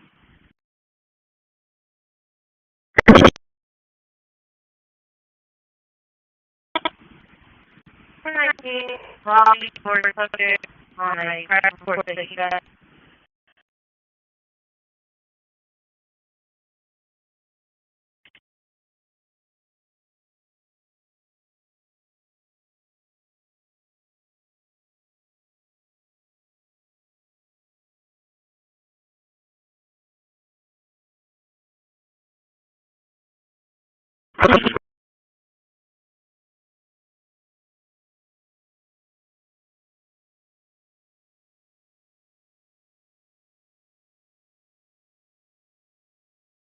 Transmission via radar to a stop.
One 32.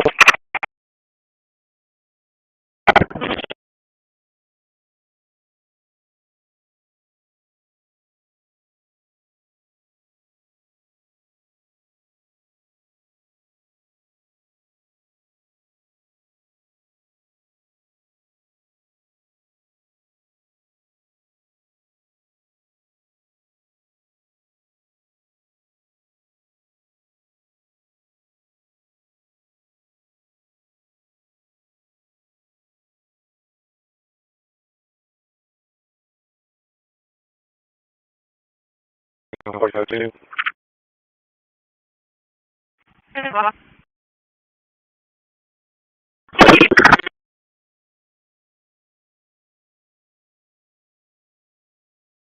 attention. Satellite ITS radar 1 in hour F 2250 meters. Elevation 39.6 degrees.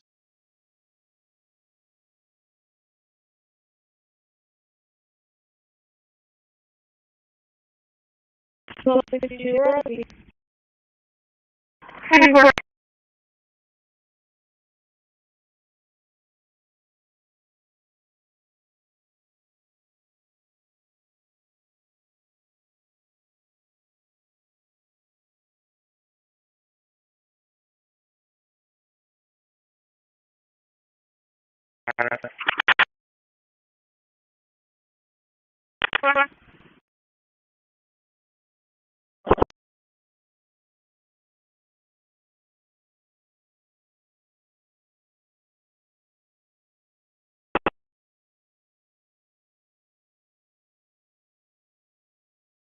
Transmitting to mentor 3 on 2240. Water, what are we on 19 when you got over there?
Attention. Satellite mentor 3 in hour F 2245.000 meters. Elevation 39.0 degrees.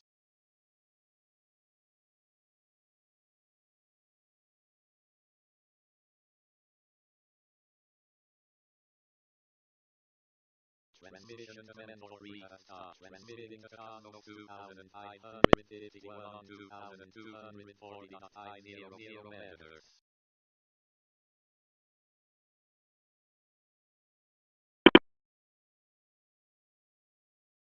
Transmission to Congo 2551 has stopped.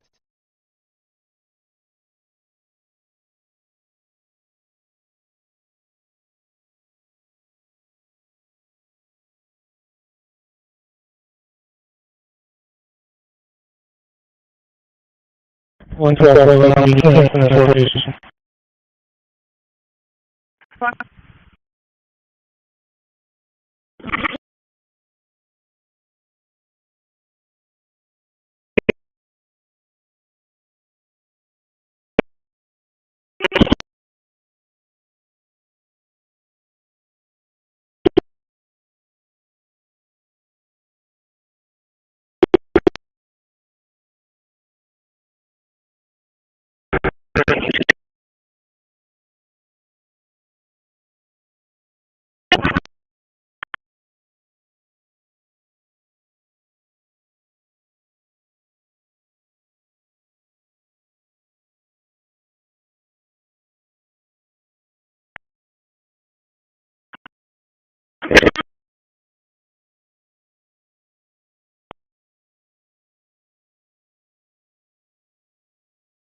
attention. Satellite Cosmos 2551 is now overhead at 2240.500 meters.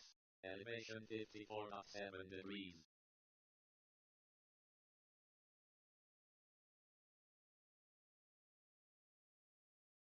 Transmitting to NOS 3-1 on 2261.000 meters.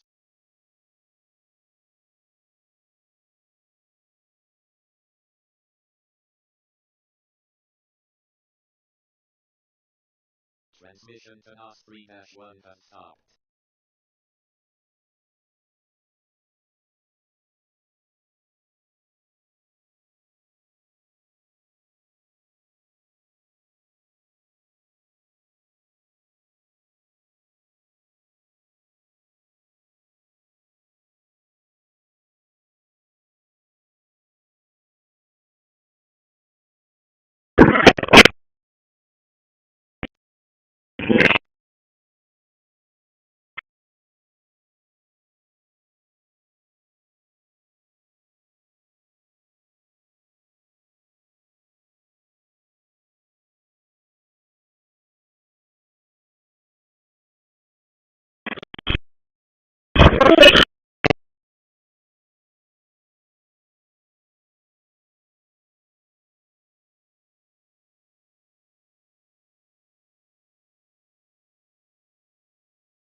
Why don't we? 220, 220, may contact us and will be reference to slide.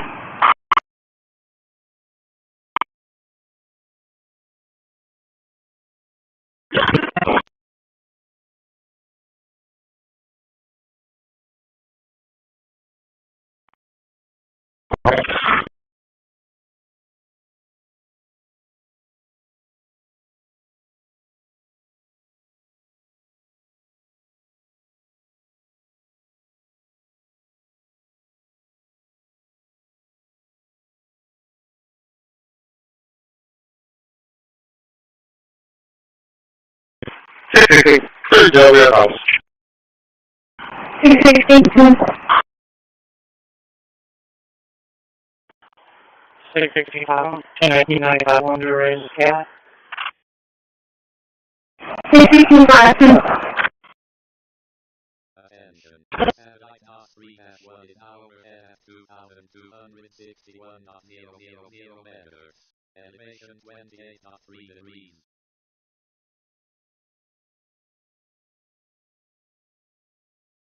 So 132. Go ahead, sir. The credit union would have had a good angle on it, but you need to disappear. Yeah.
59, 59, buddy out.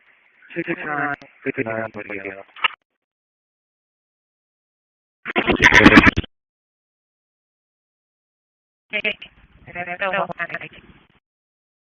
Yeah, follow up on early morning cases.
Attention.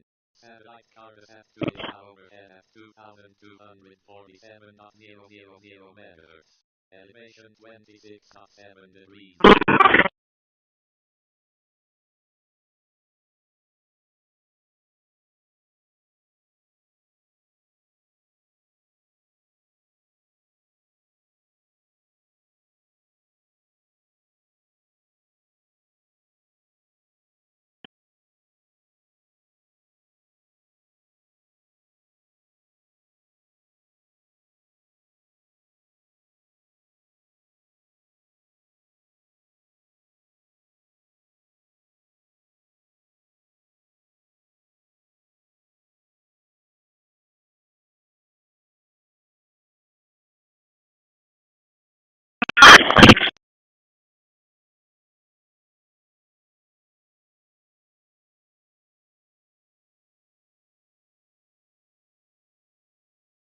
Good morning.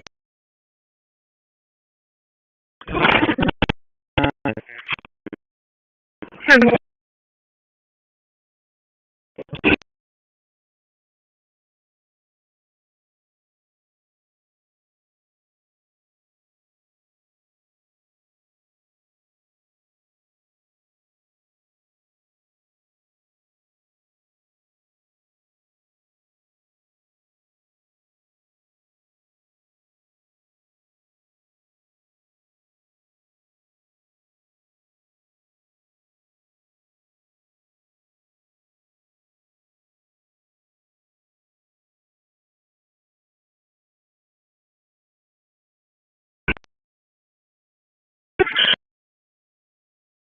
Ten 42.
One 20.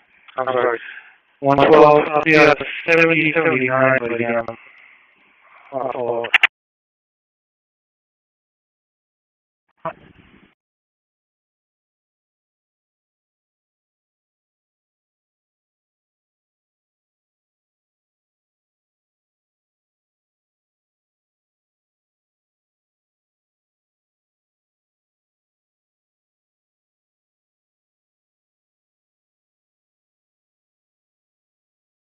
Oh, 52, return. 10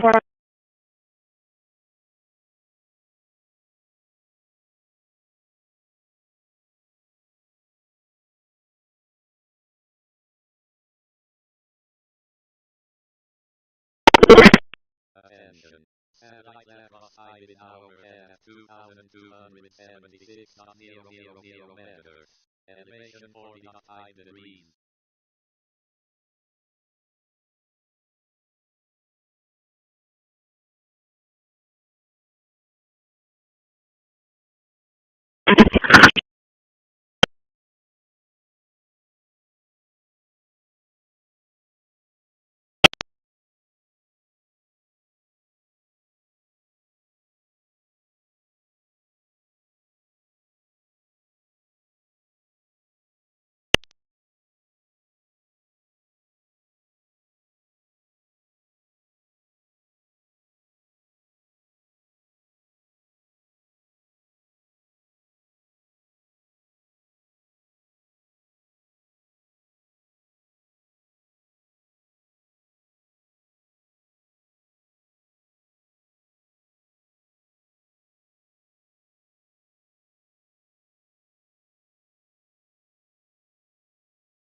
Stand by for fire page only.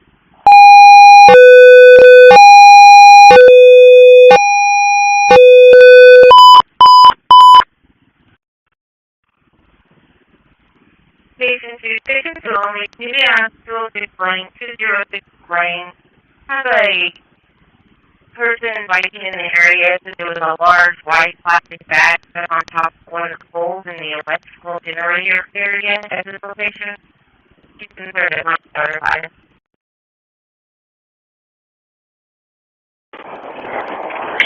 Traffic.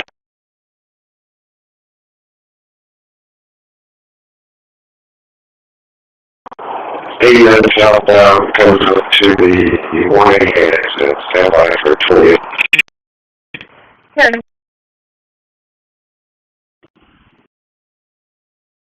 Attention. Satellite 21 is now It can be 137 John 88. elevation 40.9 degrees.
Attention. Satellite Yagan 5 in hour at 2,245.000 meters. Elevation 56.9 degrees.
Attention. Satellite Yagan 28 in hour at 2,245.000 meters. Elevation 57.0 degrees.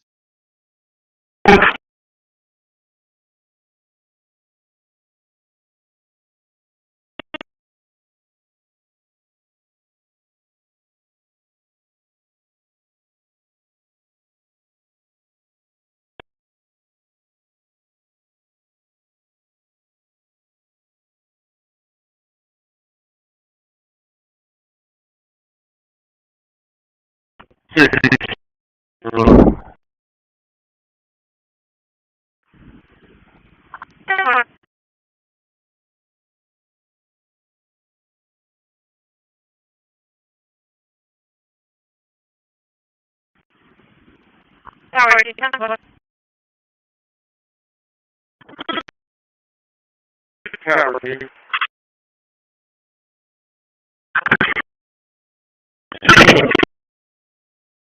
Yeah, there's just a plastic bag on one of the poles. I don't see a hazard right now. We're going to be fine for this.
Attention. Satellite Yagan 20 is now overhead at 2245.550 MHz.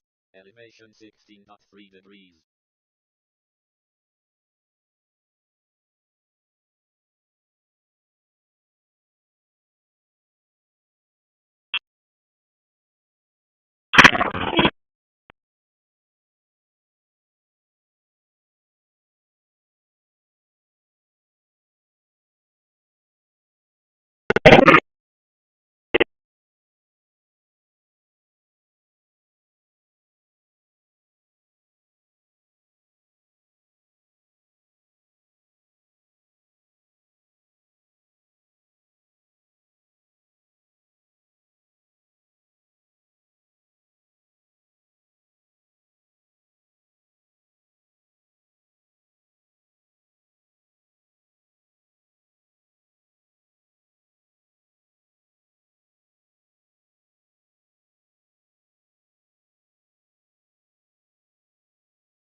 One zero, yeah, 101.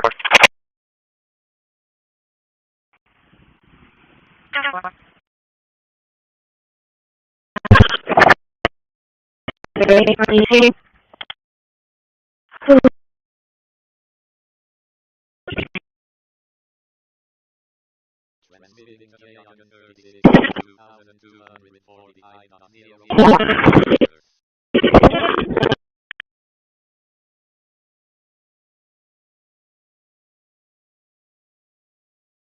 Transmission to Yagan 36 has stopped.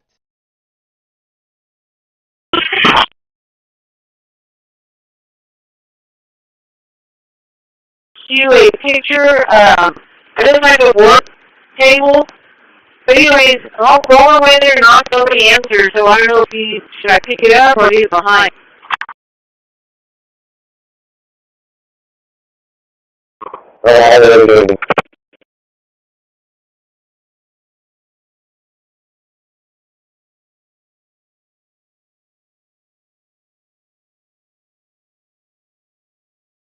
Well, I don't know if it's going to be there, but in the alley, but yeah, there's like a pretty big workbench, and like I said, he went and nobody came out.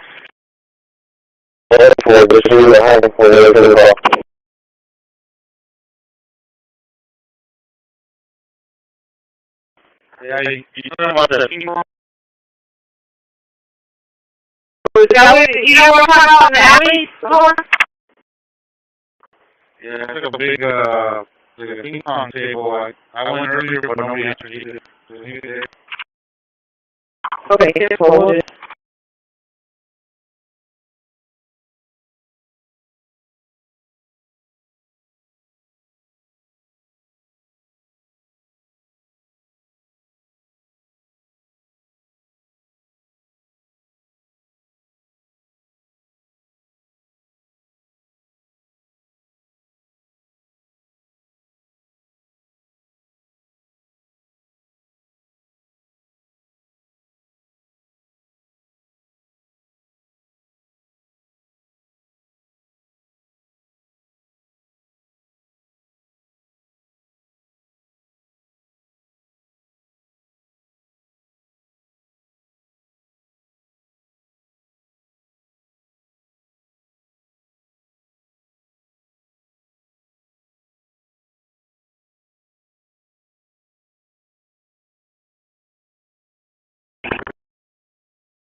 transmitting to the atmosphere on 2,276.000 meters.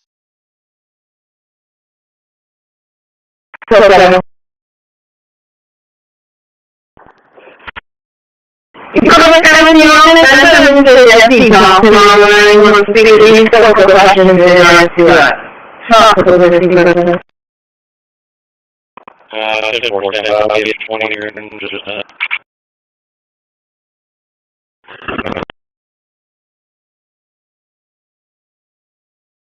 you want to take this number down, I'm going to call it here in just a second.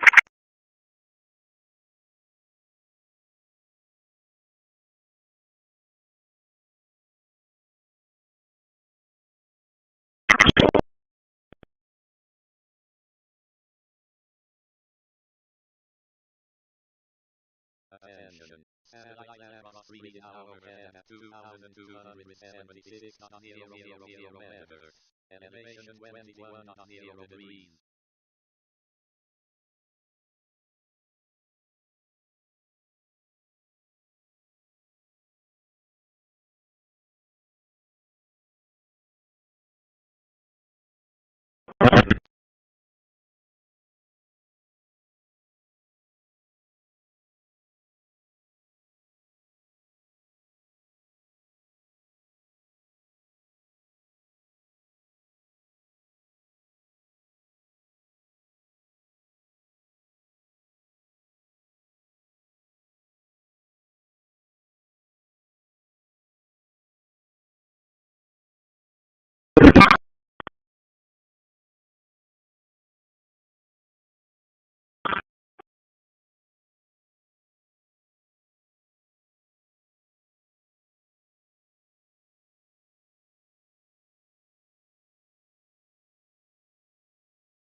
For you to make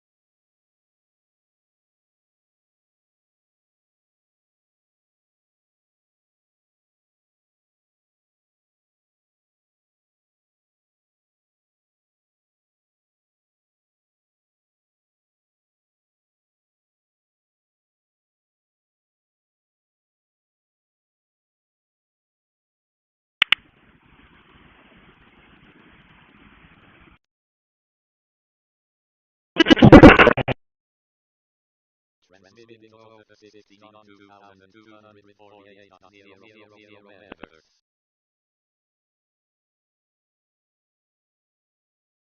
Transmission over 60 has stopped.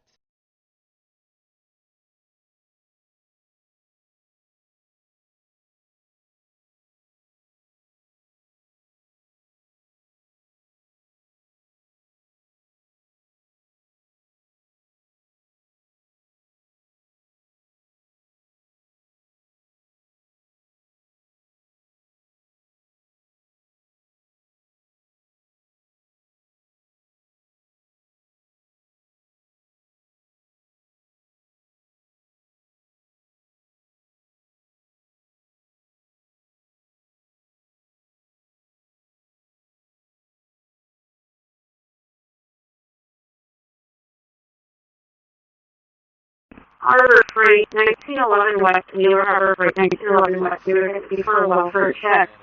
The guy could be a white male, older, light green shirt, brown pants, with a hat and jeans, went into the store and painted. They provided him with some water and a place to sit. He did it for about 45 minutes, then he walked to the side of the store and been there since then. They believe that he's no conscious, but unknown if he needs some type of services. 30 seconds. Right.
No.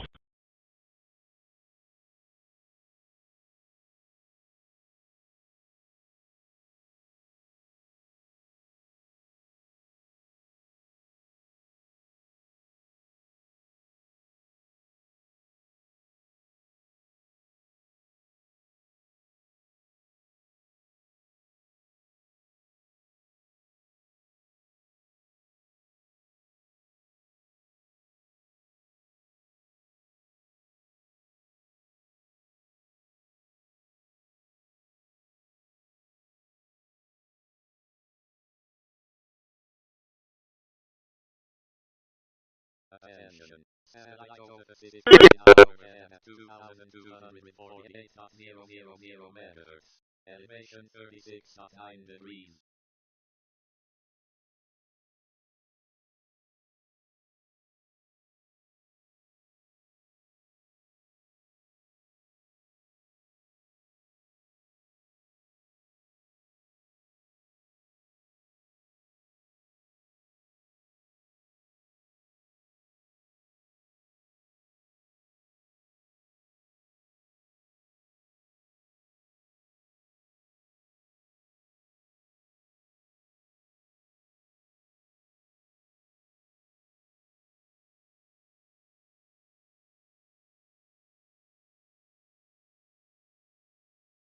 157.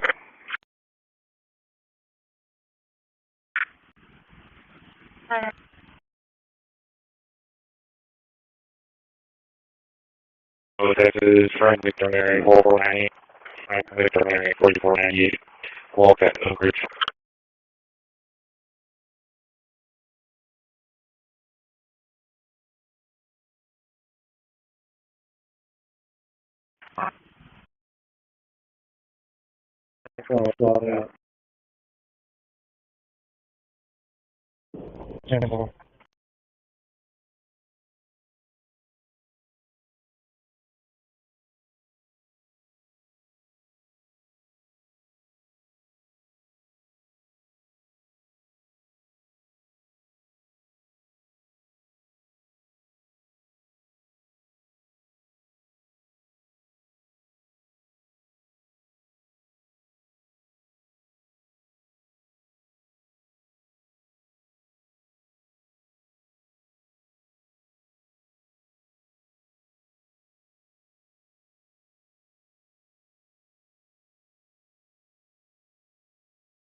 Attention.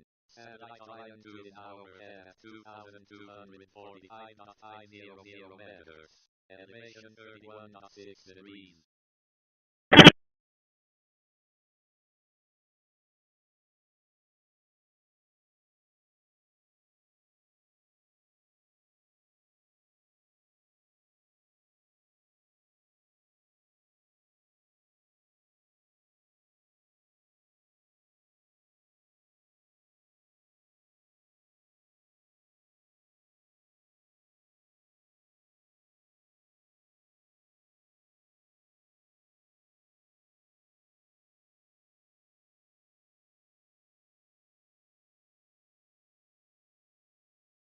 Oh, I think it was it. Okay. The only description of the house is being in the middle of a field. 10-4, you guys, I forgot I did it. It's 15275, 15275, that's on 3089.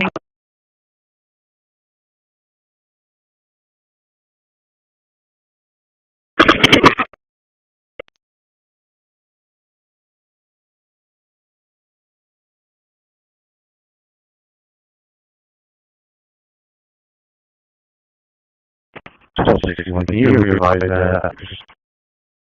10-4, 15275, 15275.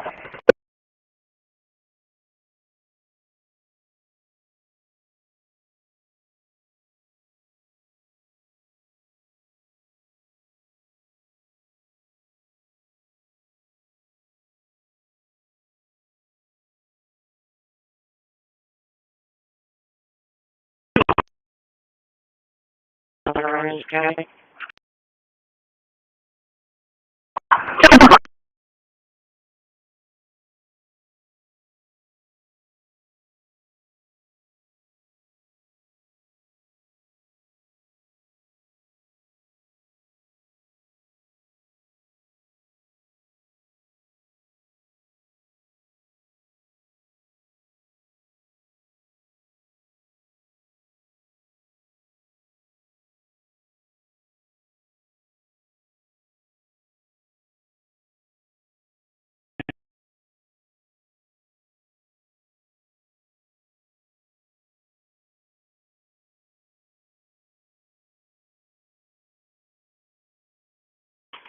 Dispatch route 34, can you get started on 34, please? 142,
One continue.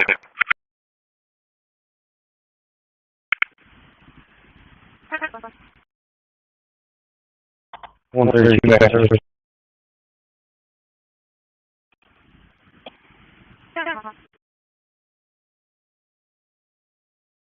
Transmitting a memo on 2240.000 meters.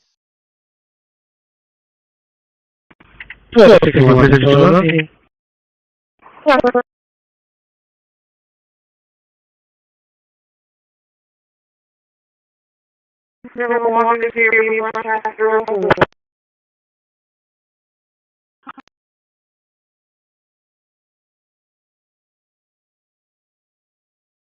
Attention. Satellite mental orbit hour at 2245.000 meters. Elevation 18.3 degrees.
One airport traffic.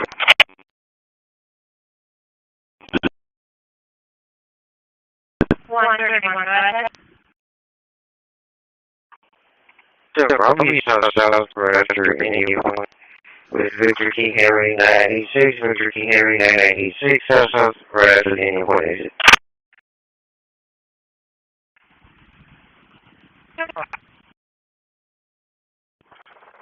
One 28 Louisiana.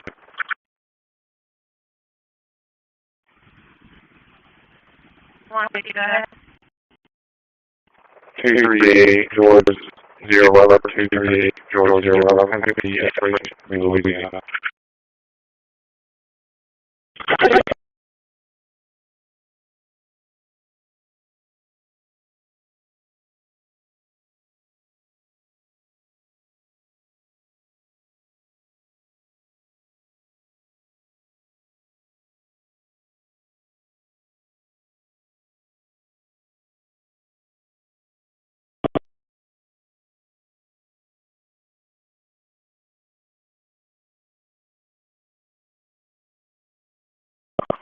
Hey, 102, 1044.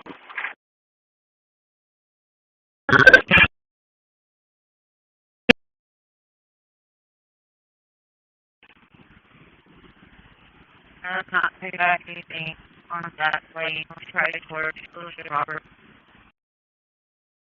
Four.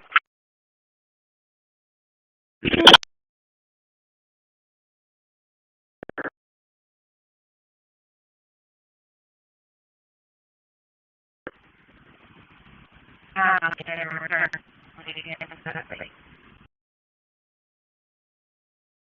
You said you didn't get a return? Sure, I did not get a return. Damn, so you important to help.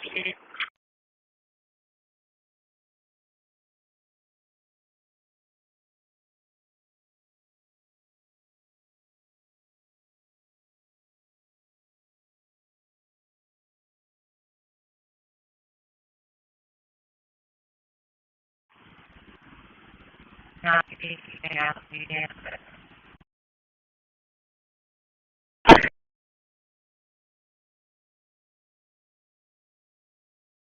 Also leave the parking lot. I'll stop and negotiate.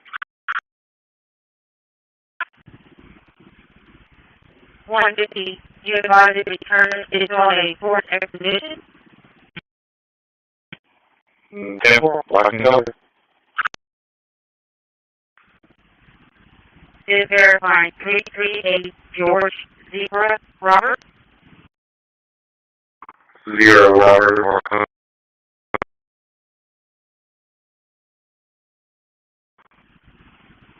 Okay.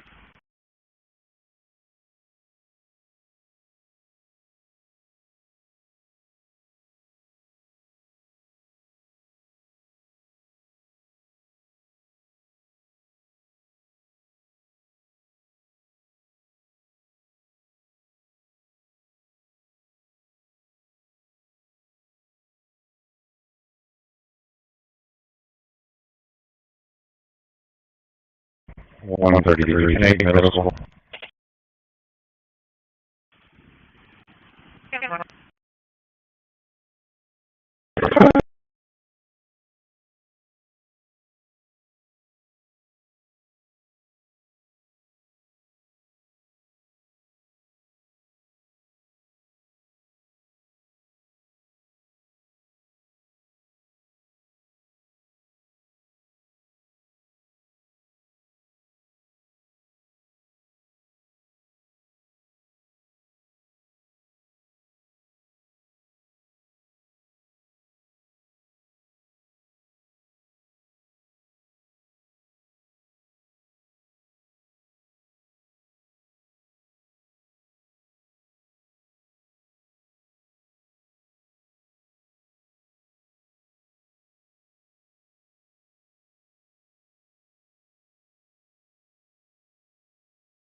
It's a black GMC, there's no reading in and out of traffic.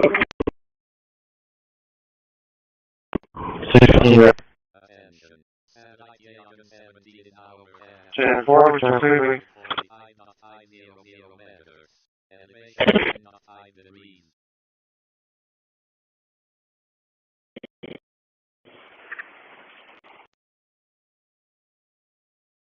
6504 to 10 for South Finish.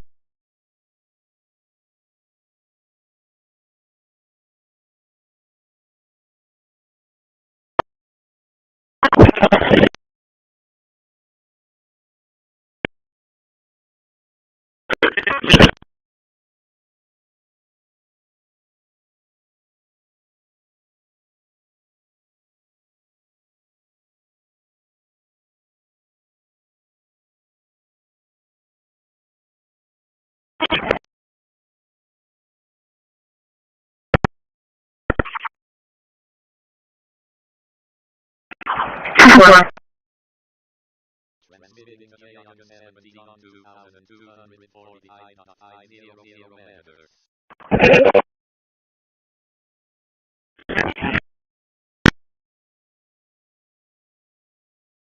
Transmission to J170 has stopped.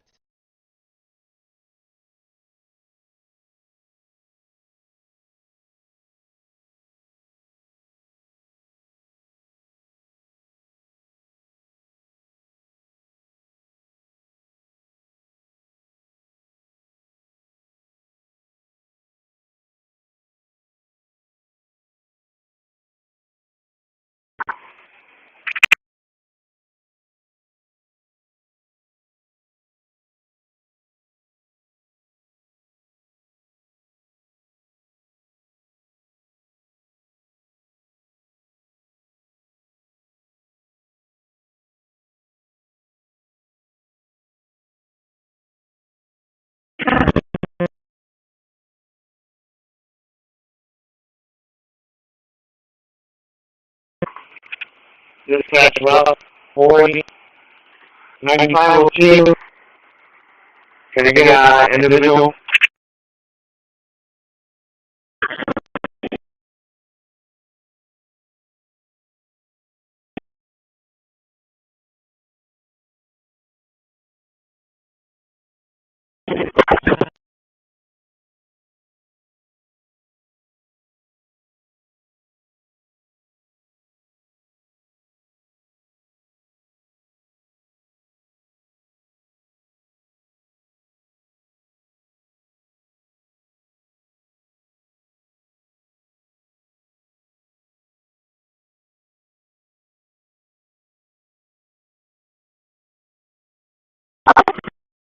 Supervisor call.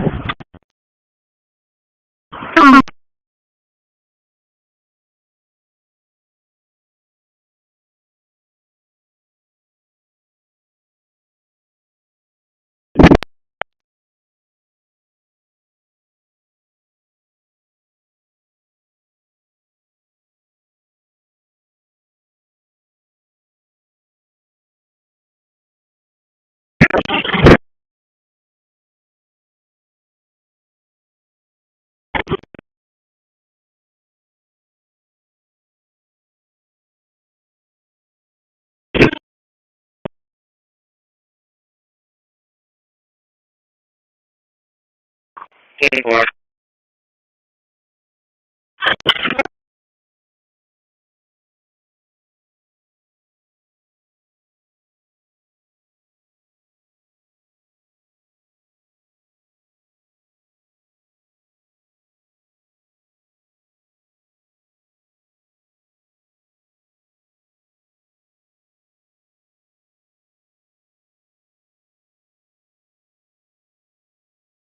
One.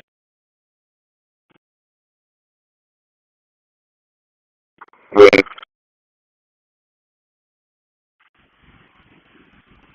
I finally got a return. It's expired in 2025. And it's showing a cancel rate. On its way. Or Okay, well, they parked the party parking lot to outside.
Attention. Satellite not 1 read in hour F 2260.000 meters.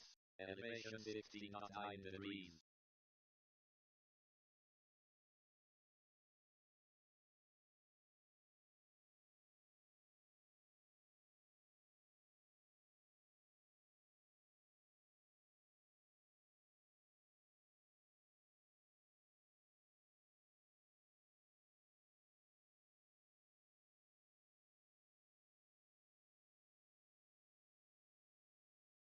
Traffic, man, shut up, please.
Attention.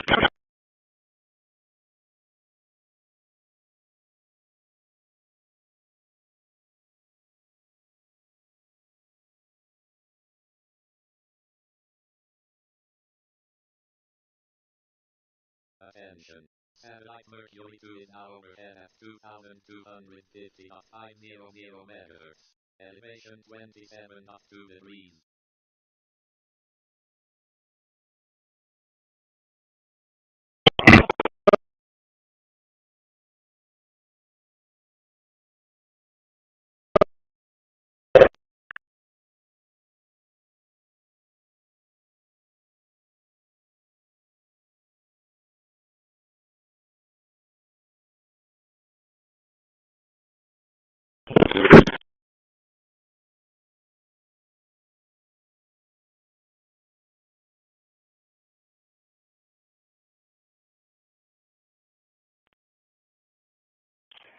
Five oh six traffic.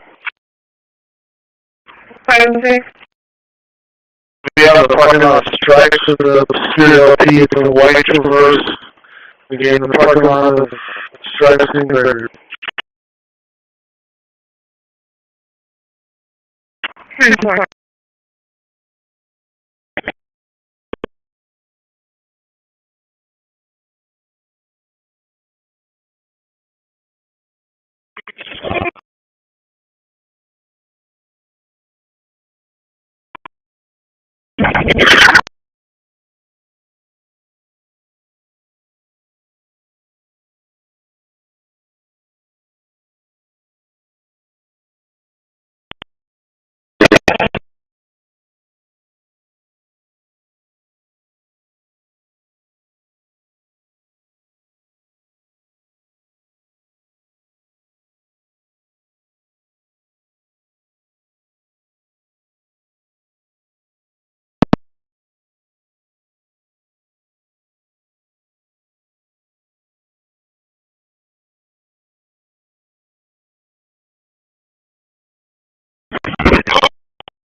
Attention. Satellite Ashmore is now overhead at 2,260.500 megahertz. Elevation 36.7 degrees.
Five oh six.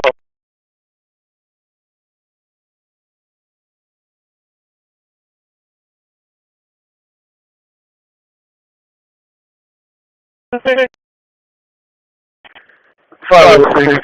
28 is young boy Frank 4517.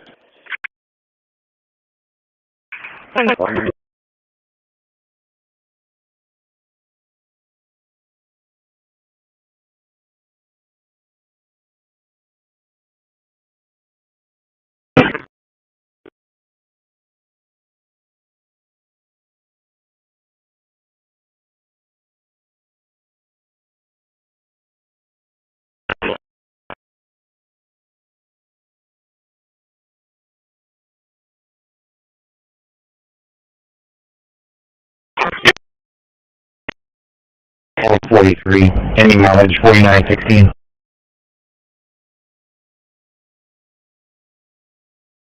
43, go ahead. Any mileage is going to be 1797, repeating 1797. Yeah.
Wonderful.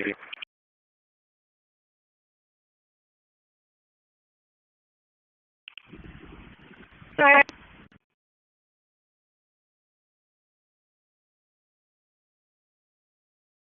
More. Just because of the watch a little more, just some of my exes.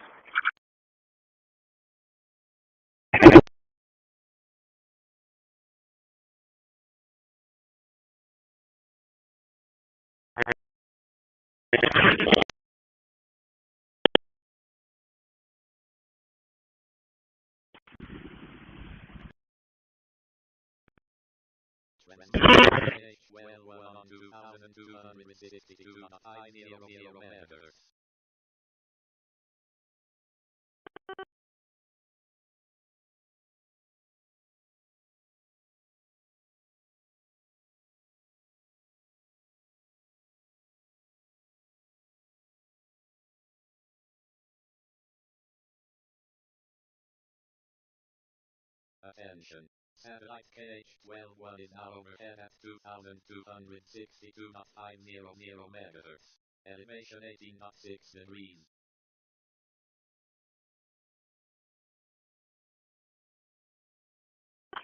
For traffic.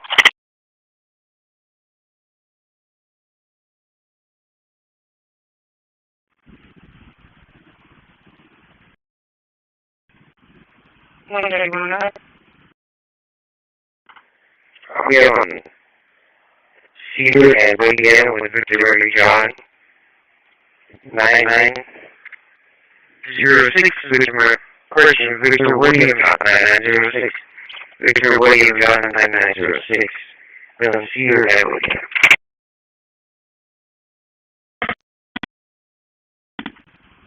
Zero. 132.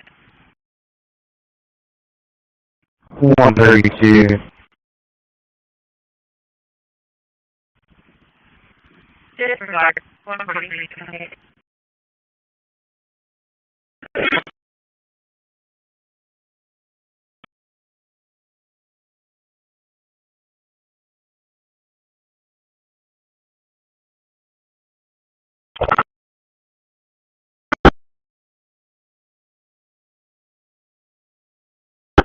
Probably.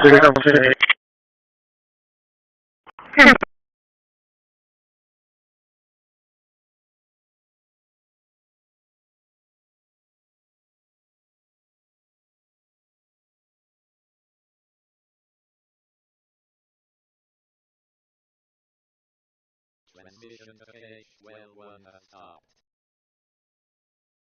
Transmitting to RM1 on 2240.500 meters.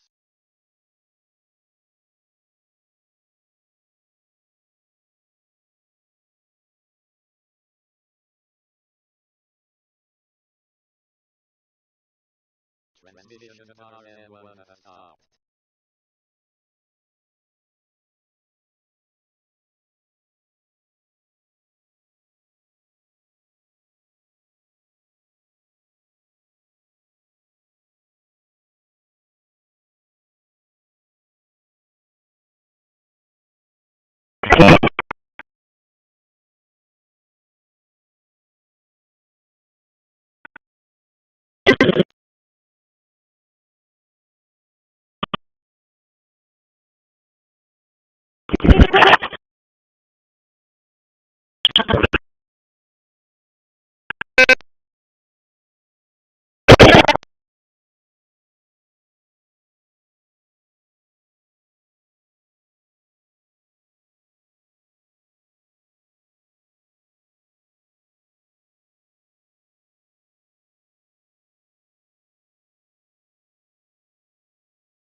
Transmitting to Yagan 4 on 2245.000 meters.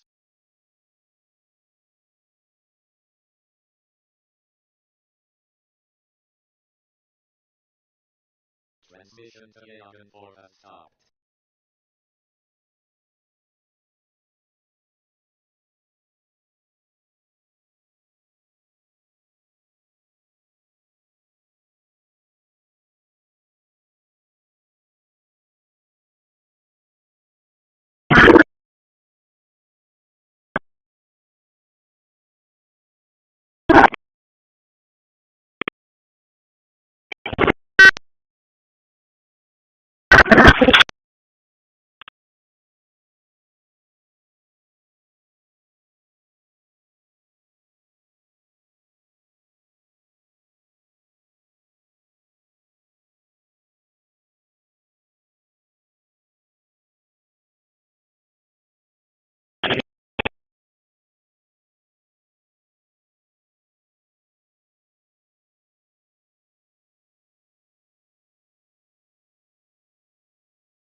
Attention. Satellite RM1 in overhead 2240.500 meters.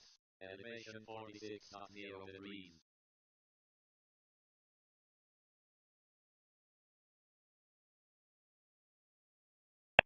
Yes. Yeah. You go on the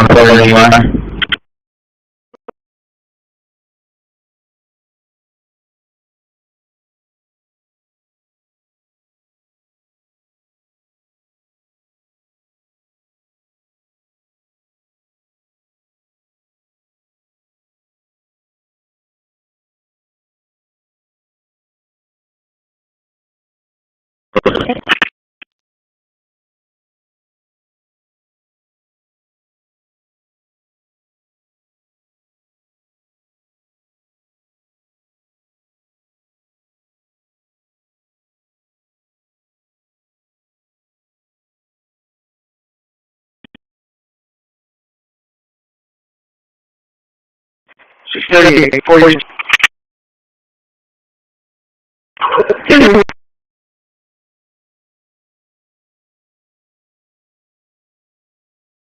Twelve 61, show us how to eval, please.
I'm making one in the office. I know that I was reminded on the line calling for fraud. You're at the bank right now. You're at 2641 at the moment.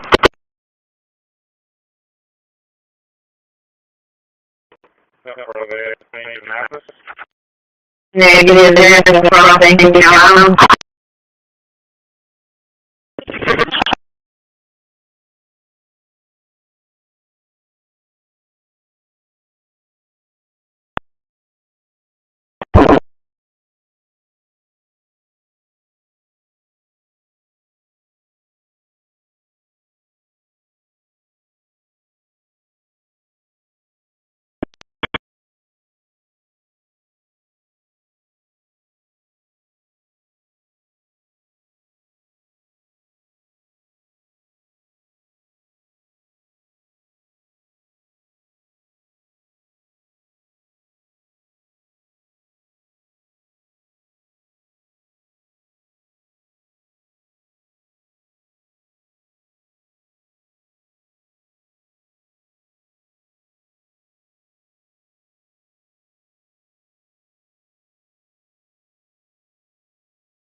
Attention. Satellite XR1 is now overhead at 2,248.500 megahertz.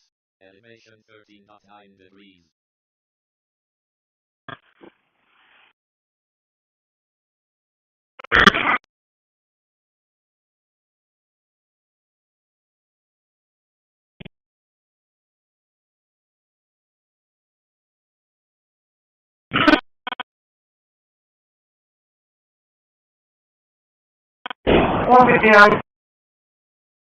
Good.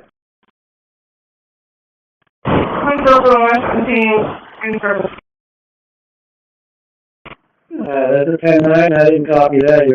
You were breaking up. Show me your service line buttons. Yeah, 4, 5, 9.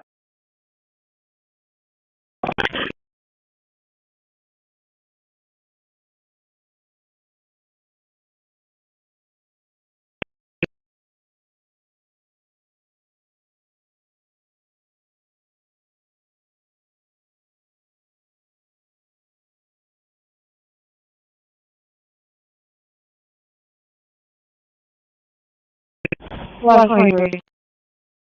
Good. Yes, there's showing your service roving, 9 p.m. Good.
Okay.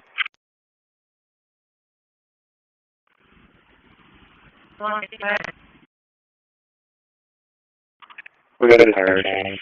We did it. Attention. Satellite 1125 hour at 2,245.500 meters. Elevation 24450, 24450.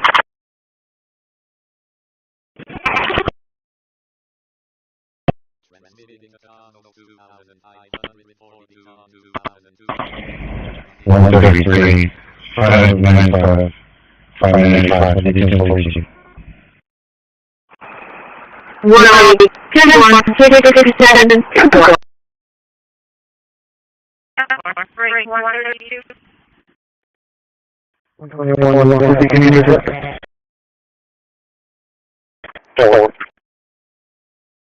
Thank you, sir. Oh, 150, I'm going to have much stuff. I gotta get it on your river. I'm over here to old Ashmore and Hazard. Yeah, well, 101, you guys have any 112, 432, please. Good for all units. 26, 1042. Well, it's 3741. 406, 10-1.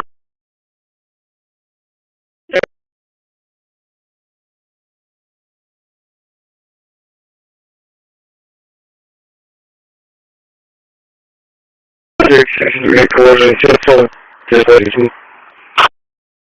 663, 10-1.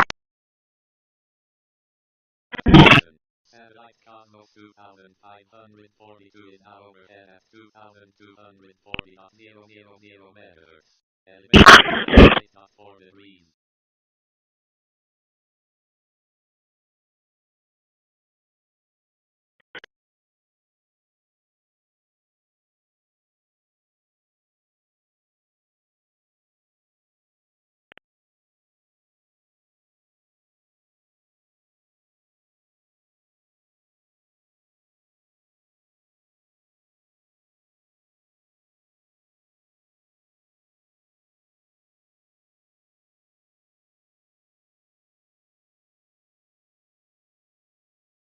Transmission to Cosmos 2542 has stopped.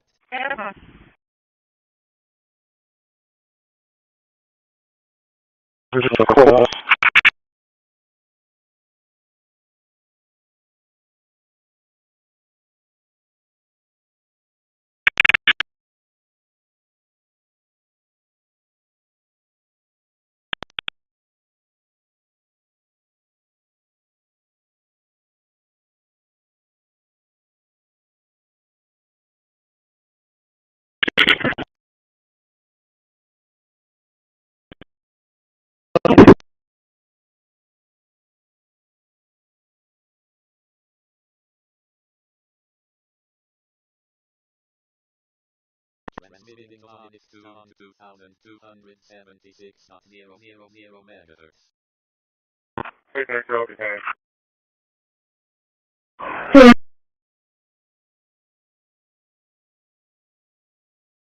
Transition line is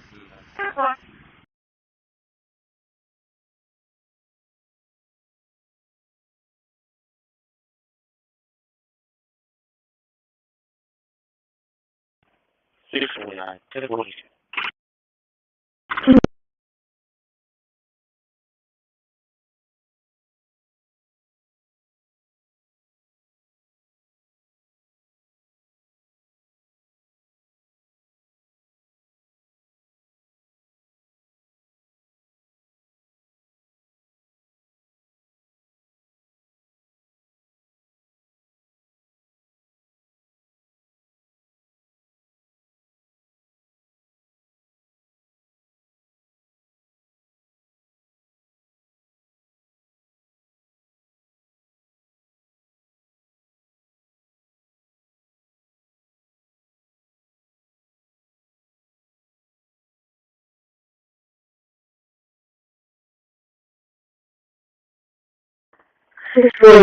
We can wait it.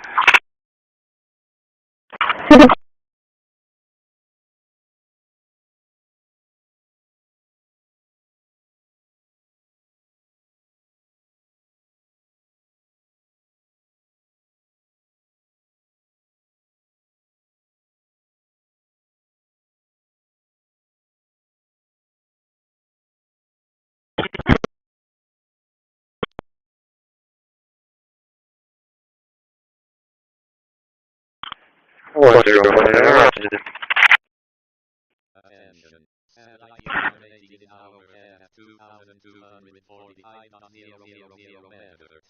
Elevation 38.8 degrees.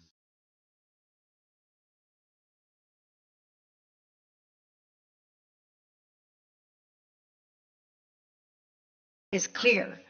And I was not going to say anything only because I had already made up my mind that, of course, I was going to support this, and I told you this, that I was. So there was really not much to add, but this cannot, what the mayor just stated does not make sense. How is it that you cannot support what we have been working on equitable? This is the path. These are the hard choices and the hard votes that we have to do. This is why we get voted. That's why we're here. So, yes, I am ready to vote, and let's just get this over with. Okay, and I'm really glad that y'all are voting for it. I think there needs to be a respect for, yeah, there will be. I think there needs to be a respect for what my reasons are. I'm flattered that your vote depends so much on me, Councilman Cantu. It shouldn't. Well, I'm sorry.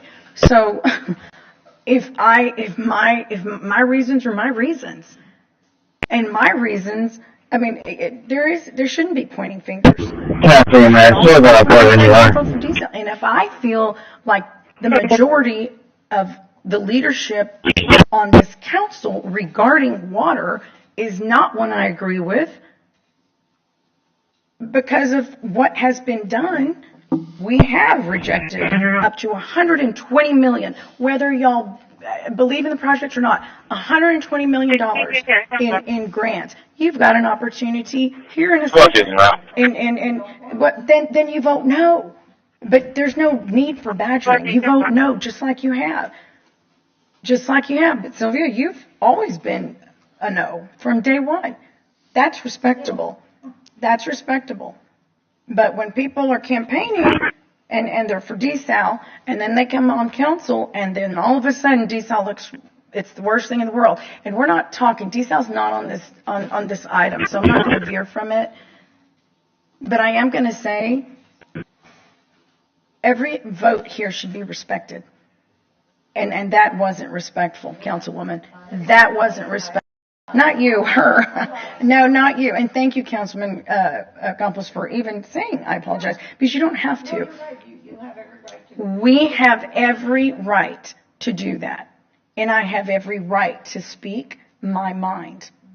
If you don't agree with it, you don't agree with it, you vote no. So I am voting no, because I don't believe that this is the time for that, regardless of what anybody thinks. I respect y'all's votes. I'm glad you're voting for it. I really am. But thank you. So we have,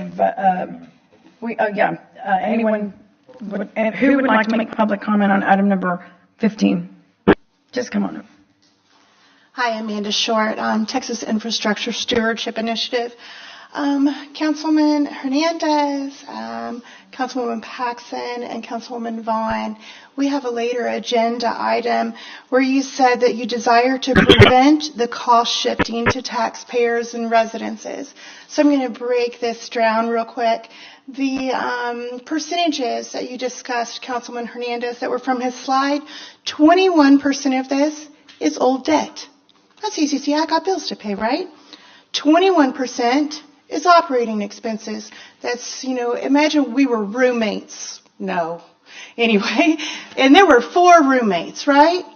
And we had these shared bills. But me by myself am responsible for half of them. And it's Corpus Christi, taxpayers, and residents. That's what we're doing. We're shifting the industry water use and infrastructure cost to the taxpayers. So if you support this today, then you're also saying it's okay to share the rates with the taxpayers, okay? Thank you.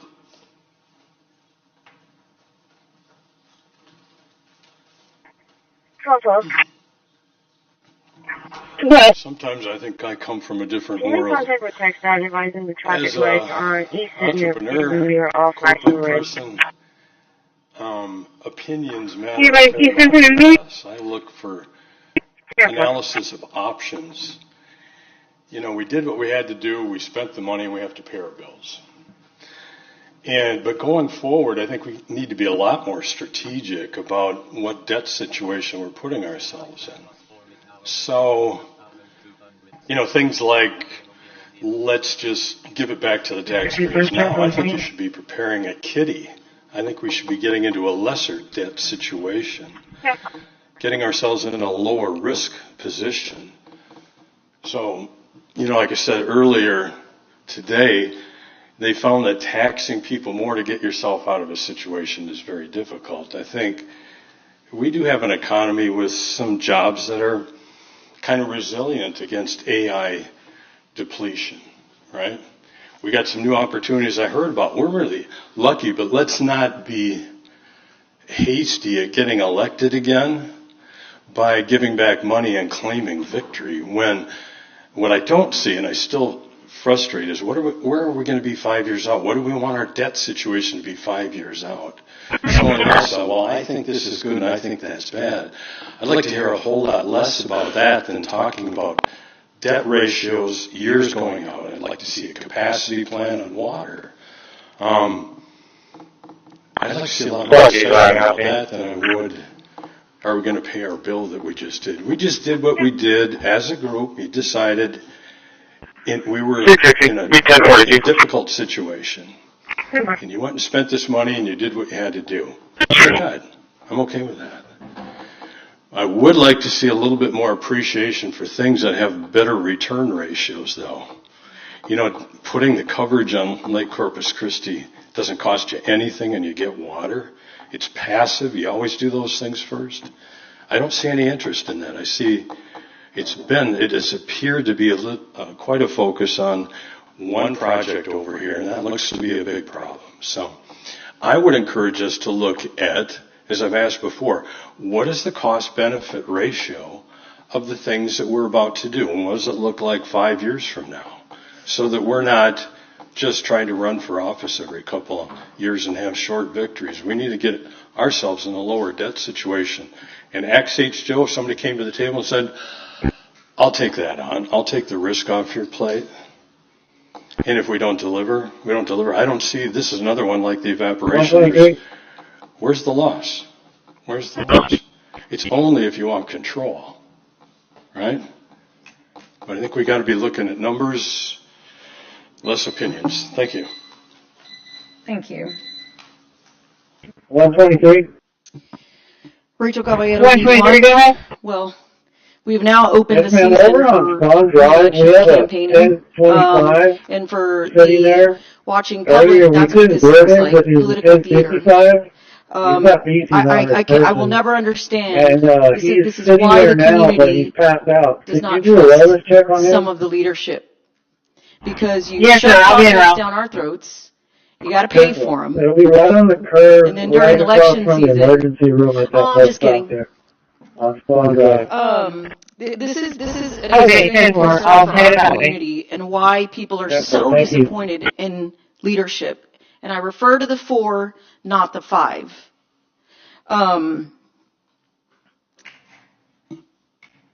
We have to trust that you guys are making good decisions. And the 4 fail at every pass, every single pass, including bringing a community, which we all know is industry supported and driven. They're coalitions and they're using the money that the community made them to go against the community. This is complete insanity. If you're going to promote projects, support projects, and vote in favor of projects, have a backbone. Thank you.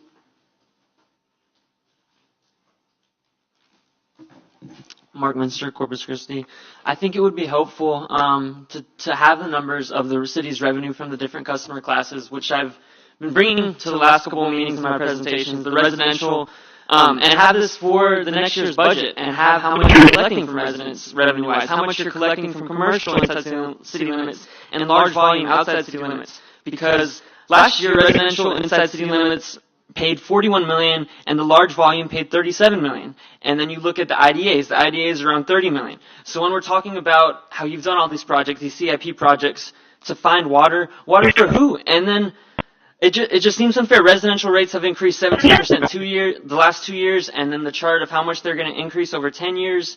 And then considering other projects, I think it would just be helpful to just be very clear with the numbers of how much the city revenue is now from each of those classes. Because whenever I looked at the budget, I had never seen those numbers before. And I've seen a lot of CC Water presentations, so I think those would be helpful to show how much revenue we're collecting from each class and if it's equitable or not. Yeah.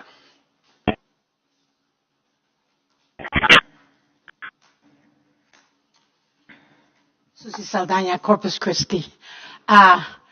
The water rates that you're talking about, my concerns are this. Thank you, staff, for all the work you've done to try to bring everything down. Because somehow We've got to have water. But let's take a look at what you could have done or should have done. When I first started this, I told you that the refineries were the large water users, and the best thing you could do was annex them. So they pay the same rate we do. They're annexed. And I was told no because the infrastructure would cost too much. Well, right now, the way that it's set up, this particular project, with the amount that's going to go up on industry, will they not be suing us again? Because it's going to go up higher, and then they want their money back, and we can't beat them because they've got a ton of lawyers, or they're going to be suing us. Is district going to be suing us because their rates are going to go up? Whether not as much as the others, not as much as the taxpayers, but they're going to go up. Defense is to annex them. Bring them into the city, let them pay the rates we pay. Thank you.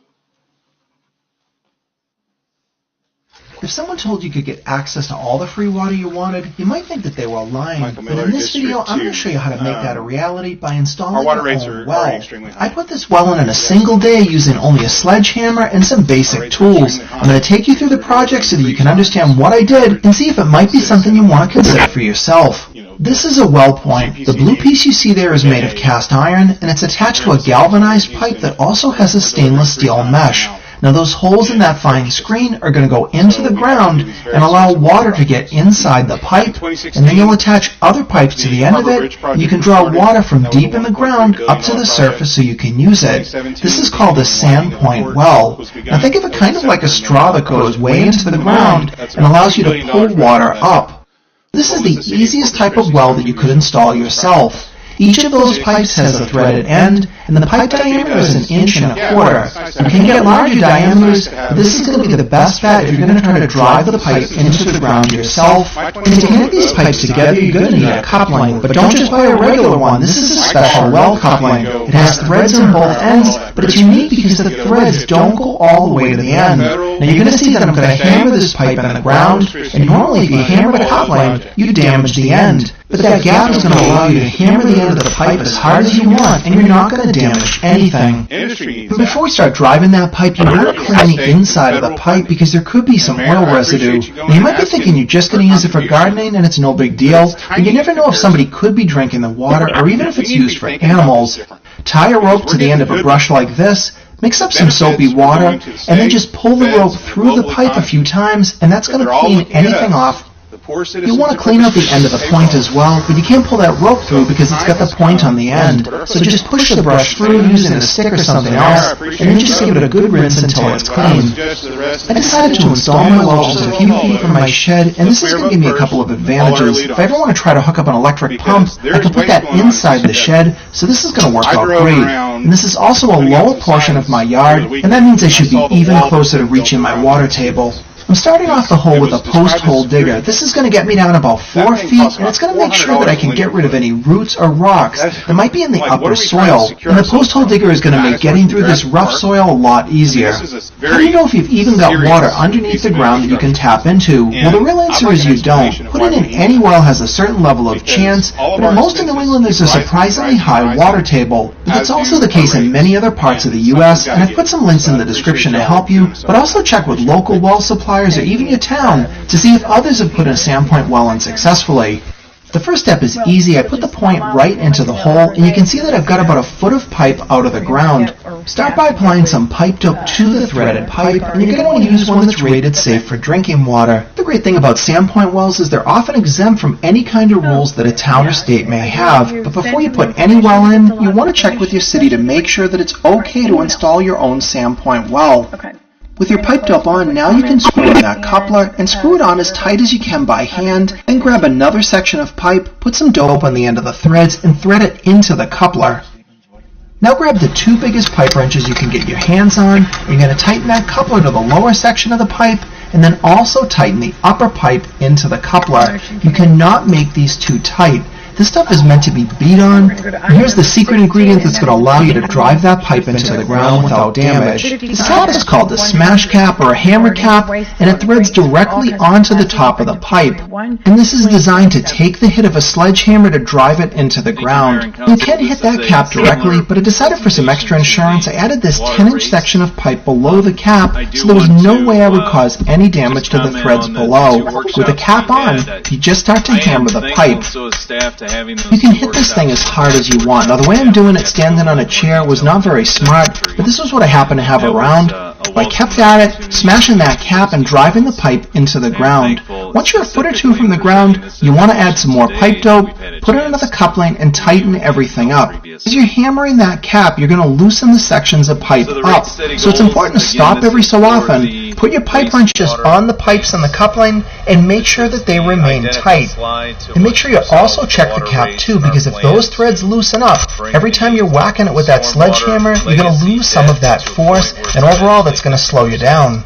There are other tools you could use to drive the pipe into the ground. Some people will use a fence post driver, sometimes called a pipe slammer, but those are really difficult to find. In fact, many people will just make their own. So when I first bought this smash cap, I thought I would just try it out to see what it was like, but it's not nearly as difficult as you would think, so I pretty much gave up looking for one of those tools because this hammer was working just fine.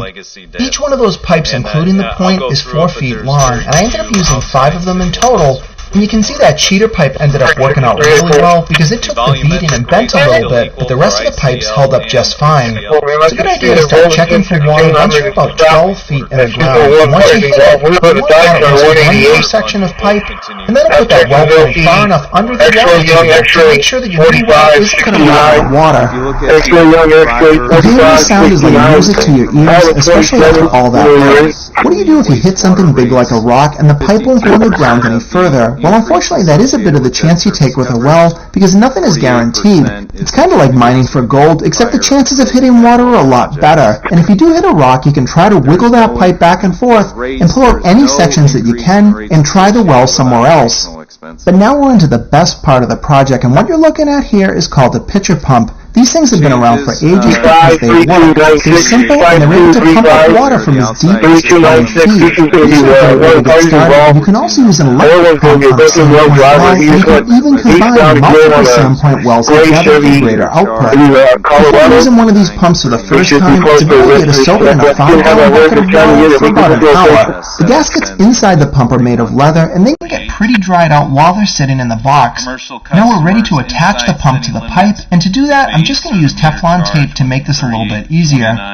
With the pump securely screwed in the pipe, Kier wanted to be the first person to try pumping water out. Another tip is to pour water to the top of the pump. That's also going to help prime it up. Remember, you are pulling water from up to 20 feet down, so it does take a little while before you're going to see anything come out. And now after all your hard work, this is what you're going to get. Now you might be a little disappointed that that water looks so dirty, but you just need to keep pumping it. And depending where you live and what type of soil you have will determine how long it's going to take before that water runs clear. Now in my case, the water started turning clear just about after 15 minutes of pumping. And you don't have to sit there for the 15 minutes. You can take a break, you can do it the next day. It really doesn't matter. And none of that is going to make any difference because once you have clear water, you're going to be so excited. This project was a lot of work with all that hammering, but once that water started coming up, it made it all worth it. Doing this well project was awesome. I had a lot of fun putting it in, and the best part of all is when you see that clear water coming out. But it's really important before you ever even consider drinking this water, you get it tested. And if you're sure you're not going to drink it, you should be fine to use it for anything else. And if you'd like to see how an electric pump is installed on one of these wells, let me know in the comments for a follow-up video. And hopefully you enjoyed this video. If you did, please give me a thumbs up and subscribe to my channel if you're not already for more videos coming up. Projection for wastewater rates and the potential impact on our ratepayers. One thing that I do want to point out that both water and wastewater service is determined on a cost of service method that we've instilled since I'm bringing NewGen onto the team to develop the rates. So a true cost of service is what's charged. In a similar chart, if you compare the City of Corpus Christi wastewater rates to other areas, you can see in the yellow, that's our 2026 rates, and then in the orange is the 2027 rates. These are for your average residential customer. Again, all of the other cities are 2026 rates. We've heard from many municipalities that their wastewater rates are also increasing. So we're comparing our 2027 to their 2026 rates. And then the last slide I have for you on the wastewater rates is the historical rates for all of our customer classes. Your insurance is confirmed on a good I was working on the Ontario Gabriel 27. You can see out of Corpus, February 27, negative 29.7 on Donovan, you're eligible for 34, negative 29. Showed in the previous presentation. With that, Mayor and Council, I'll stand by for questions, as I also have staff here as well. We have a motion and a second. Would anyone in the audience like to make comment on item number 16? Okay, there being no one, we'll close public comment. Councilman Hernandez. Okay, I want to clear up a few things here. We're on the backside of a lot of stuff. And maybe a lot of you don't know that how much costs are associated with and I always refer to as sins of the past or neglect in the past, of where we didn't do preventative maintenance and the EPA came down on us pretty hard. We paid $1 million fine, and we agreed to pay expend up to $750 million over a 15-year period as part of that consent decree. You know, the wastewater budget is half the size of the water budget. It is nowhere, and so the per capita costs, and it only applies to people within the city limits, pretty much. That is a 6.38 Dundee. So there's a lot of debt costs. There's a lot of projects that we approved, including a $3 million, 5,000 square foot building this year, which still rubs me the wrong way. But all these things were put out forward over the last several years with regards to the capital improvement plan. And if you know me, I've rarely, I think maybe I've voted for one of them, voted to approve the capital improvement plan because I thought we had too much. We were doing too much too quickly. So this is what happens. We spend a lot of money. Over 30% of our operating budget is now debt service. And so what do? You have to pay your debt. We're in a situation where our hands are tied, and like I said, we have these rating agencies that if we don't pay for our debt or have the funding to pay for it, then they reduce our bond rating. It's not because we didn't approve desal. It's because we have a lot of debt, and we have to pay for it. So all those CIP projects that we approved, and I can go through them again for wastewater, right? Broadway wastewater rehabilitation, $15 million. Greenwood process upgrades, $75 million. Wastewater process and BPC facility decommissioning, $57 million. Citywide wastewater IDIQ program, $60 million.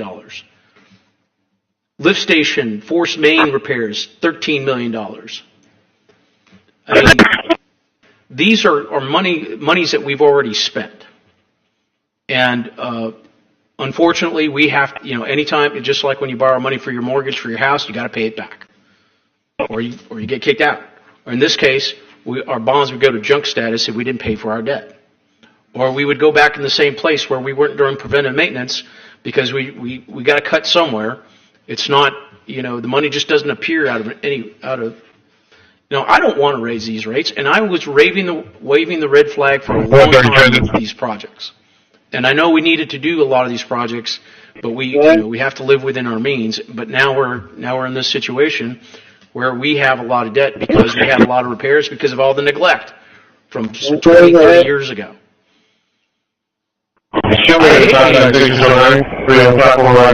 I absolutely hate it because I'm going to be accountable for it.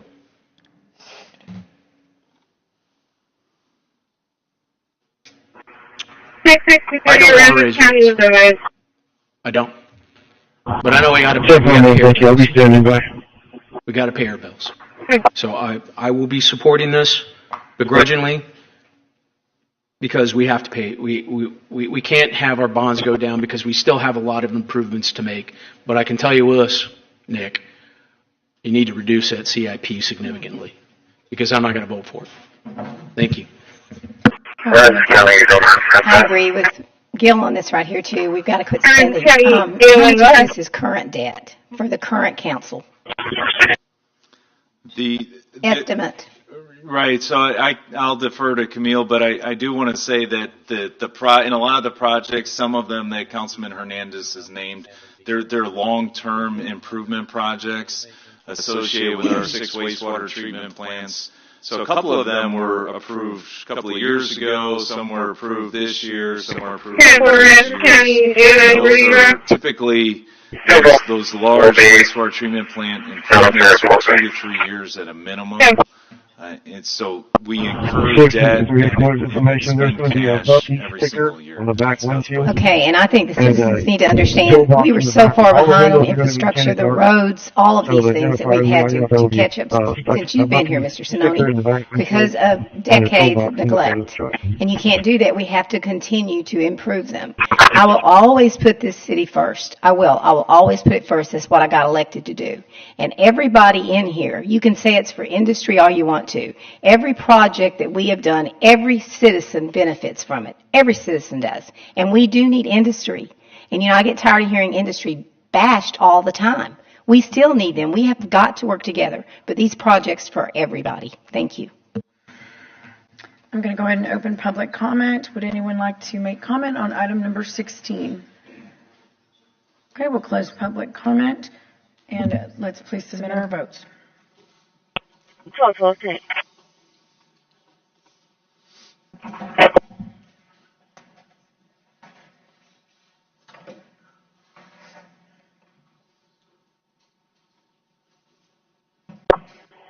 2, Crime Services. The motion carries. Thank you. Item number 17 is a briefing on data centers, including an overview of Governor Abbott's recent guidelines. And Peter, you said this was going to include the HUD 8, some information on it. Right, Ryan's been listening, and I've been texting him through the meeting. So he had some initial information on HUD 8, and he's going to try to answer some more Ryan, as well. You're laughing. And then for the mayor, the secretary may have told you this, Mayor, but this is a briefing, so no citizen comment on this one, but on 18 is citizen comment potential. Right. We moved the briefing up ahead of the 3 signature memo just to give it some context. Right. Ryan? Yes, sir. Good. Yes, Mayor, Council, Ryan Skrabarczyk, Director of Intergovernmental Relations. We've got a presentation.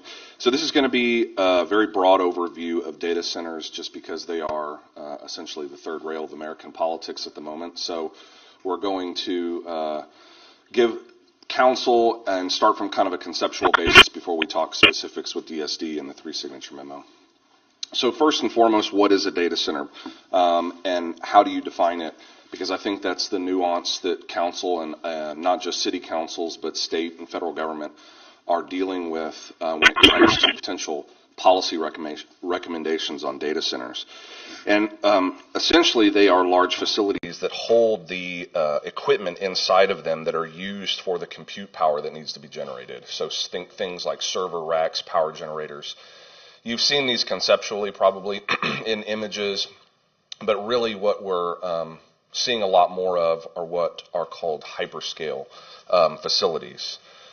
So briefly, to give you a general history of data centers, obviously they go way back as we started talking initially about enterprise data centers, which are facilities that a single entity might own. It's where we house our IT infrastructure. We have for the city of Corpus Christi, and it's where we put all of that. We keep those servers and that data and that information. And that equipment, and we keep it under certain conditions, secure conditions, cooled conditions because of the heat it generates. And so, however, what you've seen is the development of data centers reflects the changing use of technology, where we've gone from a company owning their own data to cloud computing to now the advent of artificial intelligence and the use of that in everyday life. And so, importantly, over the last 20 years, you've seen the onset of these hyperscale facilities, and then they are increasing dramatically in the proposed number of facilities across the country, and in particular in the state of Texas. And you can see there from the information the amount of capital outlay that will have to happen just to facilitate the rollout of AI. So generally speaking, when we talk about how intentionally we want to be when it comes to regulation, we want to define the types of data centers that are out there. As I mentioned, enterprise or maybe on-premise data centers that a company or an entity might own to control its own IT infrastructure, its own server racks. Think things like school districts, the city, for example, commercial entities with credit card data or other things that they need to keep secure, and they want direct access to those servers. The other kind of more conventional category is the co-location data centers, where you have the ability of cost sharing between entities that don't want to solely own that infrastructure. The more trending data centers that we see kind of in the early 2000s was, again, cloud data centers, when those large-scale data centers needed compute power in order to be able to basically virtually house everything that you needed access through the cloud. The other is very small data centers, and we have several in the city of Corpus Christi, called edge data centers. They handle latency issues where you need that compute power close to wherever that function is going to take place. And they're small facilities. There's one several blocks away. If you go just north of the post office in Uptown, you can kind of see what I'm talking about. Think like a Connex box with like an AC unit outside, just to conceptually give you an image of what that looks like. But the one that is captured a lot of discourse in public policy, of course, is the hyperscale data center, which are the very large facilities. And so I just wanted to run through those definitions so that way council, as a policy-making body, in addition to the conversations that are happening at the state level and the federal level, can be very intentional about what we do, we don't allow, and how we regulate it. So in the course of data center development, let's talk briefly about the landscape in the state of Texas. So Virginia for a long time has been the leading state for data center development. But Texas is going to be right behind it.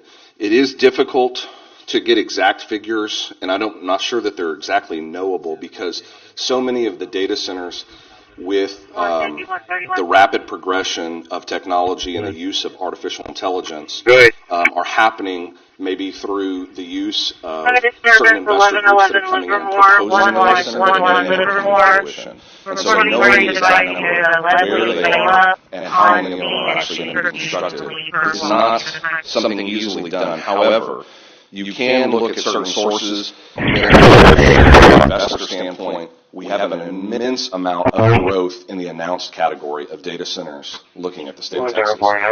So as the information there on the slide says, many data centers are proposed in unincorporated areas where there's limited regulation on site development. So when we talk about new data centers, for our purposes, folks want to discuss the new data centers in the coastal bend.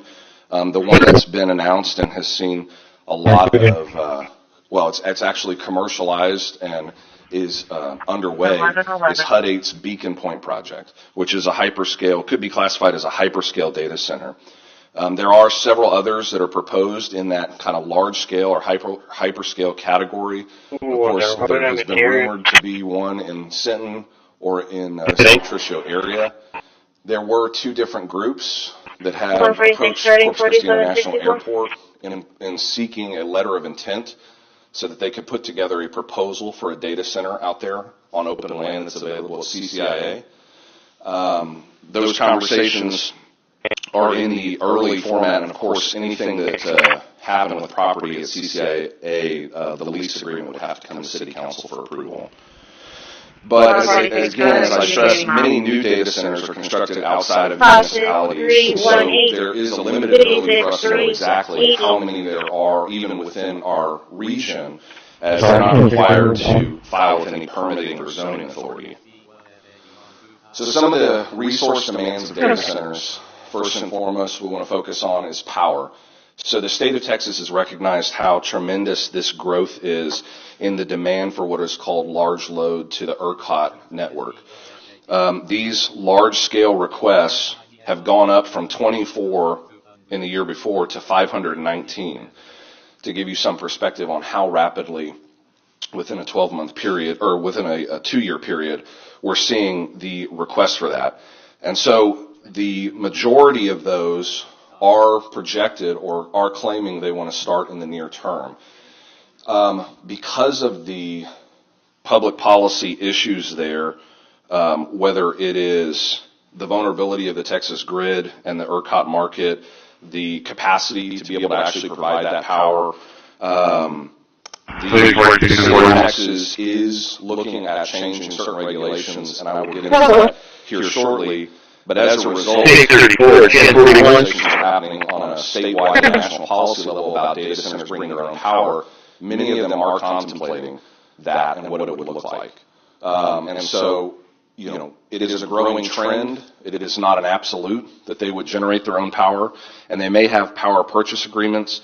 But I think is what you'll see on water, there's not a uniform characteristic that would define how data centers and data center developers are approaching the power situation. If they can find a spot that has capacity, where they have access to the electric load that they need, they may locate there and have a power purchase agreement. If there's not, they may anticipate bringing their own power generation. They may anticipate bringing their own power storage through battery storage. And so, and that one thing to note when it comes to power, when there is a conversation about requiring data centers to pay, quote unquote, for their power, there's a difference between the transmission cost and the generation cost. And so I think that's something to keep in mind. An entity could pay for the line to connect to its physical facility, but their generation, unless it's co-located with them and they bring it, it may be somewhere else in the state, it may be a larger part of the grid, and that certainly is a policy conversation that's happening with the larger Texas market and ERCOT and what the state is looking at. So, of course, an issue that is very important to our region, but the water use varies by proposal, frankly. Some data centers, seeing the recent policy trends, are planning to, quote unquote, bring their own water, whether that's, purchasing enough property in order to obtain access to a sufficient amount of groundwater. They would drill wells or something of that nature. They may be trying to access brackish water in certain parts of the state of Texas. But what is a growing trend is the push to have all data centers go to closed-loop cooling systems. So instead of the more traditional cooling towers where they use evaporative cooling and they don't capture that, these closed-loop cooling systems will essentially be charged at a low frequency, meaning the HUD 8's proposal is once every 7 years. So they will fill that cooling system for their server areas with a water glycol mixture, and that will be trucked in from somewhere else where they manufacture that specific chemical mixture. They will put it in their cooling system, and then they'll only need to refill it or flush it and change out the fluid every 7 years, according to the company's proposal. But the thought there is that they're not taking constant demand for their total cooling needs off of whatever the regional water provider is. Like I said with power, it's important to note there's not a mandate right now, although there is a proposal to do so at the state level to require hyperscale data centers to use closed-loop systems. And so it's a conversation that each individual community is confronted with right now when they're talking about a data center moving into their community. There can be a trade-off between what type of water conservation technology is employed at the facility versus its power consumption.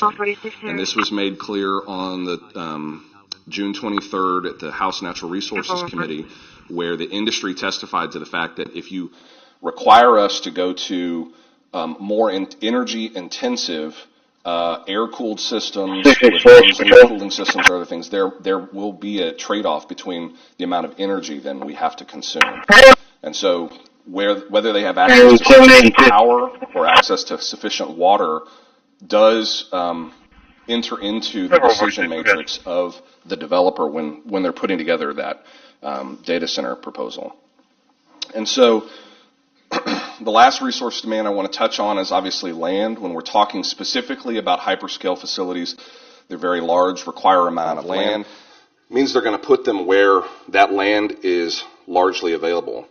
And so they are going to be typically out there. A lot of the that have been proposed are outside of cities in order to have a freer regulatory environment in order to develop their specific proposal. And cities, obviously, as this council is aware, are limited in our annexation powers due to the last several years of annexation reform. And so the ability to reach out and capture a facility within our regulatory environment is limited by the current state law. I do want to talk on, as it comes to land, some of the questions around specifically the Beacon Point project. We were asked to talk about phases 1 and 2. Are they vested? The answer to that would be yes. Vestment is a legal protection in Chapter 212 of the Local Government Code to ensure that once a project starts, its rules can't change. And so the plats are done for phase 1 and 2 of the HUD 8 Beacon Point project. Thus far, they've got permits and approval of a OCL water contract and a site work permit where they're doing clearing and grading. And so assumably right now what they're doing out on that location is site work preparation. As far as what government entities have regulatory authorities there, the county has no zoning. The city has platting in our ETJ, and we have permitting by the way of an outside city limit contract, water contract. And so in terms of future permits that will be necessary for that specific project, it'll be permits for the vertical construction of that facility. And regarding setting up a moratorium, we've had this conversation when it came up in the context of water shortages. A moratorium has been very expressly limited by the state legislature and what municipalities are allowed to do. It takes you about 100 days to get to your first period of moratorium. A moratorium is limited to a 90-day period, and then it can be renewed for one additional 90-day period, but then can't be reimposed for another 2 years. So it's a very narrow window. So in terms of the public policy considerations around data center, it's not dissimilar from other major development or construction projects. Obviously, land use and zoning, including what a large facility does to what is probably a greenfield site in the way of stormwater management, is a consideration. We've touched on water supply and obviously wastewater use, depending on how an individual facility might partner with a community to utilize those utilities.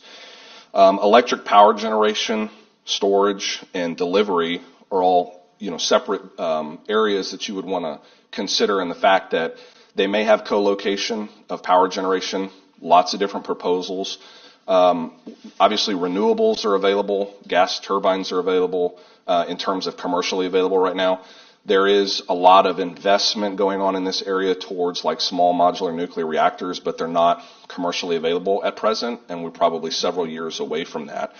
And there is such a thing as large battery storage projects where they may have those on site in order to balance out their power demand or their power costs associated with their demand. And then obviously delivery of how far away they are from a substation, if they require a high intensity line to get there, or if they're going to pay for the infrastructure to connect themselves to the electric grid. Like any large facility, particularly one that requires cooling, you're going to look at potential noise and light pollution abatement. Although, several facilities have that are being proposed right now in the state of Texas in regards to light are proposed in dark sky areas, and so they've had to incorporate certain design aspects that would cause them to shield their outdoor lighting at night as to limit the amount of light pollution that is there. Heat dissipation, just specifically talking about the servers that are there and how the heat dissipation from the cooling might cause a near-term, what do they call it? Heat zone. 125. What's it called? Heat island. Thank you. A heat island. Nobody out there help me. That's okay. Construction impacts and operational traffic impacts, obviously during that period of construction. And then there are property tax implications depending on where the property is located. Obviously, if it's in an area that captures both real property and business personal property, it has the potential to generate a large amount of property tax. in the context of what the council wants to talk about, obviously there is policy activity all the way from the White House and President Trump's recent statement on data centers to what folks like the state of New York have done, to what Governor Abbott has done. It's really touching every spectrum of the political, or every end of the political spectrum. And so specifically in the state of Texas regarding the regulation of the development of data centers, and a memo to this effect was already sent to council. But back in June, Governor Abbott put out a letter to the PUC and to ERCOT with a list of recommendations about how to limit the impacts of new data centers on ratepayers.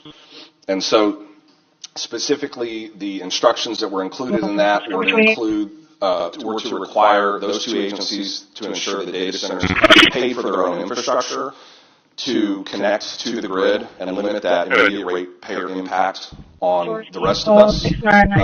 There were a list of legislative initiatives that he included as well. Of course, the legislature doesn't go into session until January 27, and even a bill with immediate effect, the earliest it could have an impact is likely sometime in the May, maybe April, not likely April, but probably May, June timeframe. And so all of these items are being considered. The legislature right now has a litany of at least 5 committees that have interim charges where they're conducting studies on proposing legislation for the next session on this issue. Some of them have already had their meetings. Several of them haven't yet, but they are scheduled in the coming months. And so there'll be a lot of development on what the state and what the legislature wants to do, whether that's enacting exactly what Governor Abbott has put out in his proclamation. Devin, 12-14-2000. One for Devin, 12-14-2000. And were asked by Governor Abbott to put forward several recommendations, and I believe as of the 17th, they did come up with some additional recommendations just trying to put into state law that they, as regulatory agencies over the energy market, have the authority to communicate directly to and potentially curtail these large load facilities on the overall. And with that, Mayor, I'll leave it open for any questions. Thank you for the presentation. Councilwoman Paxton. Thank you. 2 thank yous. First, thank you for having a supplemental presentation to action item. And second, thank you for taking the questions that we received this morning from that group and answering those. I know you did that pretty quickly. It wasn't me, but I will pass along the credit to the rest of the team that did all the research. Thank you to the entire team. Whoever is the team liaison, with those answers. And then next, so the reason this is coming up is a couple months back I approached Mr. Zanoni, and I had a couple council members with me that this was an impending concern because we were seeing the HUT 8 information coming out there. Right. And our first priority is protect the city. And I'm not against AI, I'm not against data, I'm not against technology. I don't think anyone up here is. But the reality is, just as all the organizations and governmental agencies that you just listed have recognized, we're not at the point where we can handle this from an infrastructure perspective. Between the electricity, certainly the water, the draw on water right now, we're not at the point where I believe that we can responsibly take on this much load. We're just now getting close to data centers in these mass scales. This isn't something that will benefit us inside city limits. Absolutely. I understand that our jurisdiction, our powers in the ETJ are a little bit limited, but I think we're trending that way in the state to have some good controls put over any projects regardless of where they come. So that's the very first thing is protecting us inside city limits. With that being said, the one that's coming into Cal Allen, which I think is the one you've been referencing, my understanding is there's a big portion of its facility that's actually in city limits. Not the facility. So it says on there, no communications with portion victim of the as property rebound. that they own. So what they've listed online is 525 acres, I believe, is on their website. About 100 acres is inside the city, but neither phase 1 nor phase 2 of this proposed facility is inside city limits. Okay. So with it being Can you run this 43 Newport County right line? now, they have an OCL, outside city limit water contract with us. And you said our next step is going to be our role in permitting as they begin construction. Right. What does the relationship look like between us and our partners in the county, if that's where this project's going, to be able to contact them about what can be done? It's less than a mile from the school. Yeah. Well, I think it is important to note that the site was probably selected intentionally with the reality that they were going to always develop in the area outside of the city of Corpus Christi. And so with that, the Nueces County has very limited, I don't think they have any at all zoning authority. And so it's not like Nueces County has much in the way of determining how the site or the project specifically is developed. So I think it is important to talk about the fact, and I don't want to get in front of the presentation that's going to happen as a result of the 3-signature memo, but that the permitting will still take place for the vertical construction of that facility as a result of their meter being inside our CCN, Four county lines, so to the west. which Four county lines, service. and you're on line, four county lines. The fact that we have that permitting ability There's does one rest allow the rest was in June. implement certain standards, and I know that there's been consultation with what those requirements would be on that facility, but I'll have to let them speak further to that. Okay, we want to make contact with them, using violation at 9, she was here. As much as we can possibly put the foresight into protecting these areas. So maybe you can elaborate on our provision. So Councilwoman Paxton, to add to what Ryan said, they strategically left a lot of open space between the proposed phase 1 and phase 2 and the residential structures as to act as a natural buffer. 663 unclear. Which far exceeds the buffering requirements that we have in our Unified Development Code today. When in regards to vertical construction permitting, it is being looked at by DSD and Fire and has to meet all IBC and IFC prescriptive guidelines that we have in place, all of our local amendments. So any setbacks that we have to roadways, any distance requirements that we have for fire, making sure that they have a fire lane around the building, making sure we have adequate access to combat a fire if we need to, and then also just the vertical construction itself. We're in a windstorm area. They have to meet all of those intents. They have to meet the code standards that any other commercial structure would have to meet today. So would we be able to, I appreciate that they're going to have to be held to the same standard of anyone else. However, this is a little bit different. You know, if I was going to put, I like to use the example that Councilman Hernandez used a few years back where there was a car wash put very close to a residential area. And even though it may or may not have been specifically required, with consideration to what it was abutting, we requested that much more of a dampening wall. So is there something along those lines for protection of sound and potentially even time zones of this decimal that could be impacting these neighboring areas? Yes, that's a great question, and we did talk to one of their designers last week, and that is one thing that they are really putting into the design. So specifically for the neighbors that are right across the street, they've already had those discussions with those neighbors that are also OCL and putting in that sound buffering wall, and that's something that we're looking to do on the other side as well, where it goes into Cal Allen or near the school or those areas that they have there. I don't know what the messaging has been to the neighborhood. I know they have talked to the ISD out there, and they've been working with the ISD for this project, but they will have sound buffering, noise buffering. They will have to do any light emissions, right? It's a flight path. Airplanes fly above that quite regularly throughout the night, throughout the day, so they'll have to meet all of those lighting requirements as well. Okay. Is there potentially, Mr. Zanoni, like we would any other special case, is there a town hall, something that we can do to engage these stakeholders? Because as you see this morning, even though they're talking to the ISD and they're talking to the immediate properties, you've got to address the concerns of all participants in that school district, which may or may not be immediately abutting that, everyone that's going to be impacted. Here is 321 Reynolds, 321 Reynolds communication from make contact with Code of Bradford regarding someone's extra car last night. Here is what are we doing to be proactive, where a lot of the measures we would like to utilize, we cannot because it's not in city limits, if that makes sense. So I think a good path forward, and we can definitely talk to HUD 8, is having that joint meeting with HUD 8. And I don't think that they're opposed to that. It's just figuring out what that location looks like and doing that. They'll speak to anyone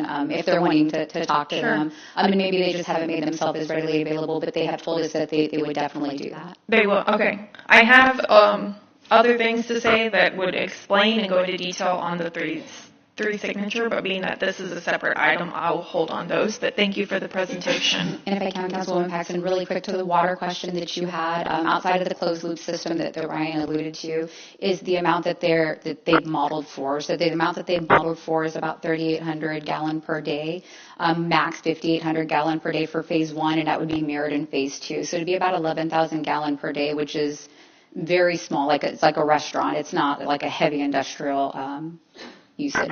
And Mr. Zanoni, while we're still in a stage 3, potentially stage 2, and, I pray that in the next 14 days we go back into a stage 2. If we do, I don't know how long or what that will look like because we're still growing that water back up. We're still replenishing that. So what I'm getting at is right now they're coming to us like a standard commercial use outfit. Should that change, given the sensitive nature of our water supply, point in time, what mechanisms are we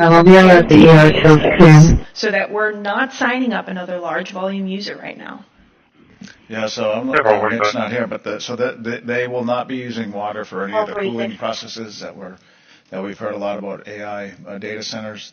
The water will be used for things like restrooms, break rooms, regular office type water use. I will be transferring that line past what they told us, and Aaron Farmer from the Regional Economic Development Corporation. Aaron, can you raise your hand? Yeah. So he was dealing with them before the city was even aware that they were coming here, but they're using water from out of the state in some type of a closed loop system. So that water from us, and I'm glad it came up. I was going to raise the issue myself just so there's no misperception. The water that they'll get as an outside city limit customer is merely for office use and about equivalent to what is used in a restaurant per day. So they're not considered a large volume user. Thank you. Yeah. Councilwoman Vaughn. Everett, I was going to suggest to you, because that's in your district, although it's in the county. I know where the schools have been out there a couple of times. There is a buffer. But maybe you could get with Commissioner Pusley and y'all could have some kind of town hall so that they can get information, because I think what happens is people operate on fear and they don't know what it is, it's not facts. So I'll be glad to help you with that as well. But I think that might just be an idea for you, and get the county involved. Also, the parking lot is in our area. Is that not true? The 500-something acres, is that where a parking lot is going to be?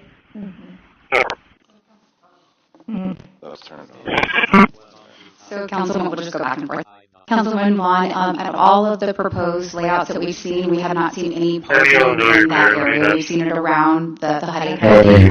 In a recent meeting that they said that outside of construction, they anticipate about 150 employees. Okay. And, of course, that's on a 24-hour rotation, so not all 150 will be there. You know how rumors swirl. You don't know what's true and what's not. Understood. And until we actually saw something, we also didn't know what it was until we saw it. Thank you. And I think what's happened, they're going to the farmers, and they're buying the land.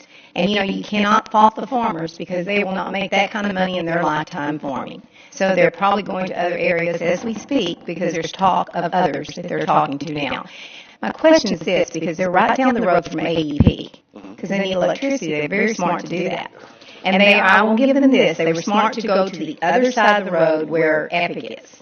And they're down, it is going to be humongous, no doubt. So can we not talk to AEP and see if there have been any other data centers that have come to them and said, we're talking about getting in the area? Can we not do that? So we can do that. For this specific project, they talked with AEP exclusively. So this project is going to have their own substation and their own battery energy storage system, which is kind of mirroring what Calico already has, because AEP did that at their substation. So they're providing their infrastructure. They're also providing a water line for the city, even though they don't really need it.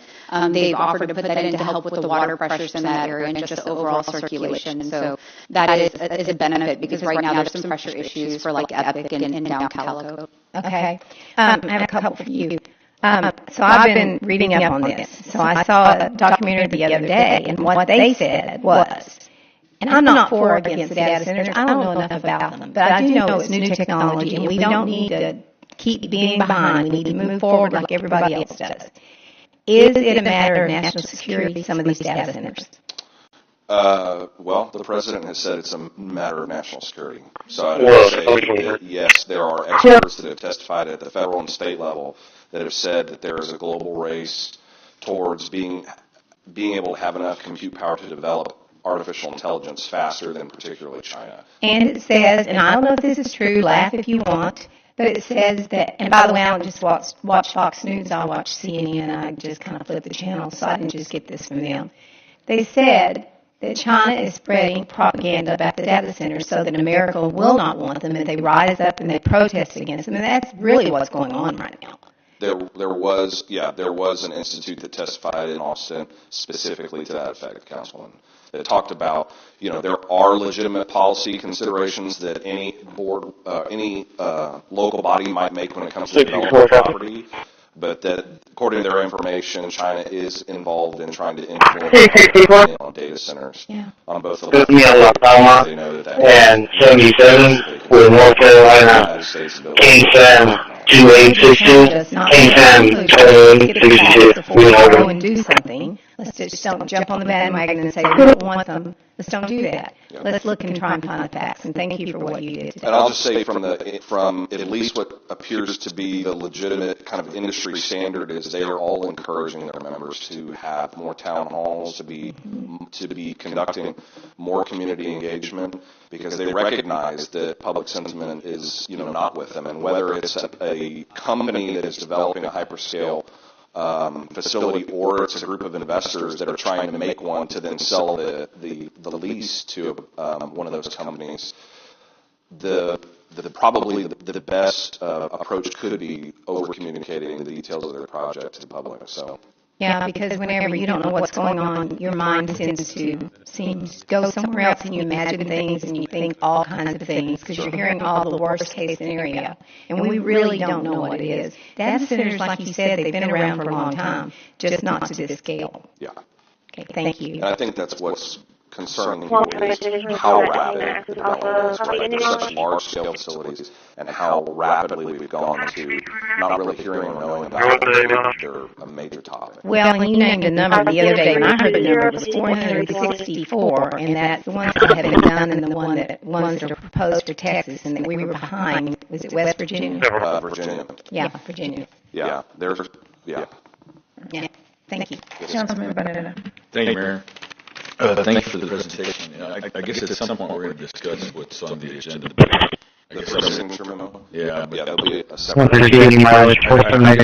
Okay, so this is just for review. So nothing. Obviously, the one on the table in particular, there's nothing. Even though we have the benefit of services have to oversee the permits. Right. What is it? But we have no regulatory authority to withhold it or to prohibit them from moving forward. Right. Okay. If they didn't have a OCL contract, we wouldn't have any. If they had gone to another one. For eventually 10 I think their projected demand is a little bit less than that. That's what they're expecting in terms of on their website. But I think when you look at just purely the number of employees that they would have on site and facility size that they're proposing for the administrative offices, it maybe ended up being slightly less than that. I'm just curious then, what are the permitting fees? What kind of revenue does that bring in? not IGR. It's going to be a lot. Ryan ducked out of that one. It's all going to depend on the value of the project, and we have not received that to date. So to date, we've only done a site work and grading permit, so that is an unknown at this time. But how big is the project? I believe the phase 2 that they just announced said $9.8 billion. And the phase 1, I don't think ever announced the dollar amount, but it is a relatively high dollar. So that would be significant. Correct. Okay. That being said, then, I guess I wonder what the revenue to the county would be, and it's in Calhoun ISD. Ryan, that's probably a question for you. If you give me an estimated guess. I'm not going to hazard an estimated guess unless the EDC has any kind of updated information on the phase 2 commercialization that they've successfully concluded. But it's a multi-billion-dollar project, so it would all go on to the county and school district rolls. So in terms of the revenue generated, it would be the county can demolish their own courthouse. Oh, did I say it? I'm sorry. Okay, so I guess that's the whole thing. I said there's nothing that from a regulatory authority that allows to prohibit them from moving forward. The question on water answered, and then obviously I think in Mark or Carolyn, she stepped out. Wasn't it about a decade ago that Google was looking at us specifically for a data center? You don't know? I mean, so that's another thing. So it's just now, obviously, that it's come out. I think it's very interesting. And here, I still can't go for the life. So I guess Amazon, Google, and all these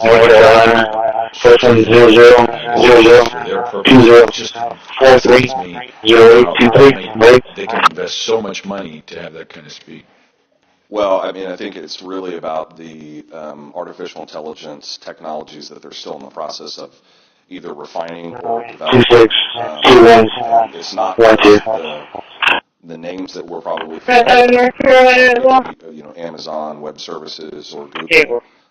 There are a lot of entrants that are really well funded in this in order to try to meet what they see as the demand. HUD 8's particular model is they're essentially the owner of the warehouse. DC owns the equipment that's inside. And so, yeah, it's going to be either one or a couple of tenants that have enormous investment inside that facility. So the taxes are going to be, I mean, dare I say it, I get criticized all the time now, is on the personal property. A good portion of it will be on the personal property. The computers inside is where a lot of the valuation comes from. Okay, all right, thank you very much. Yeah, I know that I hear them. I get stopped all the time, and people are talking about it. And one of the questions, and I know we'll probably cover this later on in your presentation, but 500 acres. 500 acres is pretty large space, and I heard also that the parking lot was on the city side, but from the elementary school to where this actual building's going to be, how close is it? I wish I would have remembered to have that measurement for you. I don't have it entered. Does anybody even? It's a pretty large distance, right? It's about, I would say, three-quarters, not quite yet a mile up until the city limit line. So probably about three-quarters to point. From the school, three-quarters of a mile. Well, from the school boundary line. From the school boundary line. Because remember, the school has like the playground in the back, so you would want to take the property line.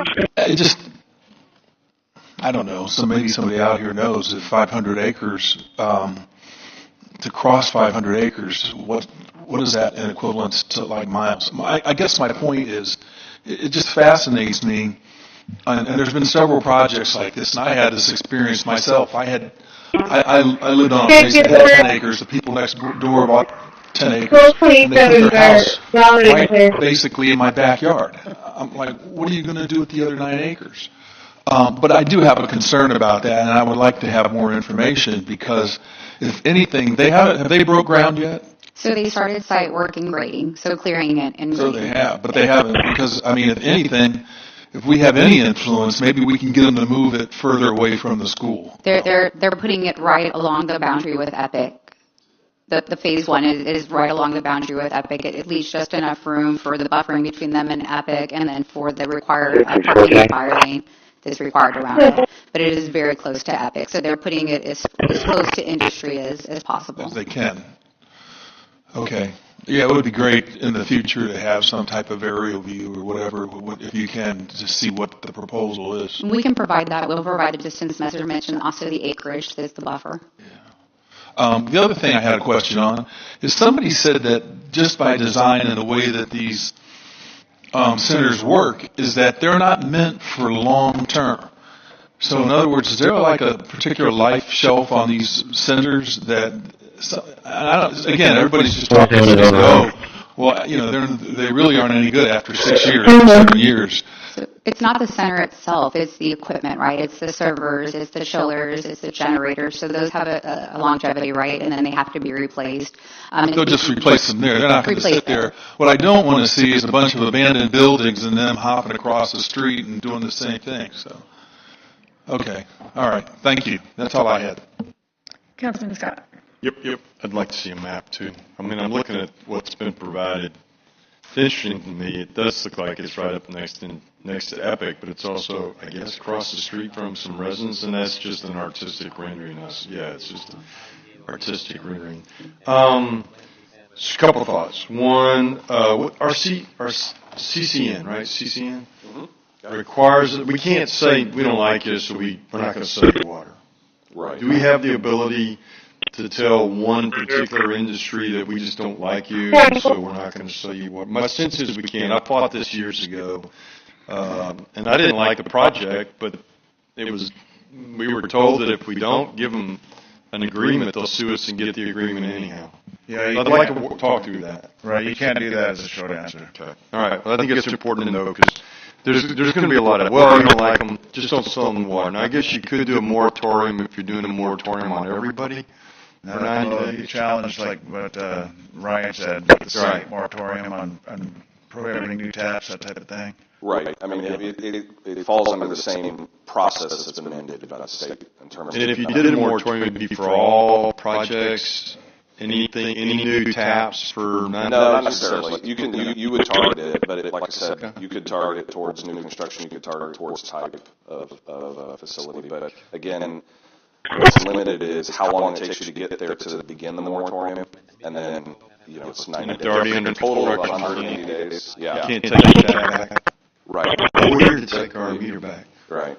It seems to me that the issue is really, not how much. I mean, it's how much water somebody says they're going to use, but the relationship between the meter and how much water. So if somebody says, "Hey, I'm only going to use 10 gallons a day," but they get a massive meter or tap, help me with the language.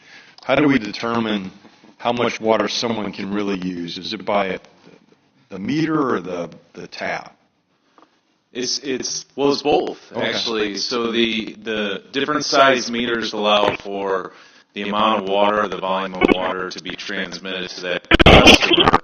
The tap size to the main corresponds to the meter size. So typically, if you have a 2-inch meter, the tap is going to be 2 inches as well. Okay, so I guess that's my point. If somebody says, "Hey, we're going to use 10 gallons, but we don't trust you," but if they file for a 2-inch tap and a 2-inch meter, that there's a capacity, right, in that you can't get $1 million gallons a day out of a 2-inch tap, can you? So no, you cannot. So for commercial projects, they do what we call a water meter sizing form that looks at the fixture count within the facility, and that determines the meter size that's going to be needed for that location. Okay. And we don't have that from them yet. We don't have a full set of plans. One of their renderings, I was counting every urinal and every commode, and it looks to be, and every faucet, it looks to be about 13, but again, we haven't received a full set of plans, so I couldn't give that number, but they have done their own water meter sizing form, which is our form, and they said that they needed a 2-inch meter, which is a relatively small meter for the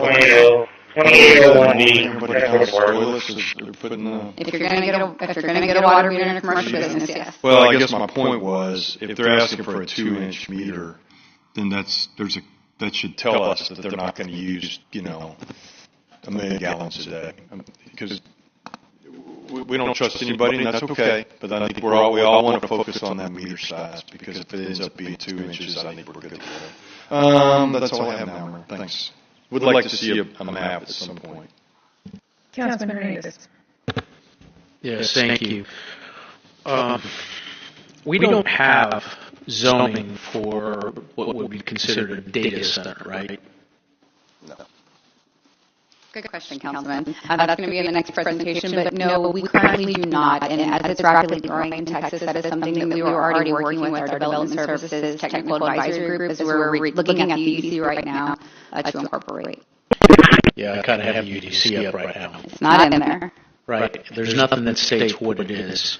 Do we have some idea from the state as to what they classify a data center as in terms of the amount of servers, what the size of the facility? I mean, do we have some aspect of what the definition would be? So we do. We've been looking at best practices in Texas, and there's a lot of cities that have recently underwent UDC rewrites or zoning rewrites, whatever applies to their area. We do have some common definitions that we'd be looking at, whether it's hyperscale or the small scale or cloud, and it basically is pretty much by size, under 10,000, over 10,000. So we would have a square footage of facility. Correct. Okay.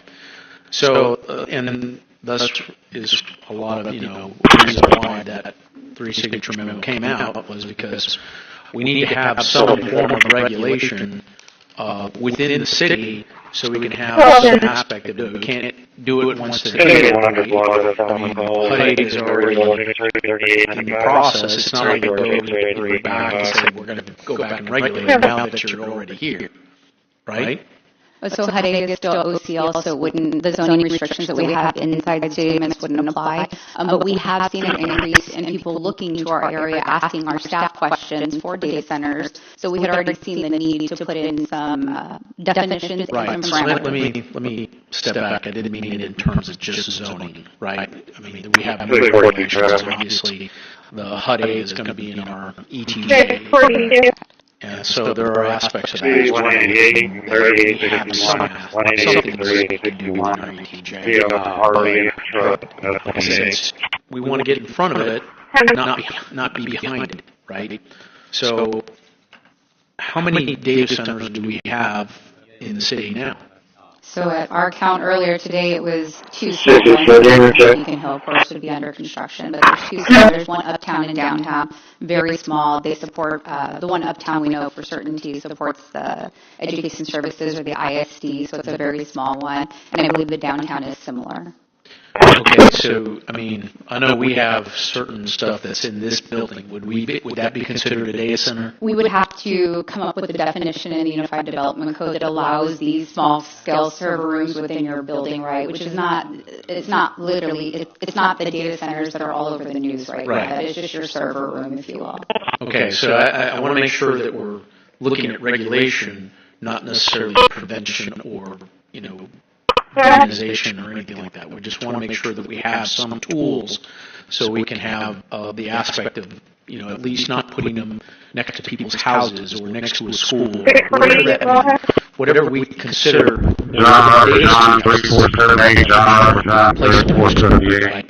sound requirements, any kind of, I don't even know if we have electromagnetic, concerns with these data centers. But the main concern I have, especially with some of these things that are going to be outside the city limits, is that since they're outside the city limits, we don't receive any fund recovery from property taxes or ad valorem taxes. However, we do end up having mutual aid agreements with other fire services where our firefighters can be put in a situation where they have to go out there, right? And so my biggest concern is that, okay, we're talking about massive amounts of computing equipment, electricity, a lot of electricity requirements. Are they going to have lithium-ion batteries on site? Or what's going to be their backup generation? There's a lot of questions associated with that make it concerning. And honestly, from a perspective of me as a city, what liability do we have with regards to firefighting, right? Ultimately, you got to think worst case scenario. I gave the same discussion with battery-powered vehicles. What if a battery-powered vehicle gets on fire on top of the Harbor Bridge? How do we address that?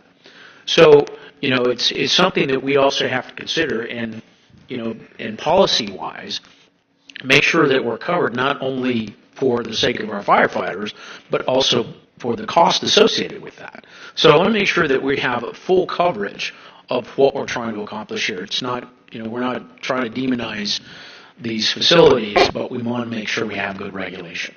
So, We're talking about a fair number for sure. okay, thank you. Councilman Campbell. Thank you, Mayor. I was just catching up with the latest that our governor was stating. Though the title of the Texas Tribune says Governor Abbott calls for a ban on development in rural Texas. It really is deceiving because it still appears that he's still following the June 10th, like you just pointed out to us. So even though he's saying that he's banning, it's not. It shows up 5 calling 877 877 5 17 May of 17. It's an but we can't. Trailer, white and colored, registered to William Bates of Beeville. Contact clear. Can you just reiterate what it is? Question, because I think there is, as fast as the information is coming towards y'all and as it comes out. Driver's going to be 3559, 3453, repeat 3559, 3453, break. The clarification that came out from the governor's office, it is in line with his June. Passenger Texas ID 1908 9988, repeat 1908 9988. And so he's not instituting. There was a public comment earlier about the governor instituting a 6-month moratorium. He's not announcing a moratorium or doing that. He is working with the legislature to develop a concept like that, in particular around what he calls rural neighborhoods, which I assume, but it is an assumption that he's talking about co-locating a facility within close proximity to a residence. Well, not about banning it everywhere. Ask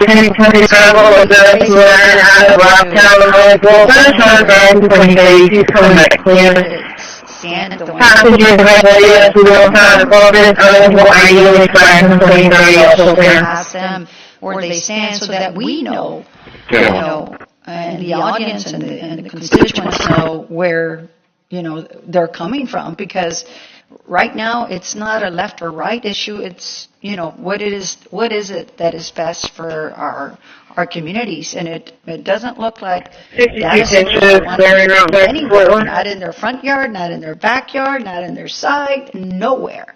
And so, yes, it is about communication, but again, I think just based on what I was just seeing about the applications, how we have had like an onslaught of applications, because they know that it's a matter of time where whoever we elect it's going to matter.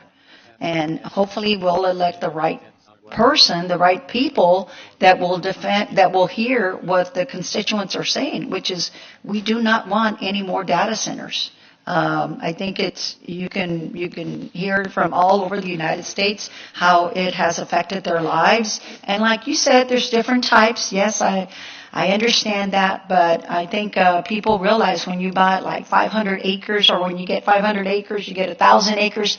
That's a lot of data center. That's a lot of industry there. So anyway, I'm glad that we are having this discussion. How much time did you have, though, to prepare for this? Because you did a pretty good job in getting all this information, Ryan. I had as much time as we talked about it. I don't know. There was like what, since last week? So see, y'all were. He's been doing work on it since, just in general, we've been tracking it. So. Okay. Well, like the memo said, one of the things we wanted to do was get through the House hearing where they had an opportunity to hear from all sides at a state policy level experts. So at least since June 23rd, kind of looking at where the conversation about from the industry perspective. Okay, but you had already been tracking it, and like the the most talked about policy issues at every level. So it's everywhere. So I congratulate you. I thank you for having a presentation, giving us at least some more information so that we can, delve into it. So again, thank you for the presentation. Yeah, I would say, Councilman, just to expand on your thought about the number, I think the number is so telling in terms of the amount of what they refer to as large load electric large load facilities and their request to the ERCOT and PUC market, that they are actually looking at requiring projects to put up some kind of financial feasibility before they expend a bunch of staff time advancing a lot of work and preparation for what that demand on the grid might look like. Because there is some belief that a number of these projects will never come to fruition because the onset of the technology is so rapid and the amount of investment very clearly is so rapid that not every project will be real, candidly.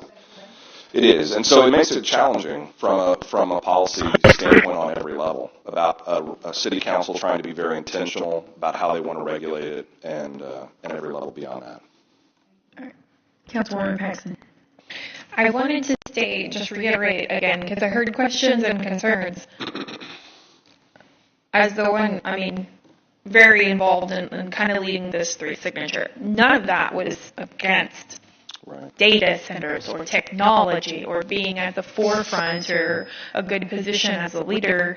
It was not about that. So it's all about setting expectations, and setting our boundaries for our city. This is what we will accept as beneficial. This is what we won't. And if we think about it, think about how technology has already advanced. And I know this is a little different, but it's not. Because when you set a parameter for something, if it's going to thrive, it's going to learn to live in that parameter, it's going to go away. We came from a point where to use one computer, it took an entire office space to set that up. And now we have astronomically increased output in the palm of our hand. Things continue to grow and change. And what is important for us at this place is, even though, again, we're not calling data centers bad, we're saying that we acknowledge that they have a huge demand on water, electricity, and they're noisy neighbors. They're hard to live next to. And while that's not a pronouncement that they're bad objectively, it's saying we don't want you in these zones. And so that was kind of that impetus behind point 1 on the upcoming 3 signature. It's setting those expectations and boundaries, and they'll learn to live with them. They will. Technology will update. Making parameters that ensure that we're not putting additional costs on the rate or the taxpayer. Something we talk about ad nauseum is that we need to massively increase our water supply right now. And we all want to unilaterally pay for that increase because of the conditions. So we don't set ourselves up for that. We need to be proactive on how to plan for something that could be taking a huge amount of these resources. So that's the thought process. I wanted to just put that out there. I know we're going into the next item. If I could ask you real quick, you said it takes X amount of time between initiating and a moratorium going into effect, and then, of course, you get the 90 days plus 90 days, so 6 months. Right. What's that first? 100 days. About 100. Okay. The law is very prescriptive in so many days between certain hearings and issuance of announcement of hearings, so it's about 100 days. So in effect, it could take us to May, which is when we could see this stuff enacted. Roundabout. Okay, thank you, Ryan. I know we're going into the next one. Yes, ma'am. Councilwoman Vaughn. Ryan, we don't want to reinvent the wheel here. This is new to this area with the data centers, but there are other cities around here that have been dealing with them for a while. So if we could contact some of those and maybe get the pros and cons, because I'm not going to say I'm getting data centers, I don't know if I am or not. I think we need to give them a chance before we start doing certain things and make sure we have all the facts. But I just thought maybe if we contacted some of the cities that already have them, already experienced them, it might help. Yeah, I don't know. I think that's a good idea, Councilman.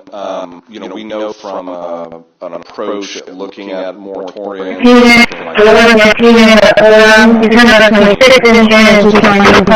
Because I think there's a proposal for maybe 8 in that county, and so And almost immediately that was stopped because counties don't have the ability to do that. And so the company threatened a $100 million lawsuit. And state laws doesn't allow a county to institute that type of moratorium. The city of San Marcos was one of the first cities to try to ban them within their city limits, and I think that's going to be challenged as well. There's at least one state senator who's come out and said it violates House Bill 2127, which was the super preemption bill of municipalities. And so it's a challenging topic for local governments to be able to confront, because in some ways the law is really restrictive on how we institute a moratorium, or even what our regulatory authorities are, even more so for counties that are to enact regulations that they're expressly granted by state law. So it is a challenging concept, and one that every local government is frankly probably looking at. If we're talking about in our immediate area, I think there's a limited amount, but I'm happy to work with any council member if you're aware of proposed or potential sites, and we need to talk to some neighboring entities. We can certainly conduct that outreach. But I do think that the state, regardless of what individual cities and counties try to do in the interim, the state, at least for their part, from a power approach, because they control the ERCOT market, and from a land use and zoning perspective, they're going to come in and over the top and create some type of statewide regulatory scheme that everyone will live under. Yeah. And so that'll be an active conversation that we have to have with our delegation and with the entire legislature, with how Corpus Christi feels about that, and what common sense regulations need to be put in place in order to protect communities from unwanted nuisance or impact. Thank you. All right. Okay, Ryan, thank you very much. We're going to move on to the same subject, but different item number 18, and that is a motion to direct staff regarding data center classification and parameters as requested by council members Kaylin Paxton, Gil Hernandez, and Carolyn Vaughn. So number 1 is initiate a unified development code amendment to define data centers as a distinct principal land use and amend the city's zoning and permitted use tables to prohibit data centers in all zoning districts, rather than allowing them to be approved by default under existing office, data processing, utility, warehouse, industrial, or similar land use categories.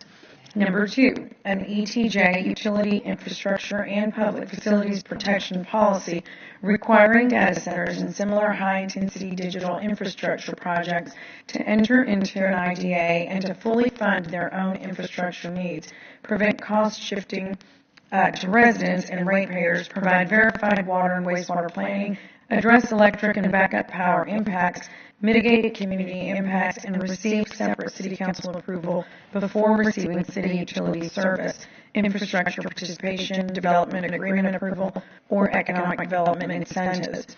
Number 3, the statutory notice, hearings, findings, and ordinance preparation process necessary for City Council consideration of a temporary development moratorium related to data centers and similar high-intensity digital infrastructure use. Okay. Do you want to speak first? Councilwoman Paxton. Thank you. I just kind of wanted to explain at baseline, because I know that your presentation is going to feed into it.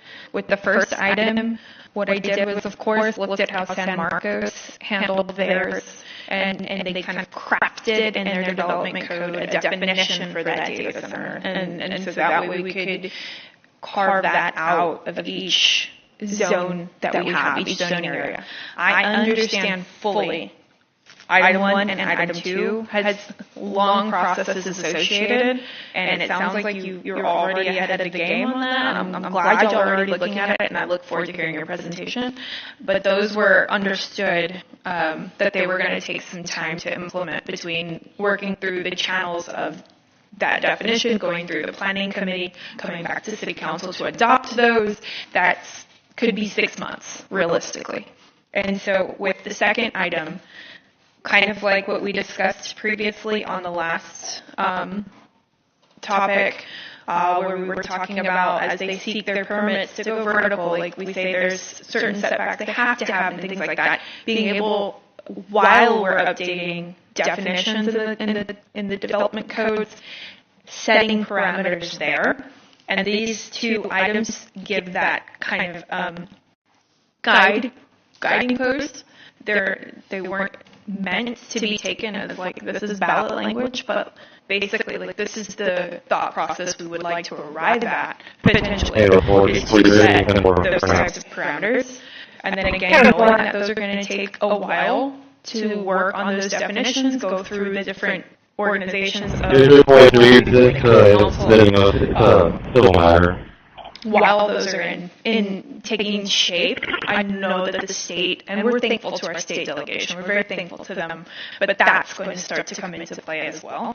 And again, I'm speaking hypothetically if these items move forward today and pass, and I know you're already working on a lot of those in the background, but that's where that third pillar kind of comes in, is while these take 6 months to kind of pause them. Because again, thankful for the state.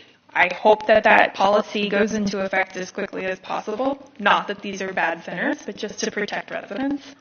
But before it goes into effect, so we don't see things creeping in.